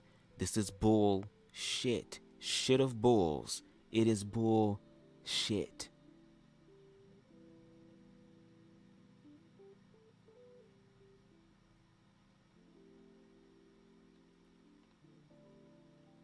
Maybe if you motherfuckers would have taught y'all kids how to be able to respect other people's experiences, then maybe individuals like me growing up wouldn't have got stumped the fuck out, jawed the fuck out, knocked the fuck out, choked the fuck up, body slammed, made fun of, verbally, physically assaulted as a motherfucking child growing up. Maybe I wouldn't have to go through that shit and have self-deletion thoughts because I'm in a world that's not that. I'm in a world that is afraid to understand me and will even go to such extreme lengths as to physically harm me, to suppress me, and then have the nerve to throw that in their face. But we're the evil ones.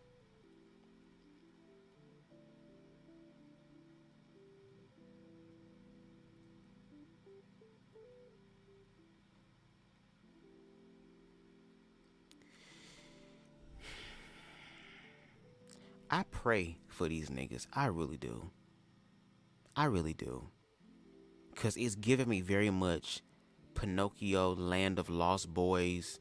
Y'all remember when them... Was it Land of Lost Boys? Which one was it? With Pinocchio, the island where the boys was drinking and smoking and acting like dumbasses and they turned into goddamn donkeys and jackasses and shit. That's exactly what it's giving me. Like the He-Man Woman Haters Club grown up, girl.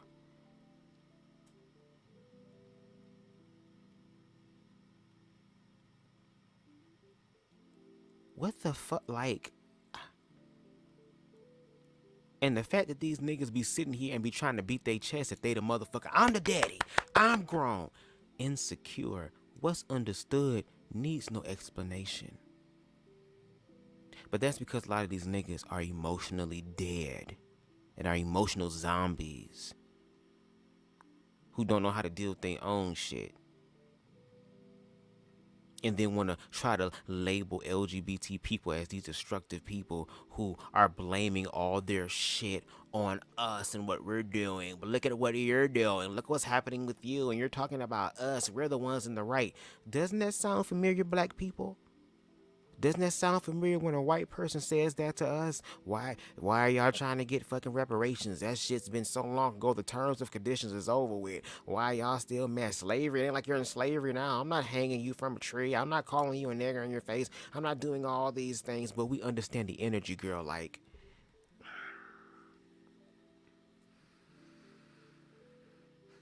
this type of ignorance is helping to perpetuate and strengthen the collective overall generational curse that is on us, and we are literally speaking its tongue upon ourselves and damaging ourselves more. Y'all talk about humanity, but y'all don't want to deal with y'all humanity and how y'all expressions of humanity have hurt other people. What's wrong with people being accountable for what they've done? But when it's your ass though, when you're in the hot seat, when the mirror is on you and your motherfucking feelings is hurt and you've been done wrong, then all of a goddamn sudden now you want to, girl, it don't work that way. The purpose of community means that we're here to help you. We're here to love on you. What you don't have, we have for you, and vice versa. We were once a community.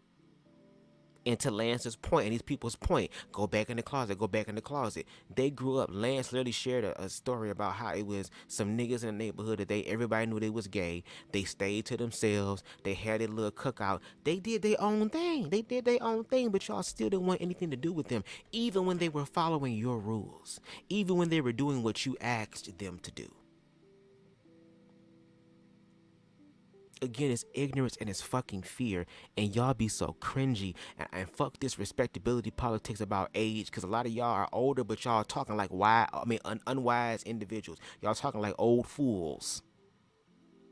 Now I respect the wise elder, but I don't fuck with old fools, and there's a lot of old foolish energy that's being expressed that they don't even fucking know about. Oh, it's a brand new day, bitch. It's a brand new leprechaun day. Listen, I can say, yeah. I want to screw this lady. But I'm not out there, carrying on and acting a fool. Black rights is about equality. We die because of the color of our skin, not because who's going to have sex with. You see, there's a big difference. And comparing the two, it's not even possible. So you can go ahead and have the floor, man. Yeah, and your limited ass, I'm a midget as far as physically. You're mentally and emotionally a midget, girl. I'd rather be short in stature than short anywhere else. And to Miss Ann point, I'm just some areas I'll make up in. Ow. Okay? But that was the most ignorant response ever because, what? That's the dumbest shit. Okay, listen to what Conscious says. Okay, so this is Davion, and I would definitely like. Yeah, go ahead, Davion. Van Sanity, after Davion, you can go on ahead. But Davion, there's a whole lot that you heard. And a million comments made here that I ain't even been able to comment on yet. So let me just address some of the stuff. For one, I want to address what this guy just said, and then I'm going to go in reverse. Okay, in terms of children, unfortunately, because gay people don't have any, y'all children are not our responsibility. But they're not just they're just not our responsibility. They're nobody else's responsibility, which is why all of the television programs on TV don't cater to your children, which is why all the genres of music don't cater to your children, which is why all the genres of movies and any other form of art don't necessarily cater to your children, because your children are your responsibility. Now, as a parent, I would assume it would actually make more logical sense for me to educate my child on realities that are there, whether I like them or not, because homosexuals are in the world, whether you like them or not. And it's probably to educate your children that people live differently, people are different, that there are many different customs and practice and languages and cultures and belief systems in the world, and you can teach them to experience that however you see fit. But simply saying that the world should cater simply to heterosexuality and that gay people who also are taxpayers in this country should not have a right to representation in this country and should not have a right to see themselves portrayed in media, see themselves portrayed in stories, see themselves portrayed in cartoons, see themselves portrayed in every other aspect in which we see heterosexuality represented is the least from equality, which is what this man just said, the Black Lives Matter movement is about, that the Black movement is about equality. Well, what is equal about saying that you want 100% right to the land and to the representation, and that everybody else can go live in caves and do what they do underneath their sheets? Secondly, LGBT people are not interested in, this movement is not about sexuality. If anybody has made it a big deal, heterosexuals have. Exactly. Y'all have made our sexuality a bigger deal than we have made it to ourselves. And the reason why we're fighting now is because of how big of a deal you guys have made it. And I have heard the level of privilege on this phone is just disgusting. And the level of arrogance that heterosexual people walk around with, and the level of arrogance that heterosexual people speak from is just disgusting. It's deplorable. Because you don't understand how you're practicing the very separatism that you're saying you don't even want to exist to begin with. You are excluding LGBT persons from everything and then expecting LGBT persons to be completely fine with that. That makes no freaking sense, especially not in America where this is a democracy and not a dictatorship. I want to address the thing about bisexuality. This connection between the STD rate and bisexuality is very interesting to me because you know what? Safe sex is a two-person's responsibility.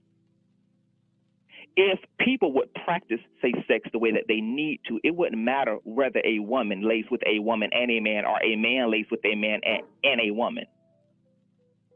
Because the safe sex practice would immune them both to any transference of any disease. So there needs to be a whole conversation with the masses in and of itself about wrapping it up. If you want to be single and you want to do your thing and you want to be promiscuous and you want to go to bathhouses and you want to go to strip clubs and you want to screw every chick on the block and screw her best friend and her mama too, or whatever, and you want to do some of the homeboys as well, all of that be governed in safe sex practices.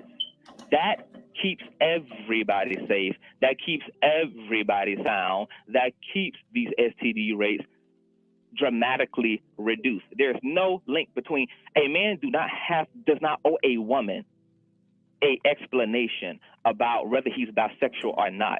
If that woman is going to allow that man into her vagina and he is not her husband, she needs to demand that he wears a condom because he is not her husband and he does not owe her anything, and vice versa.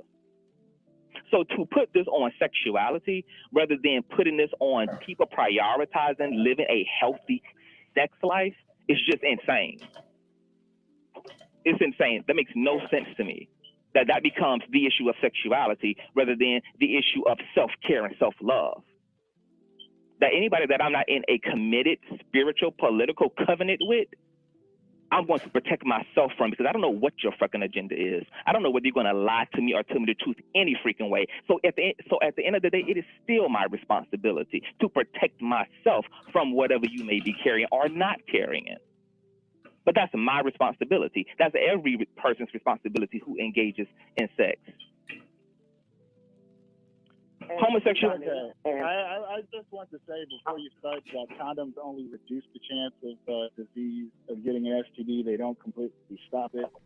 And that's all I wanted to say. I'm sorry. What was the point of you putting it on there? That's why he said dramatically reduced, dumbass. Like, what? You just had to find one way to find some weak ass stroke in Victory Girl. Oh, it reduces. That's the point.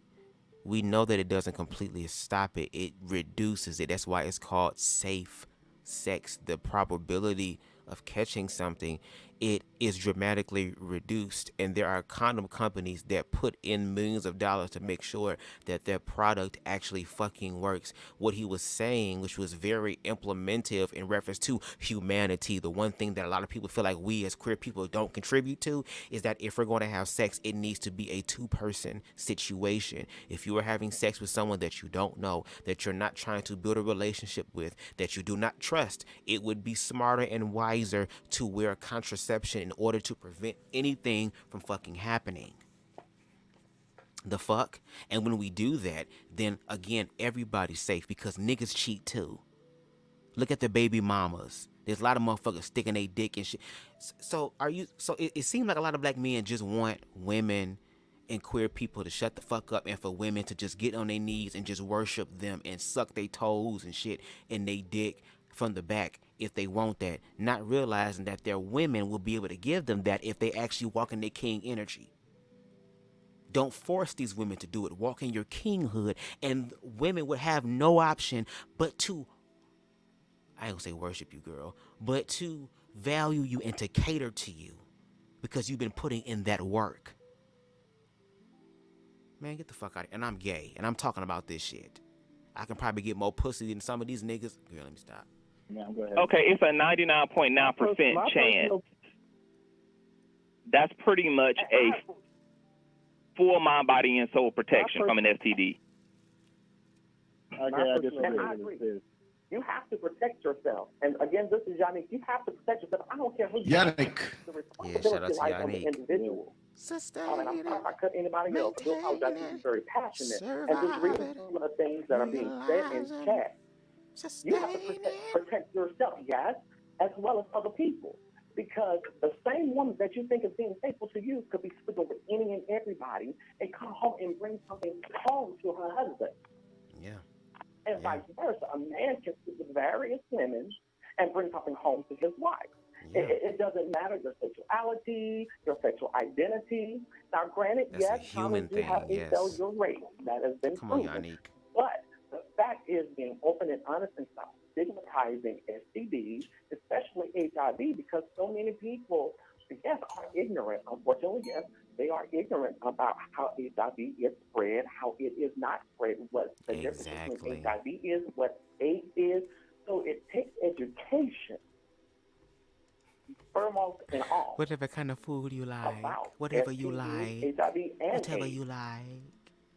It's whatever you and like. I heard someone earlier say about the Download Brothers bringing AIDS home. That's not necessarily a bisexual issue or a Download Man issue. Let me fix that. A Download Man issue, you have some women that are promiscuous, that are carriers of the HIV virus, and have slept with other men, yes, some women unprotected, and have not disclosed their status, and boom, someone's infected with something. Because, and just a little quick note, it's all about education. And that's all I'm going to say on that. I'm going to leave it alone. Thank you. Yeah, let me interject on that. When I said that earlier about down low men bringing home the diseases to, and we know it's every combination.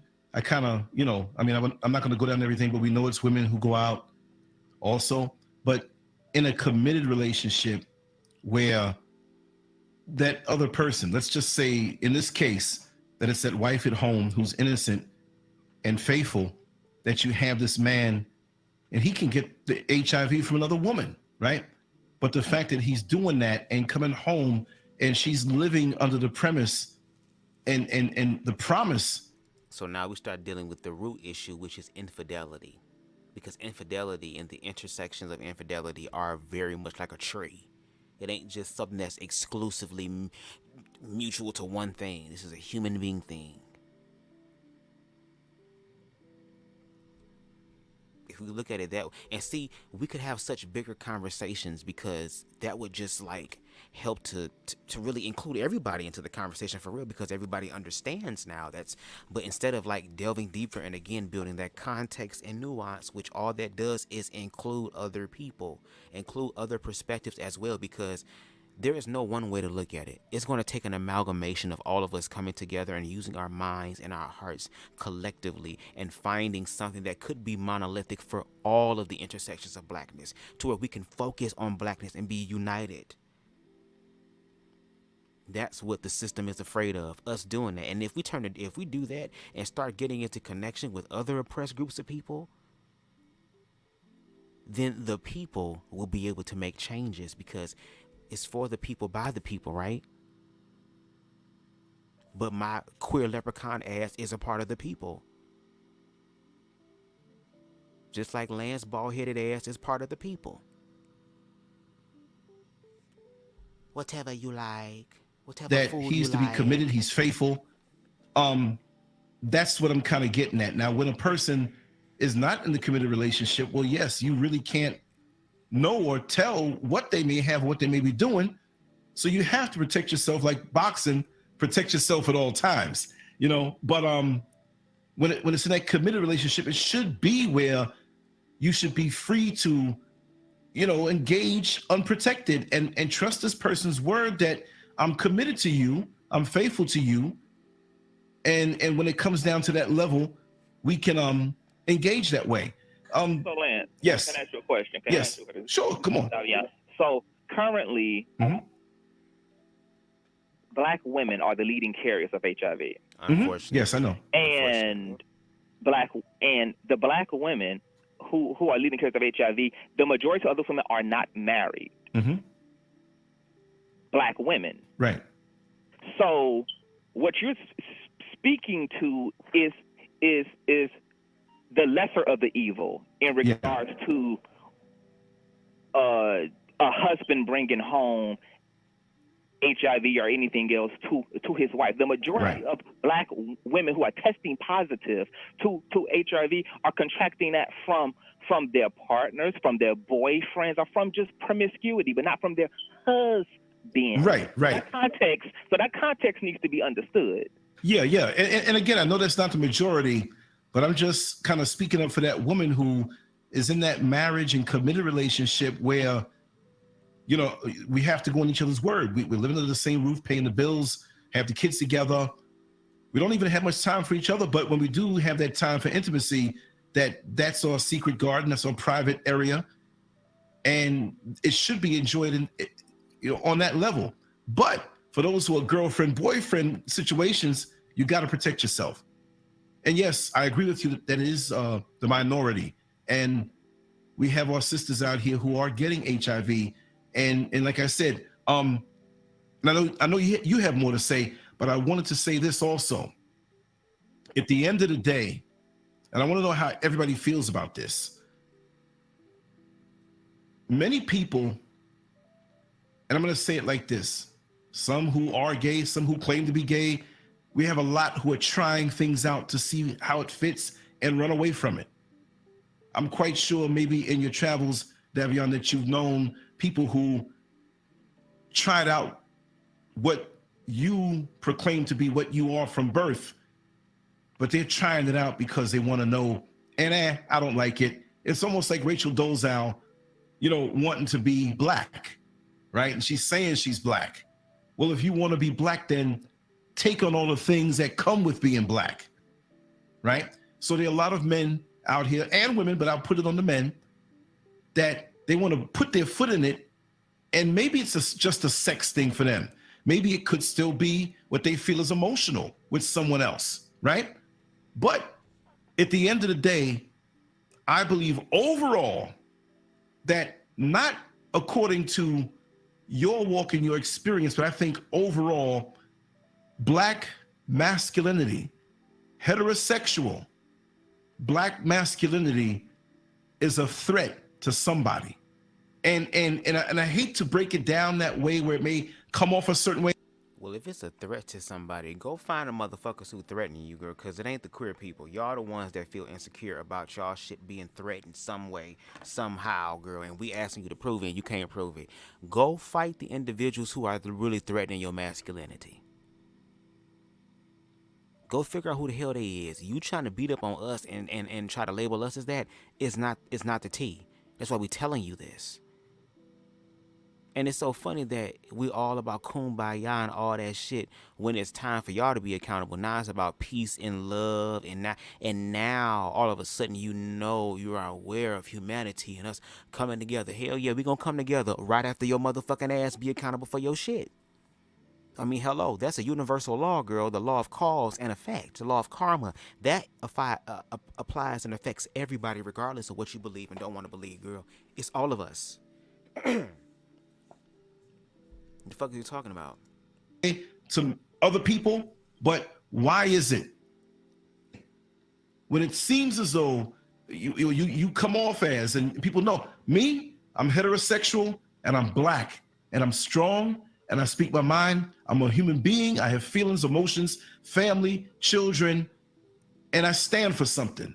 It's like James Evans, Good Times, the father.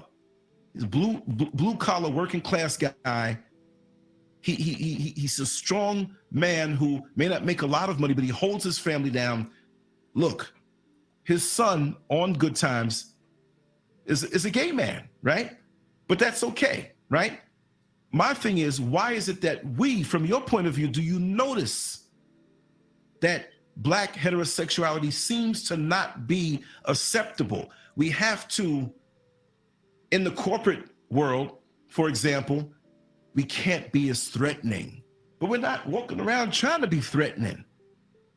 We're being who we are. But if we do have a spiritual and mental and physical radiance about us that is so strong and someone else is intimidated, we shouldn't have to dumb down ourselves or reduce the power of ourselves because that corporate boss, who most likely is white, and sometimes when he's not white, it could be a black man who's over us, but he has to jump through the hoops and he doesn't want you being as strong as you are, right? So my thing is that when we speak about an agenda and we speak about the gay agenda, right? I'm not speaking about you, my brother, because there is no agenda to take over the world. You just sharing what you are and who you are. And again, this conversation for me is not to tell you why you're wrong and there's chemicals and this and that. And yes, I do believe that there is an element of that. And I'll wrap this up on my point in the next 90 seconds. Oh, girl. I do believe that they've given the powers that be, the wise, wicked oppressor has given many brothers and sisters who are under that LGBT umbrella, which before, like Brother Dave said, there was no LGBT anything. You were a black person. No, hold on. Oh, okay, wait. Let me just finish.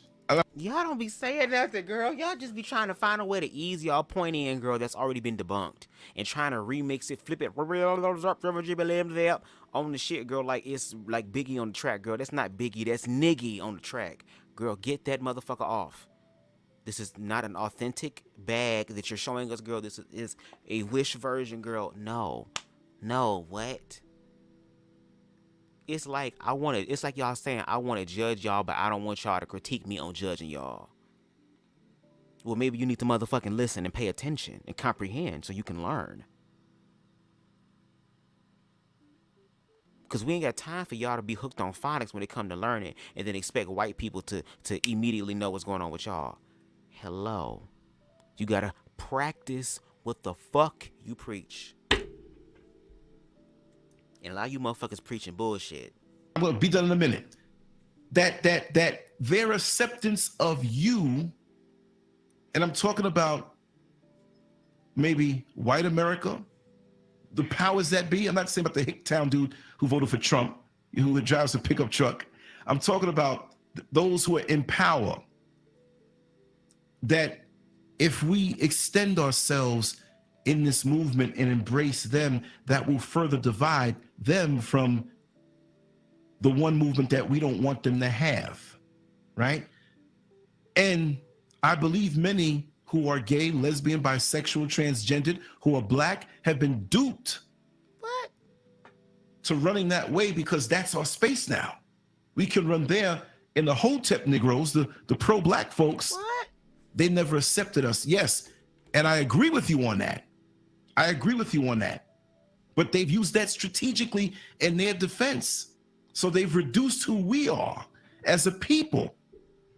So I never dispute factual evidence of things in our black movement, in the civil rights movement, how many gay brothers and sisters were there. Oh, no. It's always been, you know, but it's been extracted from us because we haven't embraced you or given you a space or shunned you because of whatever religious reason, whatever have you. And now we're deluded even more when, like I like to say, we need your ovaries, we need your sperm, we need your talents and abilities, and we need you not to look at us like we're something separate. Whether there are some of us who agree with certain things or they're put on. How are you gonna ask the people to look at y'all as whole, but y'all look at us as separate? Even in the language that you speak and the verbiage that you use literally substantiates and backs up. What? Like, are you kidding me?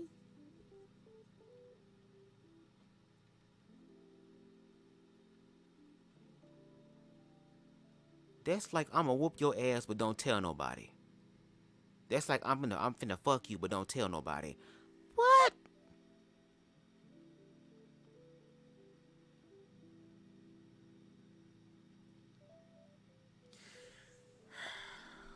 Lord. And these are the leaders. These are the leaders. Girl, if y'all are the enlightened ones, what the fuck does the lost ones look like, bitch? Damn.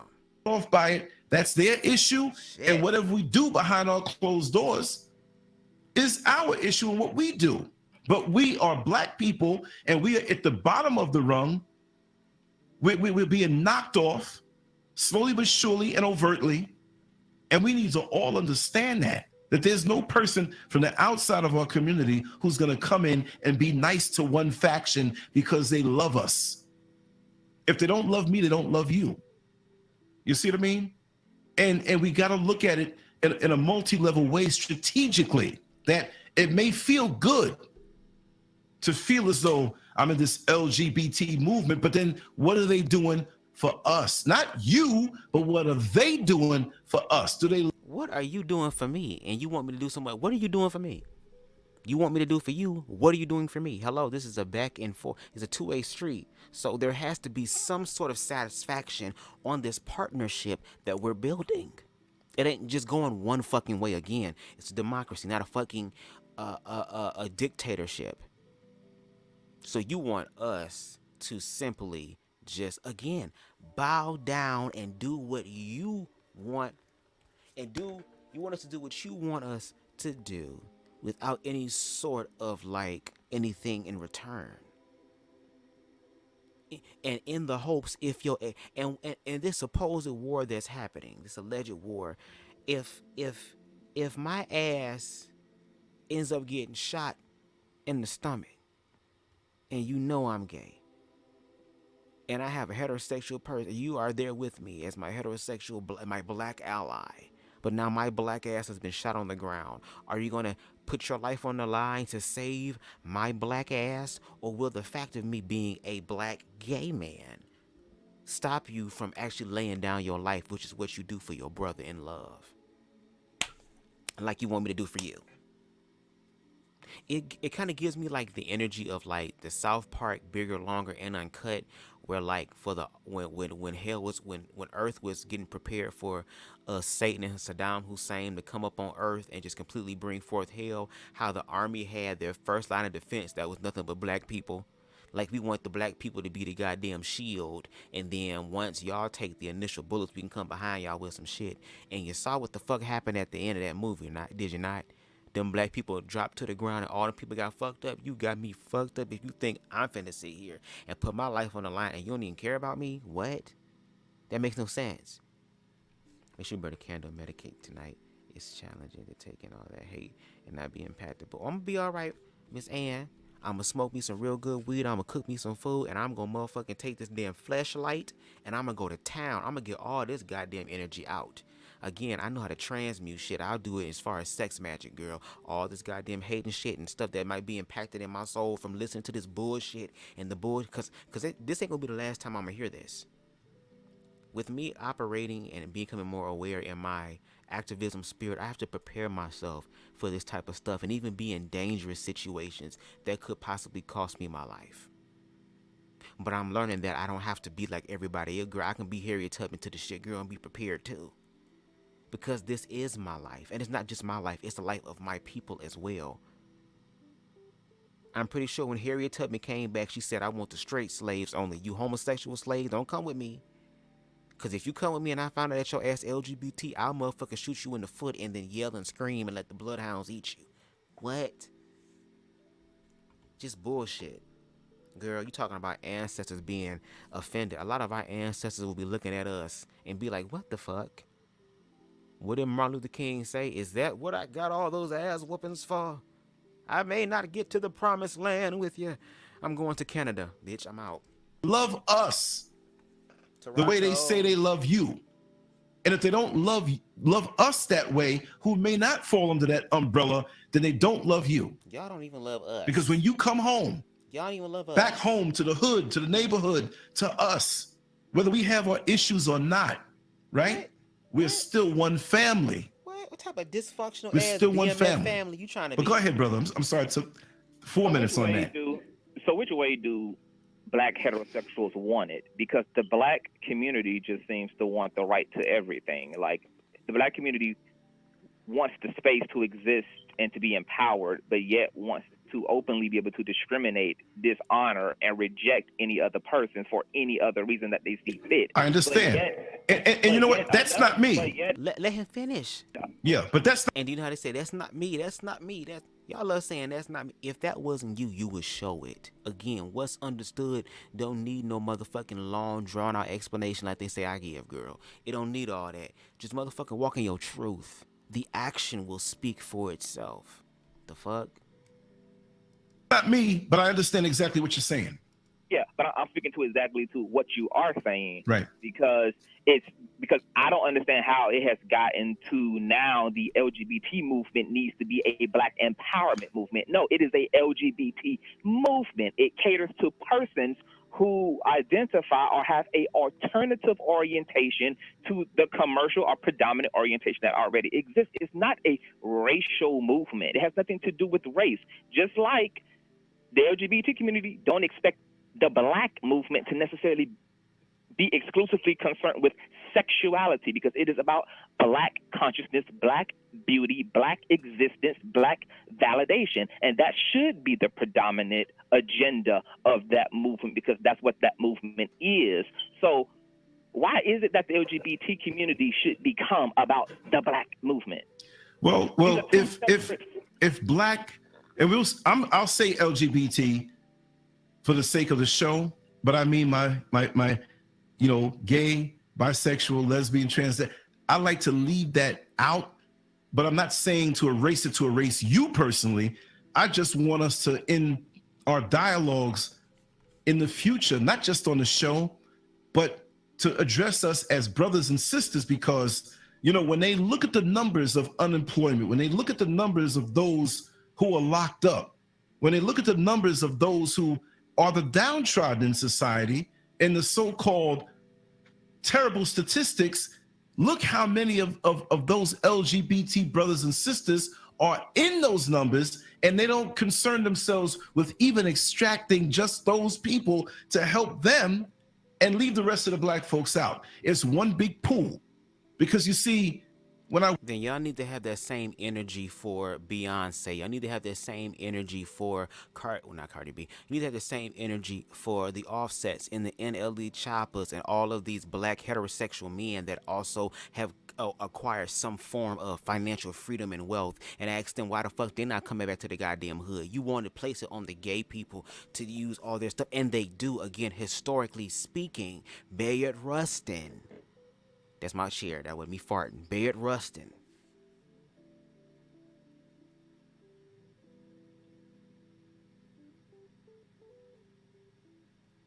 We have contributed to society in more ways than one. And y'all keep missing the point. Y'all keep missing the point with that.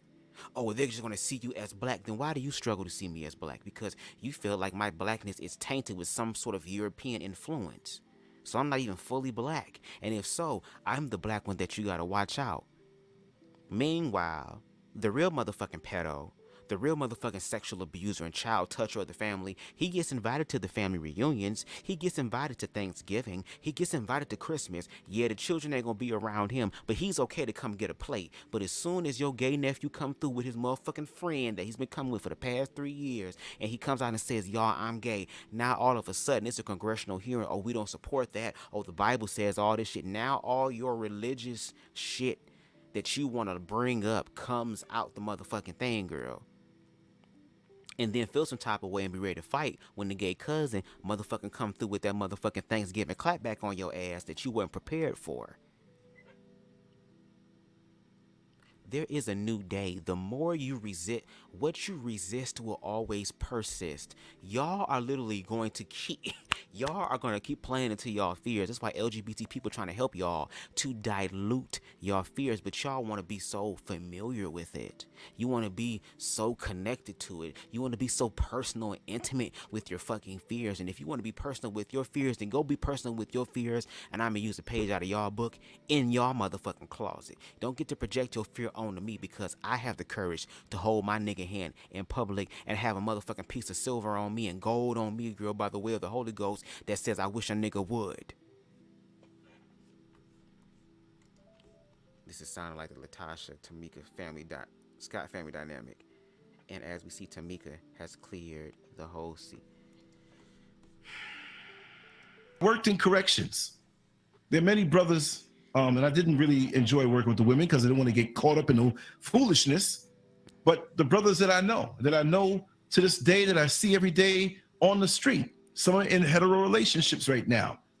When nighttime came, a lot of them brothers was on their knees and not to pray.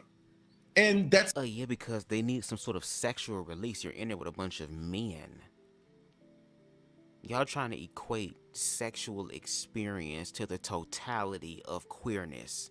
That is the actual root and central basis and the only foundation that queer people are built upon. No, that's y'all low vibrational, midgeted minded ass viewpoints that makes it feel that way. But when we look into actual objective reality, baby, LGBT and queerness is so vast. You got motherfuckers out here that you don't even know is queer.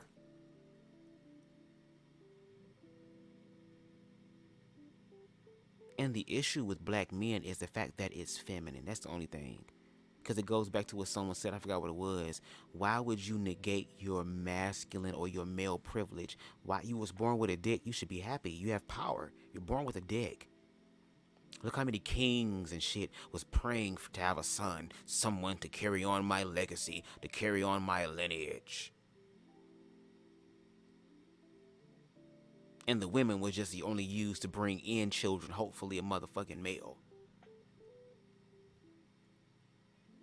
Not for the sake of who will be able to lead this fucking kingdom in a way that benefits not only those in charge, but it benefits the people as well in a communal sense. It's a bunch of the mad kings up here, girl. A bunch of motherfuckers that want to claim rightful heir to the goddamn Iron Throne, bitch. And gagging at who really inherited the throne, bitch. And I can tell you a motherfucking secret. The ones that inherit the throne are the ones that don't want the throne. Those are the ones that the universe usually trusts power with. Individuals who don't want the power. great, because you won't be able to abuse it like a bunch of other motherfuckers do. Girl, kiss my ass. They're secret. I saw certain things. I don't blow them up. But all I'm saying is that for those who chose to come out, right, you are still considered in those statistics, those bad statistics. If you have a gay brother who has all golds in his mouth and dreadlocks, and he's walking down the street with some baggy sagging pants, the brother's gay, but he may not act in any effeminate manner. He may be acting very masculine. And he walks into the 7-Eleven, and you have a cop parked down the block, and the person who owns that store, who's working at the store, is scared of that person because of the overall stereotype. All I'm saying is that there's not one way to extract ourselves from that imagery of being the big black boogeyman wolf in society. So that's why we need to have these conversations to align ourselves more. And I do understand the divide. I do understand the hypocrisy, especially in the black church. When you have so many in the black church, let me tell you something. There was a church I used to go to in the late 70s, early 80s with some friends of mine. And most of the friends that I had around me who were a little older, let's say if we took 10 of them, 8 of them were gay. And by the mid or early 80s, most of them were dead. Now, I'm not saying all gay men, I'm not saying that. I'm just saying they would sit up and ridicule each other for being gay and turn around and behind closed doors do their thing, right? So even with the whole religious thing, it's just like, you better not be that. You know, you can get a girl pregnant, and we got issues with that. But guess what? You better not come home that way. And see, where the time that I was raised up in, the people I were exposed to, you know, I still didn't understand everything, but I saw the whole scope of their humanity. And with the term homophobia, I'm going to echo Dr. Umar Johnson, where he says, well, phobia means that you're fearful of something. I'm not scared of you. You're my brother. I love you. Just like I love Brother Fred and Holla and Jack and Sister Van Sanity and Rose and Suze and, you know, Nicole, everybody. So it's a human thing. It's a black thing. It's a one thing. They have us so separated, right?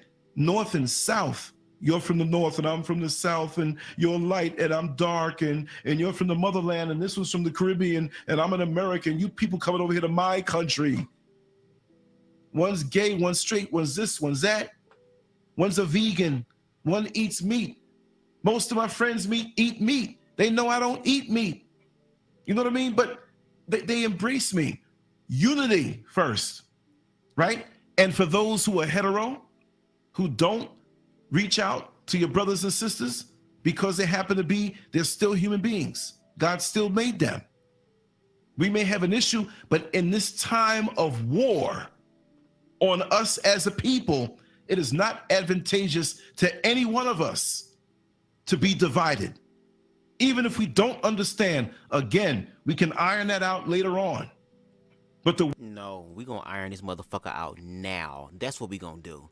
That's what wise people do. That's why a lot of people are not generals right now. Because generals deal with this shit fucking now when they have the opportunity. It'll be different if war just fell on us right now and we in the midst of it and we got to focus on other shit, then I understand that. But now that we have the opportunity to have these conversations, let's actually do the motherfucking work.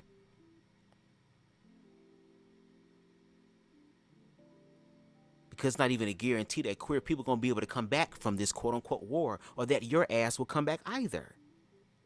So wouldn't it be best to deal with the shit in the present moment while you have the chance right now? Y'all on some motherfucking Marvin Wines. Tomorrow, I'll deal with the queer shit tomorrow. Bitch, you better choose this shit today.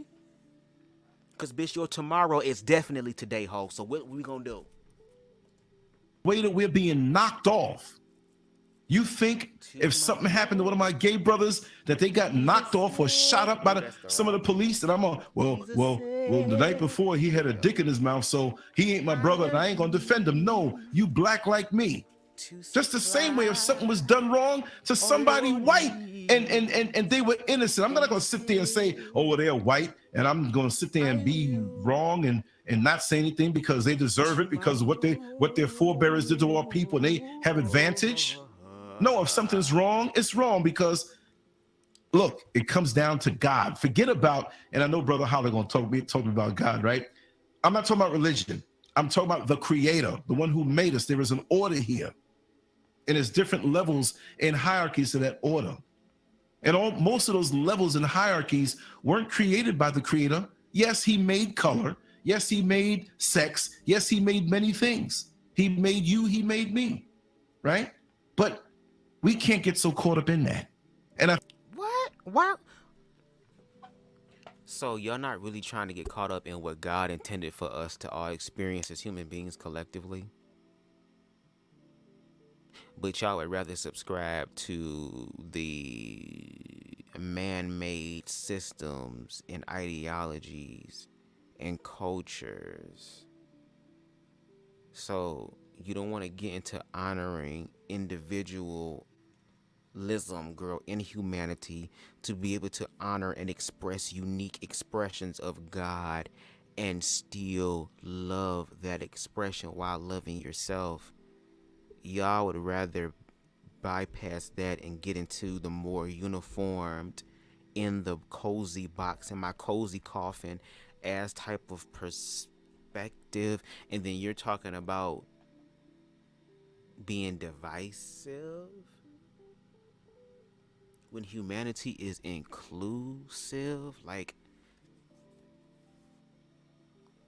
is it? Are you okay? Are you good? Are y'all good? Like, is there some sort of glitching going on, girl? Like, where is the disconnect happening? Like, you're saying all these things, but yet struggling. Oh, well, we may not understand. Well, we need to figure out a motherfucking understanding. We can figure out an understanding on other points. Let's challenge ourselves and see if we can find a mutual understanding on this point and actually honor those things. Because it's one thing if we actually come up with a goddamn solution or some sort of resolution to the bullshit, but it's about us actually doing our part and being consistent and persistent in application with this new said answer. Girl, this is a lot of performative stuff, bitch. Performative. I think it's advantageous to that one, meaning that order, that oppresses us all, for us to be looking at it as one side of the fence against the other side. That yes, we do have differences, yes. And that's a beautiful thing. Who wants to eat Chinese food every night? I like pizza sometime, vegan pizza, right? Variety, okay. But let's not fall into the hands of those who want to destroy us all. There's somebody out there that don't like none of us. And it's not because of your sexuality. My sexuality is because of the melanin in our skin. I'll shut up. But go ahead, Davion. Yeah, and then after that, let Holla talk on it. But Davion, give me something on that. So the responsibility is to all persons involved. The powers that be are this phantom other power source that is being the puppet master is not here to speak or to exchange or to participate in this. It's everybody's responsibility listening to be welcoming. And it's not the LGBT party's responsibility to be warm-hearted toward the black community, because gay people have never had an issue with any fucking body. Not anybody. They are good on straight people. They are good on women. They are good on men. They're good on every fucking body.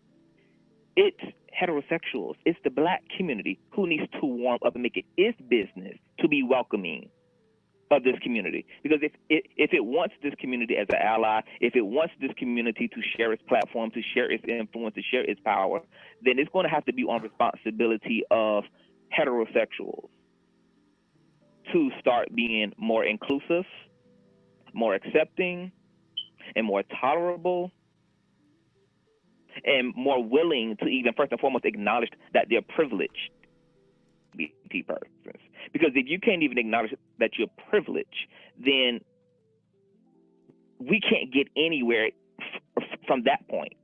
Just like black people are trying to push white persons to acknowledge white privilege?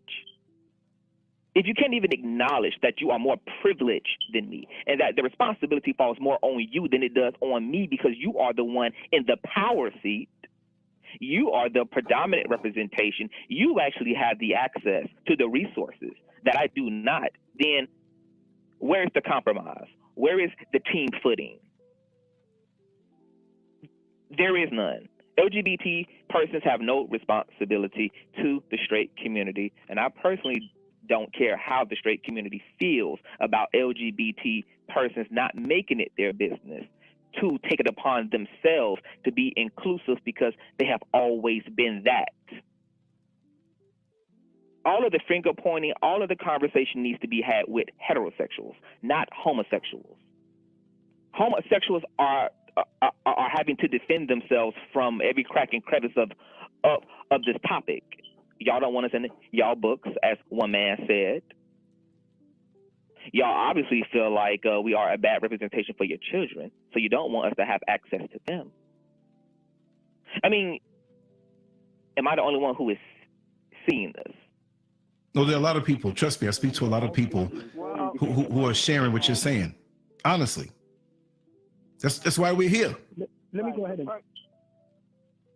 Okay, so first of all, I would like to say. Okay, one at a time, y'all. First of all, I would like to say that yes, you are the only one who's seeing this because honestly, I'm listening to what you're saying, and you're pointing fingers at this heterosexual community that I feel is non-existent. I really think you're pointing at a natural state of existence, and then you're lumping it together in a group ideology with it that is really non-existent. I mean, I don't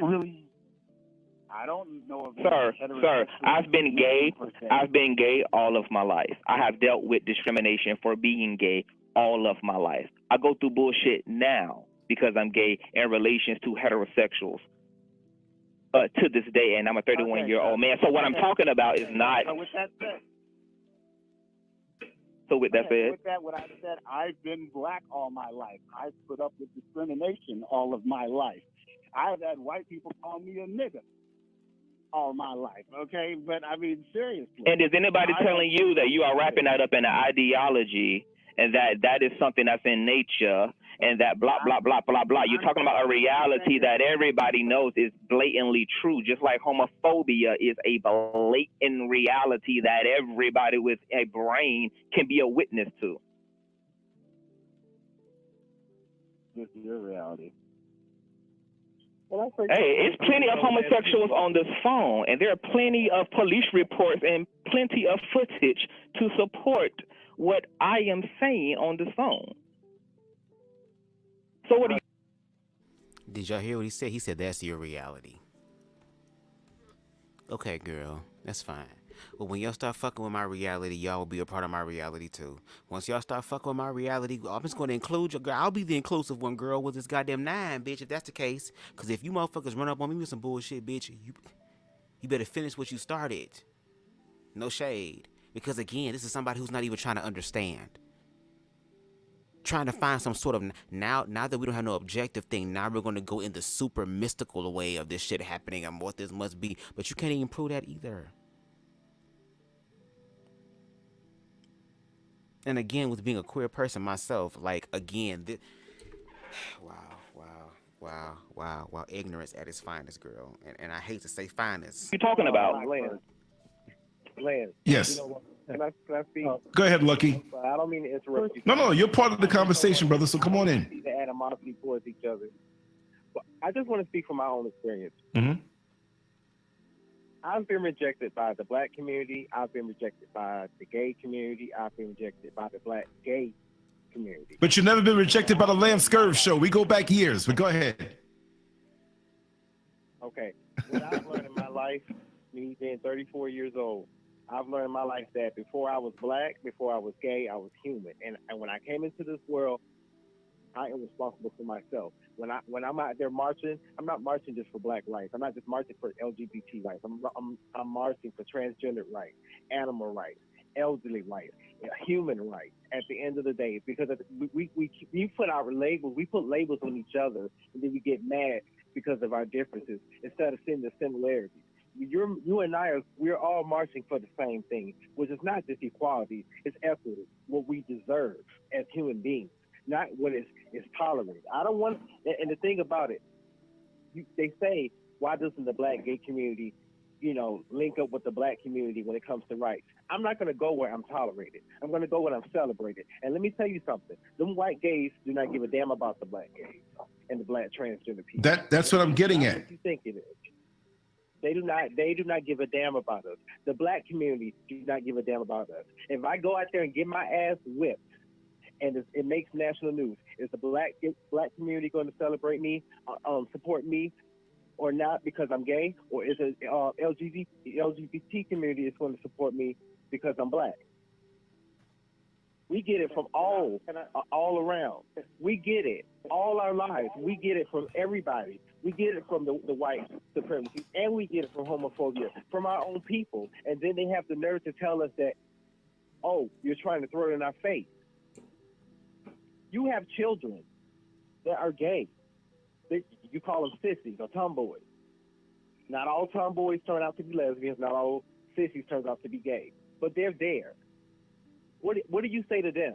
Just like someday you had the privilege to look on the television and see your face, even though that person was playing and I'm so sorry. I'm just so passionate, Lance. I'm so sorry. Oh, no. This is the place to be passionate, brother. And while you're being passionate, a question was asked of you in the chat room. This is not about differences. This is about love and wisdom. Right. Sometimes we got to stop for a minute and say, wait a minute. I'm not a fucking label. I'm not just a black man. I'm not just a gay man. I'm not just a black gay man. I'm a many things. And whether or not I have children naturally or got children, or even if I have children in my family, it's my responsibility to protect myself and protect my energy and protect my family and protect my neighborhood. We've got to so separate from each other, even within the black community, even within the black gay community. Even in the black gay community, there's a lot of separateness. If you're too feminine, you can't, the masculines don't want nothing to do with the feminine. Speak on that. Speak on that. Don't want to be nothing to do with the femme. I can go on and on and on. And the gay community don't want to connect with the transgender community. But yet we all sit here and say we want equality. It's stupid. We're puppets. We're human first. Where's the love? Where's the love? That's all I got to say. Can I say something? I have to get that out of my system. Yeah, come on in, Van. I'm only going to be doing this for a little while longer, y'all, because it's been over 5 hours and my ass hungry. Who was just speaking? That was Lucky Star. Oh, hey, Lucky Star. I'm going to address what Lucky Star first said, this whole we're all human. Not saying me personally, but there are a lot of black people who feel that they are not human within this pro-black paradigm. Because if you're going to sit there and say, like, okay, quote unquote, we're all human, I don't believe I'm like the Caucasoid. Me personally, we all know that Caucasoids have like 4% Neanderthal. Yes, we can hear you. Yes, hello? Yeah, but continue, Van. The person who said hello, we can hear you loud and clear. So to sit there and say, oh, yeah, we're all, from like a human aspect, is just like, okay, but right now we're under a system that's taking advantage of us, and we can't really fight for all of these rights. Like, okay, if I'm under a system that has me enslaved, I'm not going to care about animal rights. I'm not going to care. Well, I care about it. I'm not going to care about the environment and all of these things first. I'm going to care about myself and my current situation. Like how they say on the airplane, you have to put on your oxygen mask first before you could help other people. But I wrote a whole lot of stuff since the last encounter with Davion. It's maybe about a paragraph of things that I wanted to address. First, I wanted to address this the Black First agenda versus Black Lives Matter and this idea of diversity. Because I went on the website because Davion, he had said that Black Lives Matter. That's why we had like gay people, you know, they do fight for Black rights, and that's why we have Black Lives Matter. The main issue that many people have with Black Lives Matter is that it's not for Black people. The first premise is diversity. And yeah, we could say diversity as an inclusion within all Black people, but we all know that this diversity that they're speaking of is inclusion for all other groups to come and co-opt Black lives and to be able to use our platform to elevate their platform. So to mention Black Lives Matter, girl, what? It's kind of like, okay, well, yeah, most Black people, I feel, agree with the hashtag and not necessarily the movement itself. Then you wanted to, you mentioned, like, further on, I wanted to link these two together, that heterosexual people get more resources than gay people, and that's incorrect, because the fact that that Black, queer, LGBTQ were able to get this money from George Soros to fund Black Lives Matter says a lot. There's no movement that has a Black first agenda will not pick up the funds that Black LGBT, Black gays have been able to monetize and be able to, like, you know, pick up on. And that's because they're just another, I guess, enforcement arm for the system of white degeneracy. You said, let's see. You said, oh, wow, okay, hold on. You also said that Black people don't want gay people within their spaces, but I feel like in 2017, and I'm 26, I've seen a lot, and I feel like if anything, gay people are more accepted now, or just overall just, I want to say ignored, but it's like it doesn't faze people. So it's like you're either doing what you're doing in your life, and it's not bothering people, or you're on the ground working. Just like when Lance said, oh yeah, like in the not the gay church, the church, there's a lot of gay men, and that's true. So I feel, I don't say that's true, but like, I know for a fact, like, just even growing up, and I didn't go to Black church, I grew up Catholic, and our musician, our music director, that's even worse. Two of them who were exactly who were homosexual, and no one made fun of him or made him feel ostracized or anything because he was homosexual. Yeah, you definitely have that older group of people who are not trying to hear it, but a lot of younger people are just like, you know what, like, okay, you're gay, whatever. What are we about to do about these white people stepping on our necks, though? Let's see. We also spoke about children, and you said that gay people don't have children. That's number one. And you said number two, that gay people are not responsible for your children. But you see, this is the issue. This is like my core issue with this whole LGBTQ and this super hyper individualization. And people feel like, when gay people feel like, oh yeah, well, these aren't my children, and you need to watch what your children are doing, but it's the community. So if our children are watching what we're all doing, you do have a hand in this. We all do. Black LGBTQ members, they have a responsibility to clean up their act, just like Black men and Black women. And I definitely understand that your issues are more compounded because of how you choose to identify. But the fact is, there are gay people who are having children, because you said that gay people aren't having children, but there are gay people who do have children. And yeah, no, obviously, but you know, I just felt like it was something to point out, because how are these children even coming about?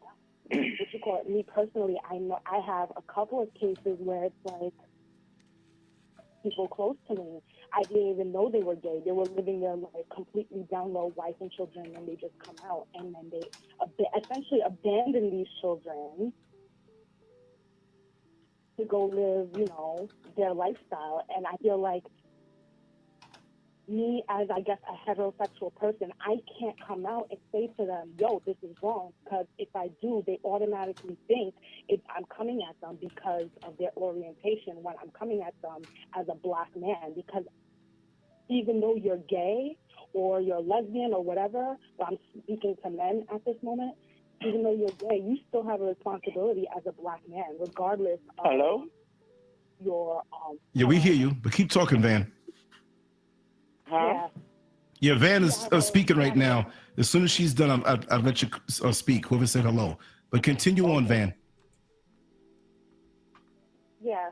You have a responsibility as a black man, period. And your responsibility is to make sure that our community is safe, regardless of how you sexually identify, what you do behind closed doors. Like, I think it's absolutely crazy that, you know, Davion is sitting here saying that, you know, he as a gay person, he has no responsibility to black people. I feel like we both. First of all, I never said that. So if you're gonna, please don't put words. Don't put words in my mouth. And we can play the recording back when it's all said and done. But I never said that for one, because I am a black man. So that would be a very ignorant statement for me to make. You did say that, and that's no, I did not say that. You did, but let me finish. You can finish. I did not say that, and you're not going to finish on a lie in my presence about me. Anyways, black children, all our issues. It's for all of us.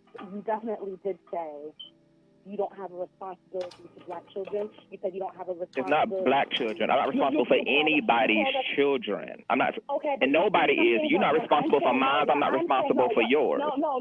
But you know something. Period. In the grand scheme of things, I am. If I see a child doing wrong in the street, I'm going to correct that child.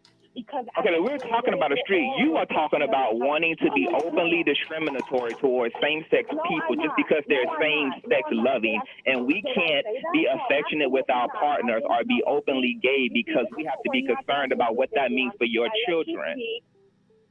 But you don't have an issue with two heterosexual couples being heterosexual couples in your children's presence, but you have an issue with same-gender loving individuals being a couple in front of your kids. And that's the biasness and the contradiction that I'm speaking to when I speak about that. Now you can finish. You can finish. I'm listening.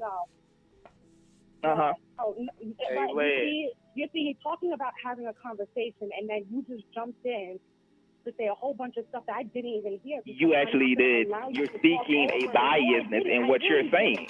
No, I did not. Yes, know. you did. You see, how can we have a conversation about because you don't understand context, so how can we have a conversation? No. When you're putting words in a person's mouth, how can we have a conversation? No, you see, anyways, I'm going to let that go. Thank you. Because I didn't hear anything. I didn't hear anything to rebut what you said, because that's not how we have a conversation. So, well, anyways, ma'am. Yeah, hey, Lucky. This is Lucky. You made a comment that you said you were responding to me. I think you said something of the lines that that we think that black people have it, I guess, better resources or they have it better. But you guys fail to realize that before I'm gay, I'm still black, and I'm still going through the same experiences that you guys go through on a daily basis. I'm fighting for my lifetime too. I'm fighting for my lifetime too. I agree with that. Not just because I'm black, it's because I'm gay. And I also want to say that I do agree with you. There are gay men and women out here who do have children, whether they've had children from previous relationships with the opposite sex, or whether they made the decision to have sex or to procreate with a opposite sex to have children. There are gay people and gay couples who do have children, who do grow up to be heterosexual male and female. Yeah, I just want to put that out there. Oh yeah, no, I just want to say, like, I just want to say that we all are making valid points. It's not about who's right. It's about understanding, you know, what the struggle is like. We all can agree what it's like to be black. Now let's understand what it's. But you can't sit up here and continue to spew out hatred that is not true and then push that as if though it is when we objectively and factually don't see it. That becomes a problem in the issue because that feeds fear that makes people have their eyes cut. Like, oh, there's something about those queer people. It's just something about those queer people. Prove what it is about the queer people, but y'all can't. And the talking points, because I'm about to cut this shit off. No shade. But the talking points have not evolved. They're the same thing.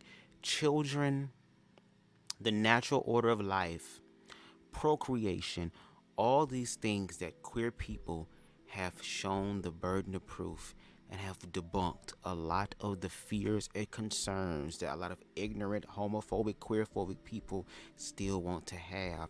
And it's like, y'all keep asking the same question as if though you're going to get a different response. It's going to be the same fucking response.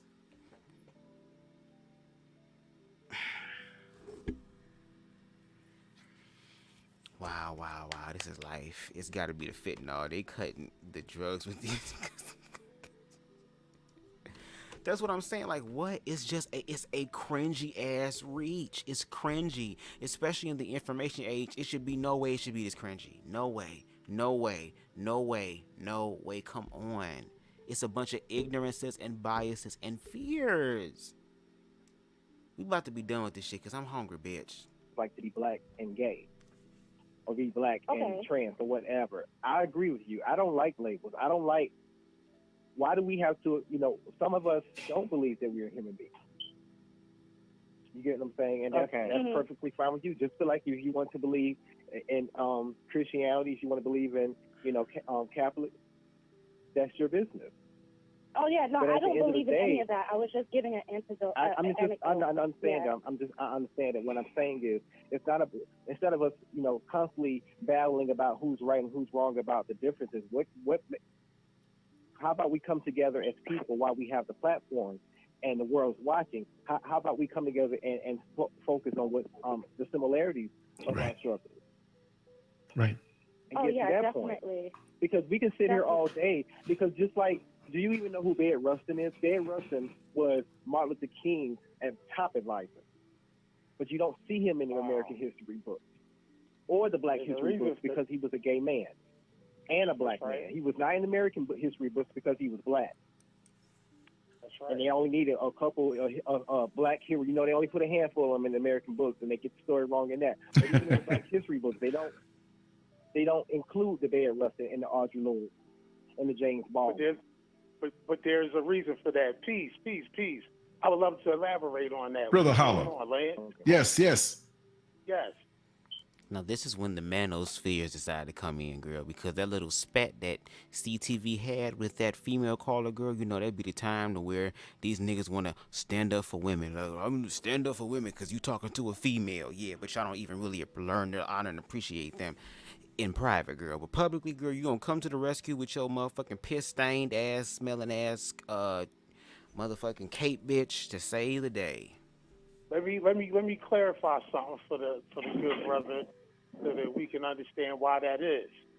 And it is not because Now listen to this explanation on why Bayard Rustin was part of like to basically denigrate and downgrade Bayard Rustin's participation in the civil rights movement when he was the one that orchestrated and elaborated the Great March on Washington, where Martin Luther King gave his iconic speech of "I have a dream."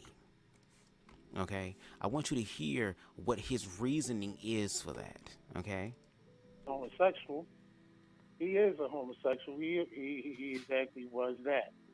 And unbeknownst to most people, Bayard Rustin actually was the leader of the civil rights movement.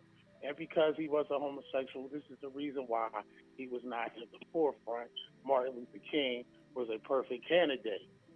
However, what you don't know is that whole situation was set up so that that civil rights bill could be your champion for today.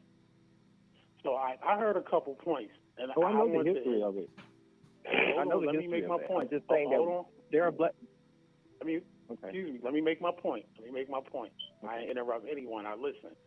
I listen to everybody, and I want to put some things out there because I think there's some things that need to be known. And in order to resolve a situation, because a lot of things that I'm listening to and that we're dealing with, and we're not dealing with the root of it. And there's some things that need to be done, some education. So it might be some things that I might say right now that some people may not like. Just understand this is out of love. We talking about black people on here today, correct? Yes. I love each and every last one of you. But I got to tell you the truth, and this is just a fact. First and foremost, let's let it be known. Homosexuality, and I have nothing against any individual who chooses that lifestyle. But in regards to black people, and maybe for those who are gay, they can understand the position or the opposition for those in the black community or the so-called conscious community as to why they think or react the way that they act. Historically, homosexuality is not a thing of African culture. Here we go, girl. This is a fact. Homosexuality is a Caucasian. It is a European culture. It was introduced to us through slavery and invasion. This was not something that we chose. I need this to be known. And I need you young brothers to know this. So what about homosexuality before? Like, what? Like, this is the era where niggas was getting they dashikis from Wish, bitch, Direct Express, girl, and smoking on some goddamn fentanyl lace weed, bitch, and just got on and was just talking they shit as if they know what the truth is. That is not the truth. Now, were there men who were sexually abused by other men? Yes, but you're trying to equate sexual abuse against somebody who does not warrant it or want it, and that's taking it from them by force, to two consenting adults or individuals who understand and have a connection and are just using the realm of sex as a way to also express that there are two entirely different things. What? And these are the niggas, these are the uncles, these are the cousins, these are the nephews, these are the granddads, the grandmas, the nieces, the cousins, these are our family members. These are our co-workers. These are our friends who have this perspective about us, and then have the nerve to say, oh, I don't have nothing against you, but I still don't agree with you. Okay, then if that's the case, then okay, don't get mad when white people say, you're a cool black guy. I don't really fuck with black people, but you're cool. You're a cool black one. Like, you're cool. Like, I'll let you. No, girl. The fuck? I'm about to cut this shit off in a few more minutes, girl, because I don't know how much I have left in me, girl. Because this is, and we talking, it's the same shit happening. Look at Black Men Unfiltered just about a month or so ago. The same talking points, the children. Nah, it's y'all. Y'all need to start looking in the mirror and figure out who the fuck y'all is, and stop getting mad at a bunch of feminine gay men who know who they are, who are choosing to rise above adversity in spite how society and the culture views them. And if they soft, dainty, feminine, ooh, zaddy ass can do it, so can your motherfucking quote-unquote stoic, masculine ass. To me, it's always been science. If a woman can grow a beard or a man can grow breast, which are physical attributes, why couldn't emotional attributes be switched like the physical? I have children of my own. And my oldest daughter came to me. She told me that she was gay. She also made me a grandfather later on in life that she's not gay. Some children have phases, some don't. But what I teach my children is that in everything that you do, be thorough in what you do and know what you're involved in. take a little time to have some intellectual vigilance to know what you're getting involved in. But then you have the individuals who are queer who literally create the books and stuff because they've lived the experience to be able to help educate those who are trying to understand what their experience is like, not from a heterosexual person standpoint that's ignorant as fuck when it comes down to queer, but from an actual queer standpoint. If that's the case, then I guess a white professor who has spent all his money, time, and effort trying to understand everything African girl writes books about African experiences and African studies and what it's like to be African and to be black, and starts off his book with Harambe. Then if that's the case, if you accept that, then I can accept what you're saying. That'll be more than fair.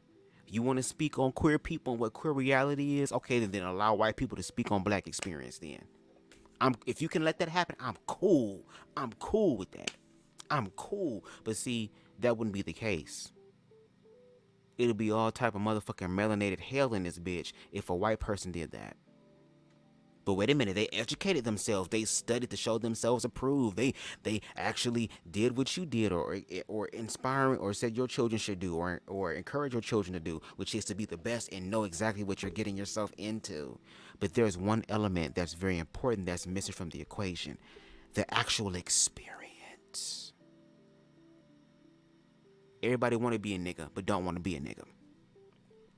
Girl. What's up, low key fur?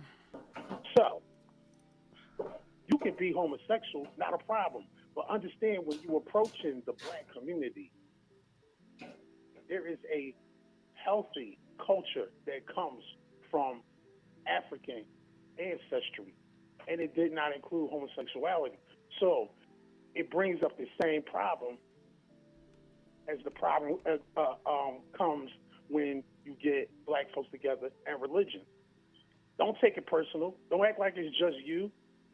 The same thing go on when you get religious people, political people, when you get black people together. This is the problem. We need to understand, before you are anything, you are an African. Period. You could be a Christian. But then y'all struggle to accept what it is that you want us to accept.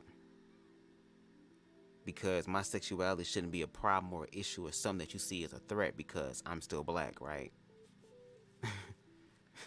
But see, again, you talking about the different, he just literally came up and talked about the divide as far as queer was not African. So again, these people are literally talking about I'm coming in love, and we have to come together as human beings as they continue to speak their rhetoric that is literally dividing people. We didn't have people say, okay, we're dividing because you are trying to influence the children to be gay. We debunked that. Then we talked about, okay, well, some with the natural order. Then we debunked that. And then now it's about, oh, that's not African. And it's like, girl, y'all are literally reaching for every other thing that y'all believe it could be, as opposed to what the fuck it actually is. Exactly, Spicy. Talking in circles, and some of us are not going to continue down that spiral with y'all motherfuckers in y'all ignorance when it comes to queerness. Oh, Jesus. Christian or whatever you want to be, but just understand, you are a African first, and certain things go in order. Now, in regards to why the majority of a lot of people in the United States don't want you all to have an equality in regards to heterosexuality, I mean, a lot of it is just logical, whether you want to deal with it or not. It is the fact. All things in life are reproduced in a masculine and a feminine principle. This is known all over the whole entire globe. You introduce something to a people that was very awkward. It has become what once used to be taboo is now becoming the norm, but it is still awkward to a lot of your people. A lot of your people are uncomfortable, but a lot of your people are tolerant also. I think what needs to be understood is that all of us need to come together to the table, no matter what. Bitch, what? how can you come to the table organically? It comes to the table fully open and present and ready to motherfucking do what needs to be done in order for a collective monolithic viewpoint of blackness to be established, when you already have a preconceived notion about your fellow brother, and then don't even want to listen to your brother educate you, because it seems like you want to educate us on queerness. It's very interesting to me. I guess I can educate tall people on what it's like to be tall, even though I'm not. Interesting. You get involved in. And remember, you are an African first. They don't care. They not going to care whether you gay when they want you to be jump these on Dougie truck Fresh body, blunt smoking, throat ass niggas, girl. They always got to come up here with some shit. You're African first. None of that matters. Take no beef up with your people. Your problem ain't no different than a black Muslim and a black Christian arguing with each other. Same nonsense. All it does is keep us away from the frequency that they interrupted us from in the first place. And again, it puts the blame on other people as opposed to yourself and what you contribute to the cycle.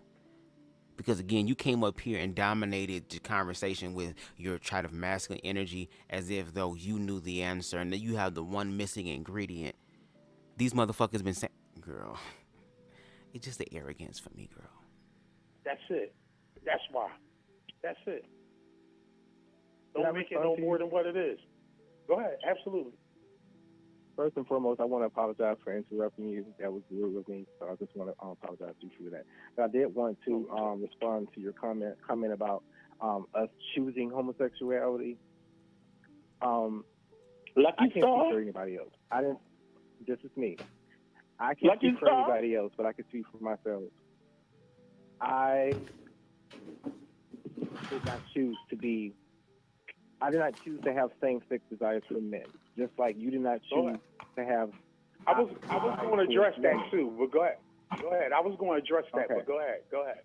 Hello. Okay. I just want to put that out there. You know, you guys keep saying we chose homosexuality, and a lot of it is like you said. We're fighting. Can I please speak?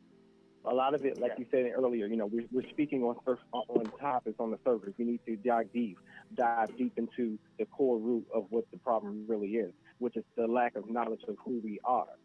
Just like you're sharing information with us now, there are a lot of people that's walking around here that's ignorant, that don't know any of that. You get what I'm saying?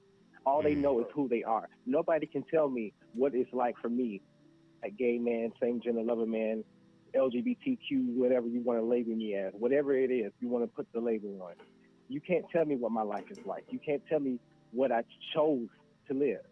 If I had it to choose, I would choose to be heterosexual, and at least I can stand with the black community, because it's hard as hell to be a black gay man. Another point I wanted to put out there is that I'm just so passionate right now, because you know this is love, but it's just. Can I speak? About this. The other point I want to put out is that, yes, after Davion is done, you can speak. Peace, family. This the black lion right here. Can the black lion roar for a little? Nah, here's the part that my ass waiting on, girl. This is where the toxic masculinity presents its motherfucking self and becomes established, girl. Black lion. Okay. Motherfucking Black Panther Wakanda then came up in the motherfucking chat, girl. Let's listen to this nigga roar. Yeah. Let Davion finish his point, and you can come right on after. Go ahead. Hello. Yeah. Family. What the gentleman that was just speaking? What is your name? I know my brother Holla's on the building. Holla. What's good, brother? Yeah, we good. We're good, Black Lion. Davion was making a point. After he finished making his point, you can come on in. Go ahead, Davion. Let's let you start speaking, not than me. I just want to respond to him. I just want to build on it because he did, and I want to say, listen, if you thought that, I don't want to generalize it, but I was going to build on that because there are a lot of people that say that they were born gay, and I used to argue that point and be like, no, until I understood spirituality. Now listen to the reason why he feels that queerness exists. Again, is nothing fruitful and life-giving, girl. It's nothing loving. It's nothing affirming, girl. It's not acknowledging their objective reality is that it's motherfucking here and that there's motherfuckers who are queer, who are thriving in their life and giving back to their communities and loving on people and experiencing all the fruit, the totality and the fruitfulness of self-love, girl. Listen to his spiritual reason on why he believes that queer people exist. Whole nother thing that we need to understand. If you won't understand about spirituality, it's a fact that the eggs that our women are carrying, they already can be affected spiritually based off of what she may be doing. Now, I don't know your mother. No disrespect to that's your God. But I say this to a lot of women, y'all responsible for who you around, what you taking inside your temple, what's jumping off and jumping on to you. So if a woman, let's just say by example, she's flirting around with it, she ingested it in her spirit. Yeah, she can transfer it all to her kids. STDs, Oh, no, I like that. Absolutely. It also goes down into your genetics, your genome code. Absolutely. Because it's been put in our bloodlines through slavery. This is a fact. I'm a firm knower that is real. But there has to be some education. It can't just be like, yo, we stop right there. It can't. There has to be some. And surgery and getting back to your good health, sometimes it hurts. It hurts. It does. When you ain't been in the gym half your life and you get back in it, Lance, no, it hurts. It's going to hurt me bad. Yeah, it's going to hurt. I did some yard work today and I'm feeling it right now, man. Bending and stretching in the dirt. I'm hurting. And the older you... And I just realized this. I want y'all to pay attention to the symbolism as well. We went from Paris to burning on the screen. Now look who on the screen, girl, as we're having the conversation, girl.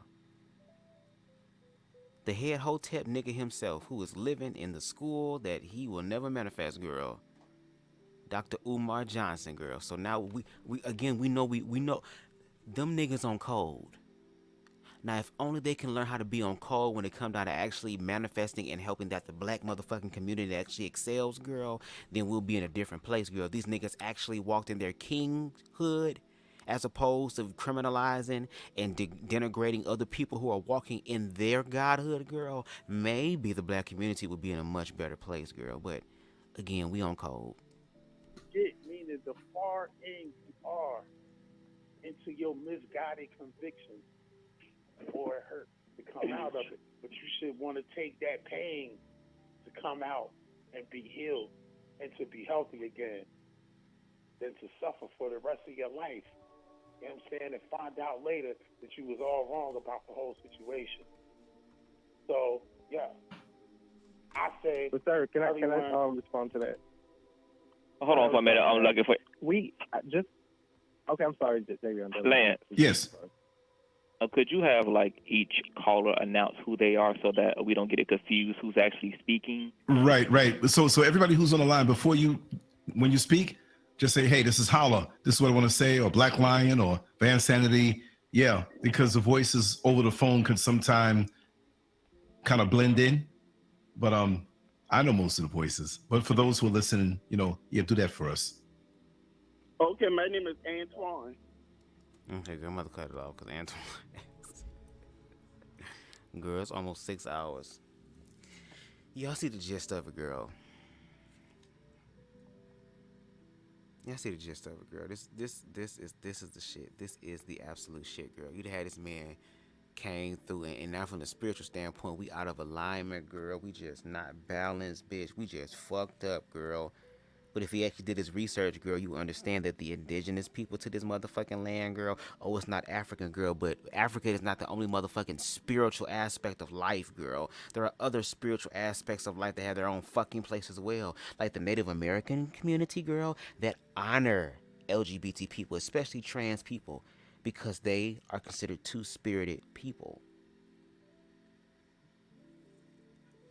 Like, again, it's these desperate attempts to try to stop LGBT people from growing, and it sounds like it's a bunch of bitterness and jealousy, girl. Y'all should be asking black queer people, what the fuck are y'all doing? Where y'all getting y'all confidence from? Where y'all finding y'all manifestation flow from? How do you not be such a hating ass bitch?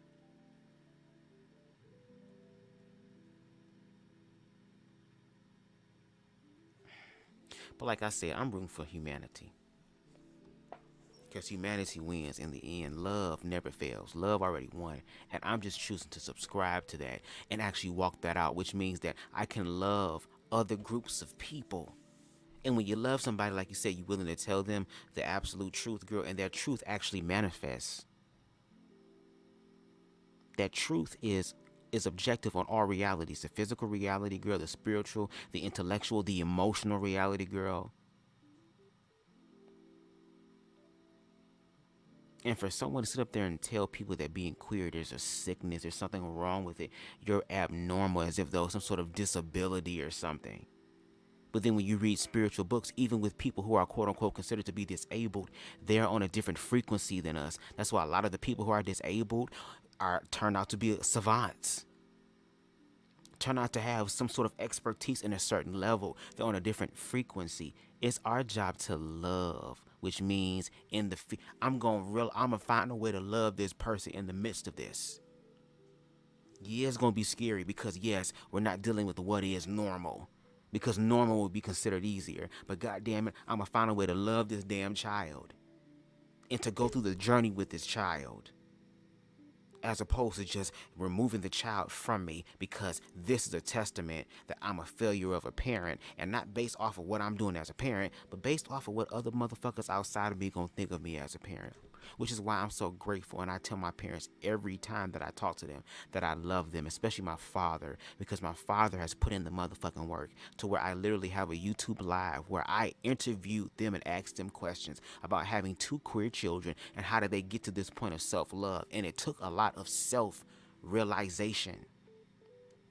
It took a lot of dealing with guilt and shame and grief and expectations, and actually learning how to walk in what is known as unconditional love, because y'all motherfuckers will try to find all type of grace and mercy when it come to your ass, but yet you can't give that same grace and mercy to your own motherfucking brother. Are you fucking kidding me? It's a brand new day.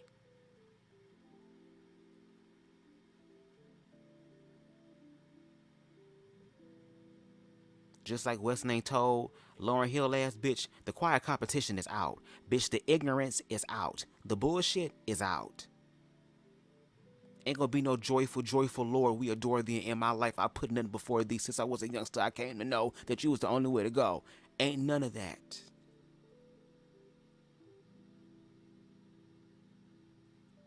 There are people in the earth that are awakening to humanity and are helping others do that. And the powers that be don't want that to happen.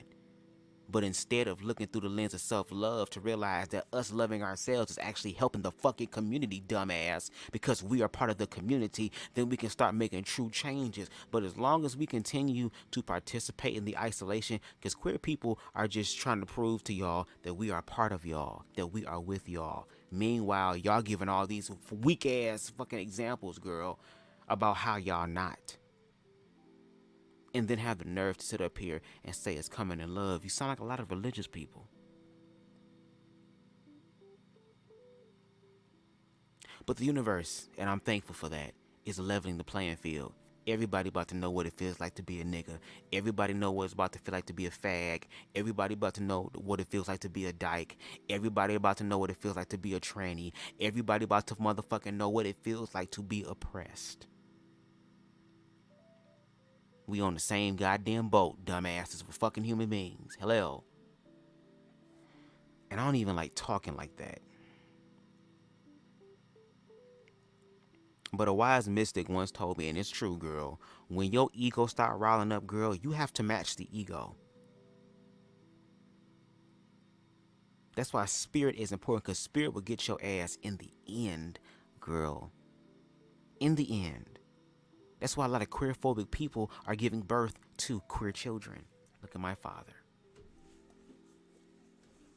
But you say you a testament of love and you a soldier of love. Okay, the universe is making sure, okay, bitch, you say you a soldier of love. Love this one in a world that doesn't understand it. And that's your child. Love it. That's such a blessing that you have that support. It really is, Miss Ann. And I don't take that lightly, and I don't take that for granted. And I don't use it to throw in people's faces and stuff. Because even though a lot of people may not have support, it doesn't mean that there aren't people in their lives that will come along that will fill in for family. Because one thing I'm realizing is that your true family is not just who you're born to as far as blood. Your family is also those who rock with you through the thick and the thin.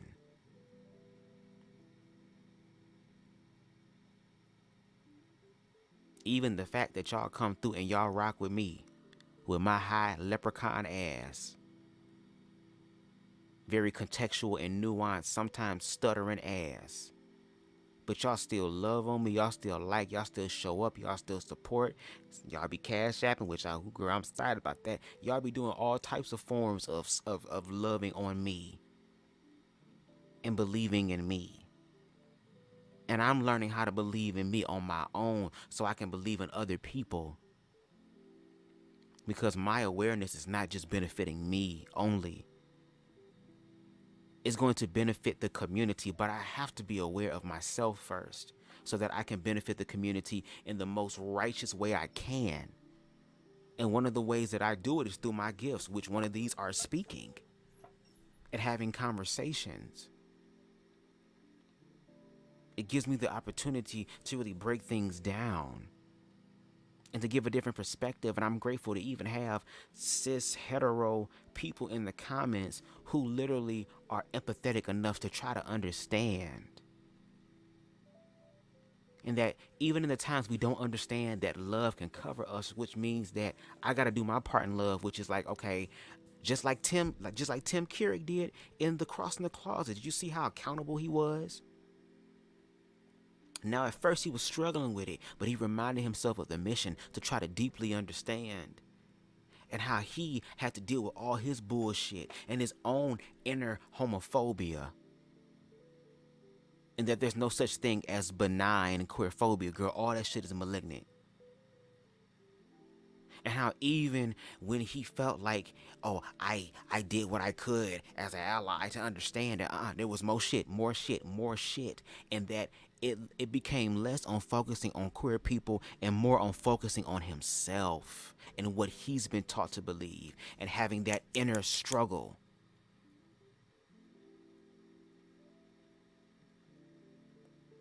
And ain't none of those motherfuckers who was on that goddamn live that was talking to both Conscious TV and Lucky Star and Yannick.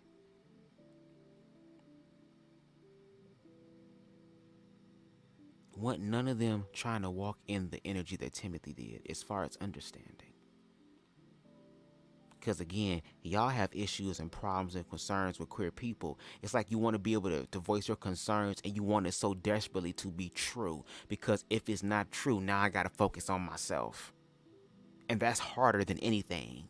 Self-love is very difficult, especially when you haven't been taught how to love yourself. Because if I put all my love into me and it don't work out, that'll be like God was telling me a lie. That God's promise about freedom and all that other shit was just bullshit. But when you start actually betting on you and you start walking by faith and you see shit working, girl, you get scared because it's like, this ain't supposed to happen to someone like me. This ain't supposed to be popping off of someone like me. I'm not worthy of it. I'm not worthy of it, girl. And the universe shows you that you are.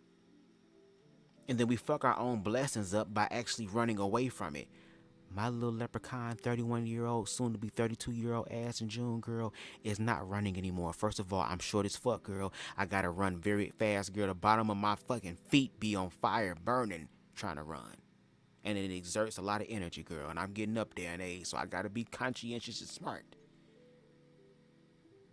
But my short leprechaun ass is going to live my best life, regardless of what a motherfucker believe or wanna believe.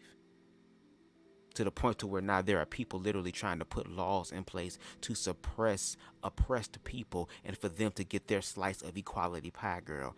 And like I said, Mother Nature is allowing a very tired black mama to come in to do this goddamn shift for this goddamn age of Aquarius, girl, and y'all ain't gonna like it. The age of Aquarius is recalibrating humanity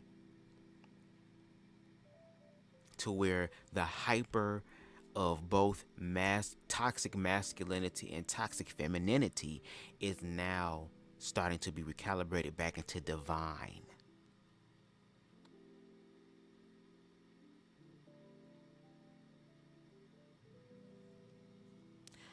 All I know is that I'm making the choice to live my best life. And I also realize that I'm not the only one who deserves to live their best life. We all do.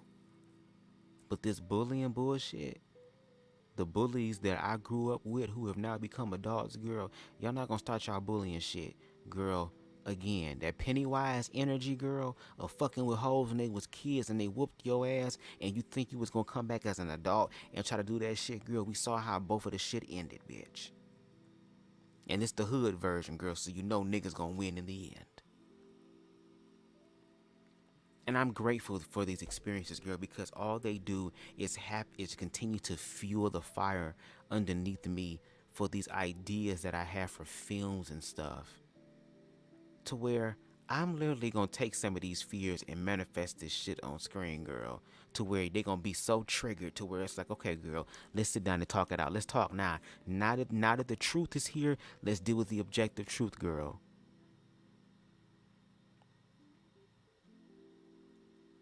But we gonna see.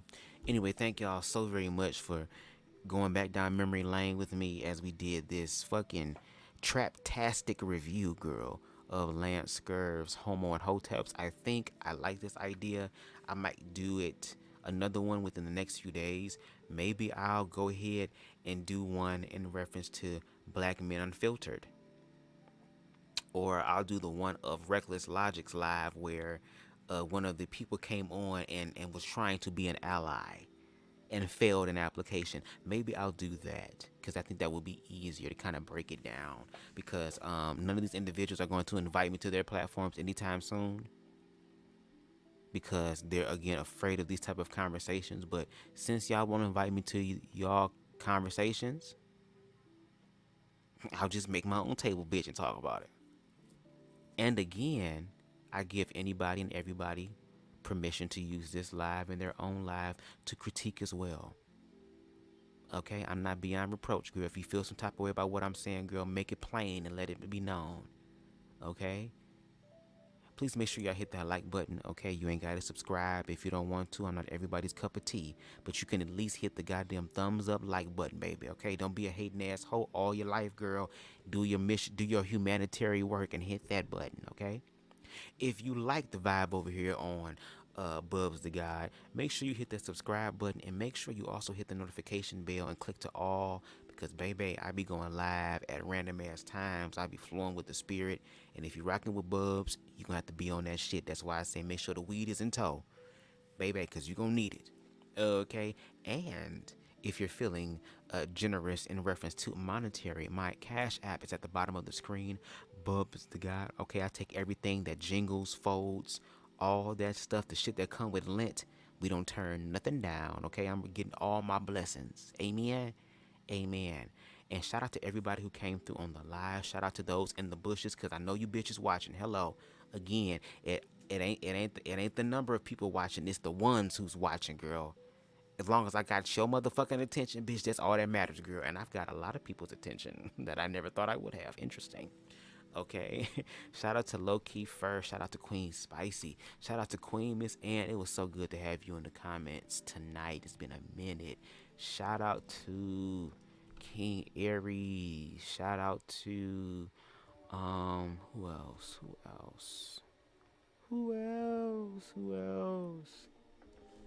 To King Hero. Shout out to you. Shout out to Queen Stevie.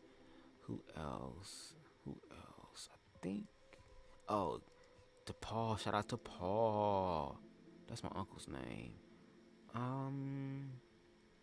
Shout out to Queen Amber with her getting her degree, associate's degree on the 11th of this month. Shout out to her. I mean, of next month. I'm sorry, we still in April. My ass. Shout out to Ron Mims. Okay. Shout out to you. Shout out to King Naries. Okay. Shout out to all of y'all. I appreciate y'all so much for coming through. And I will see y'all again in the next live. I'm about to go make me something to eat, baby, and enjoy the rest of my damn night. Okay, my bills is paid. Praise God. I got weed. Praise God. I'm a very simple man. As long as my bills is paid and I got money for my damn weed, I'm in my introvert phase. So it's really kind of frugal over here, but that's okay. As long as I have that shit, girl, I'm good. And the internet and YouTube, I'm smooth. I'm great. But thank y'all so much for watching. And until next time, everybody, peace and love. BubzDaGawd is signing out this bitch. Yawn. Love never dies. Just choose to be born